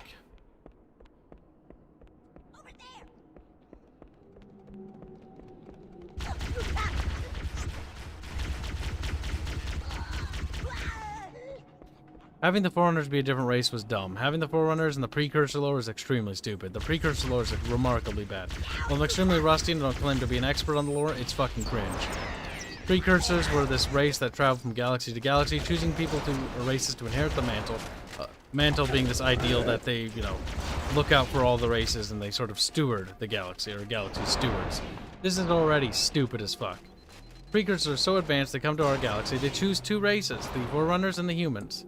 And the Forerunners were retarded, and apparently they didn't choose them, they chose the humans. And out of jealousy, the Forerunners attacked the Precursors. The Precursors, despite being an inter-fucking galactic, or galaxy-spanning entity, got wiped out, or defeated so badly to the point that they had to turn themselves into dust. They turn themselves into goddamn dust. The dust gets sick, they become Flood. While the humans are existing in their side of the galaxy, the Forerunners exist in their side. Don't really interact with each other. But basically what happens is the Flood, aka Precursors, come back. They attack the humans so that the Forerunners will see the humans as valuable. Okay. And then the humans flee through the Forerunners, almost wiping out the Forerunners because they were just fleeing because they were just that powerful. This is already fucking retarded, by the way.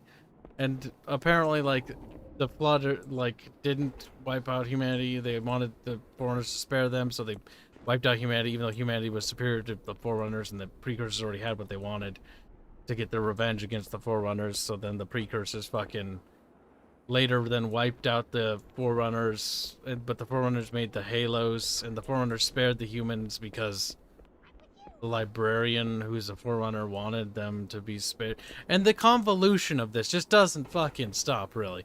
It only goes on and gets worse and worse as time goes on. Versus the original Halo lore is suggested that humanity built all these things, but were overrun by the Flood, and so they, you know, seeded worlds to, you know, retake their empire, basically. But the Covenant, who discovered the Forerunners, were like, wow, the humans are gods. Or not the humans are gods. This race is gods, and we need to light the rings because that's what the gods want. So, whoops. That's the original lore, and that's actually much cooler than the whole Precursors, fucking Forerunners, dumb, stupid shit.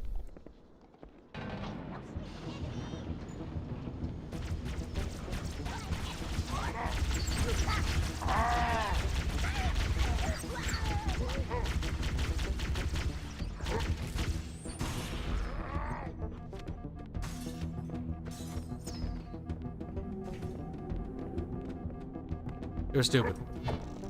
Huh? He's fast. I didn't think he was that fast.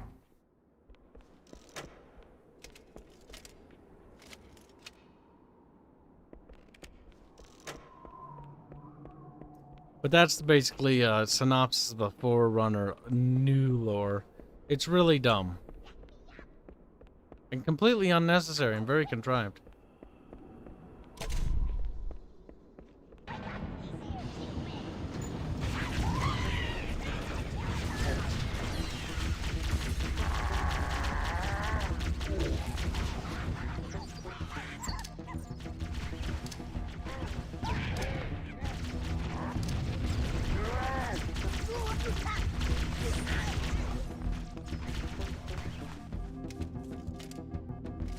Watch your spacing, says Pixie Pip. No, we're not ready for the part 2 of Fire Warrior. Probably gonna wait till a little bit of wintry time to finish the Fire Warrior playthrough for good.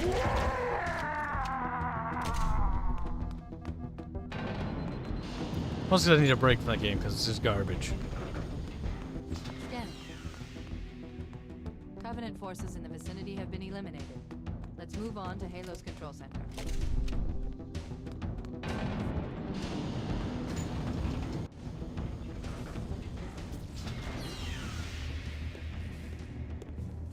This is it.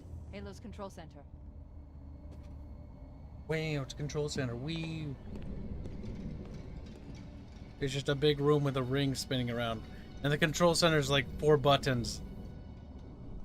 It's mostly for stylism and art and stuff like that, but like, when you think about it, it's actually really stupid.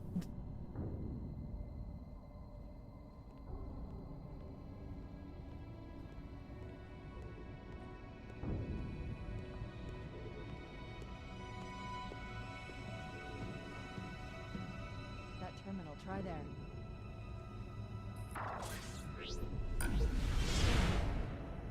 You all right? Never been better. You can't imagine the wealth of information. The knowledge, so much, so fast. It's glorious. So, what sort of weapon is it? What are you talking about? Let's stay focused. Halo, how do we use it against the Covenant? This ring isn't a cudgel, you barbarian. It's something else. Something much more important. The Covenant were right. This ring... it's Forerunner. Give me a second to access. Yes, the Forerunner built this place, what they called a fortress world, in order to... Wait. No, that can't be. Oh, those Covenant fools. They must have known. There must have been signs. Slow down. You're losing me. The Covenant found something. Buried in this ring. Something horrible. And now, they're afraid. Something buried?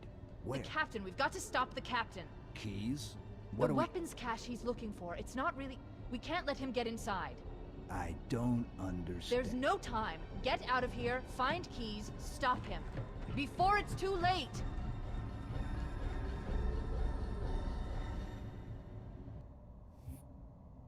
My god.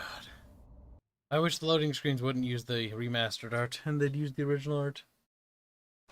Or whatever setting you had on. Takes me out of it a little. It does. Takes me out of it a little.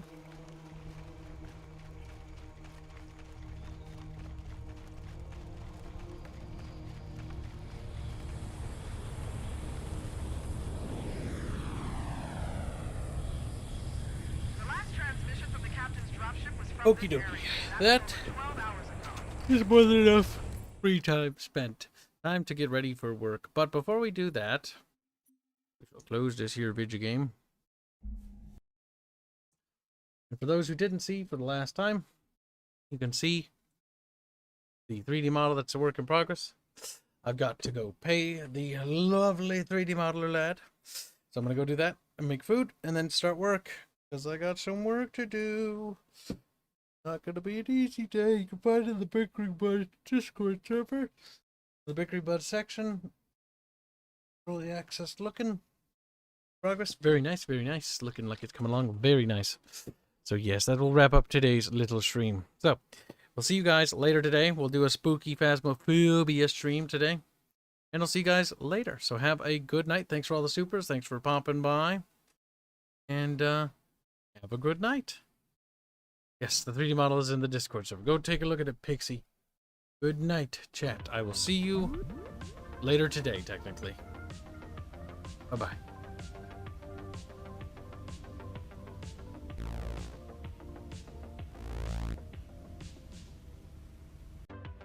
What?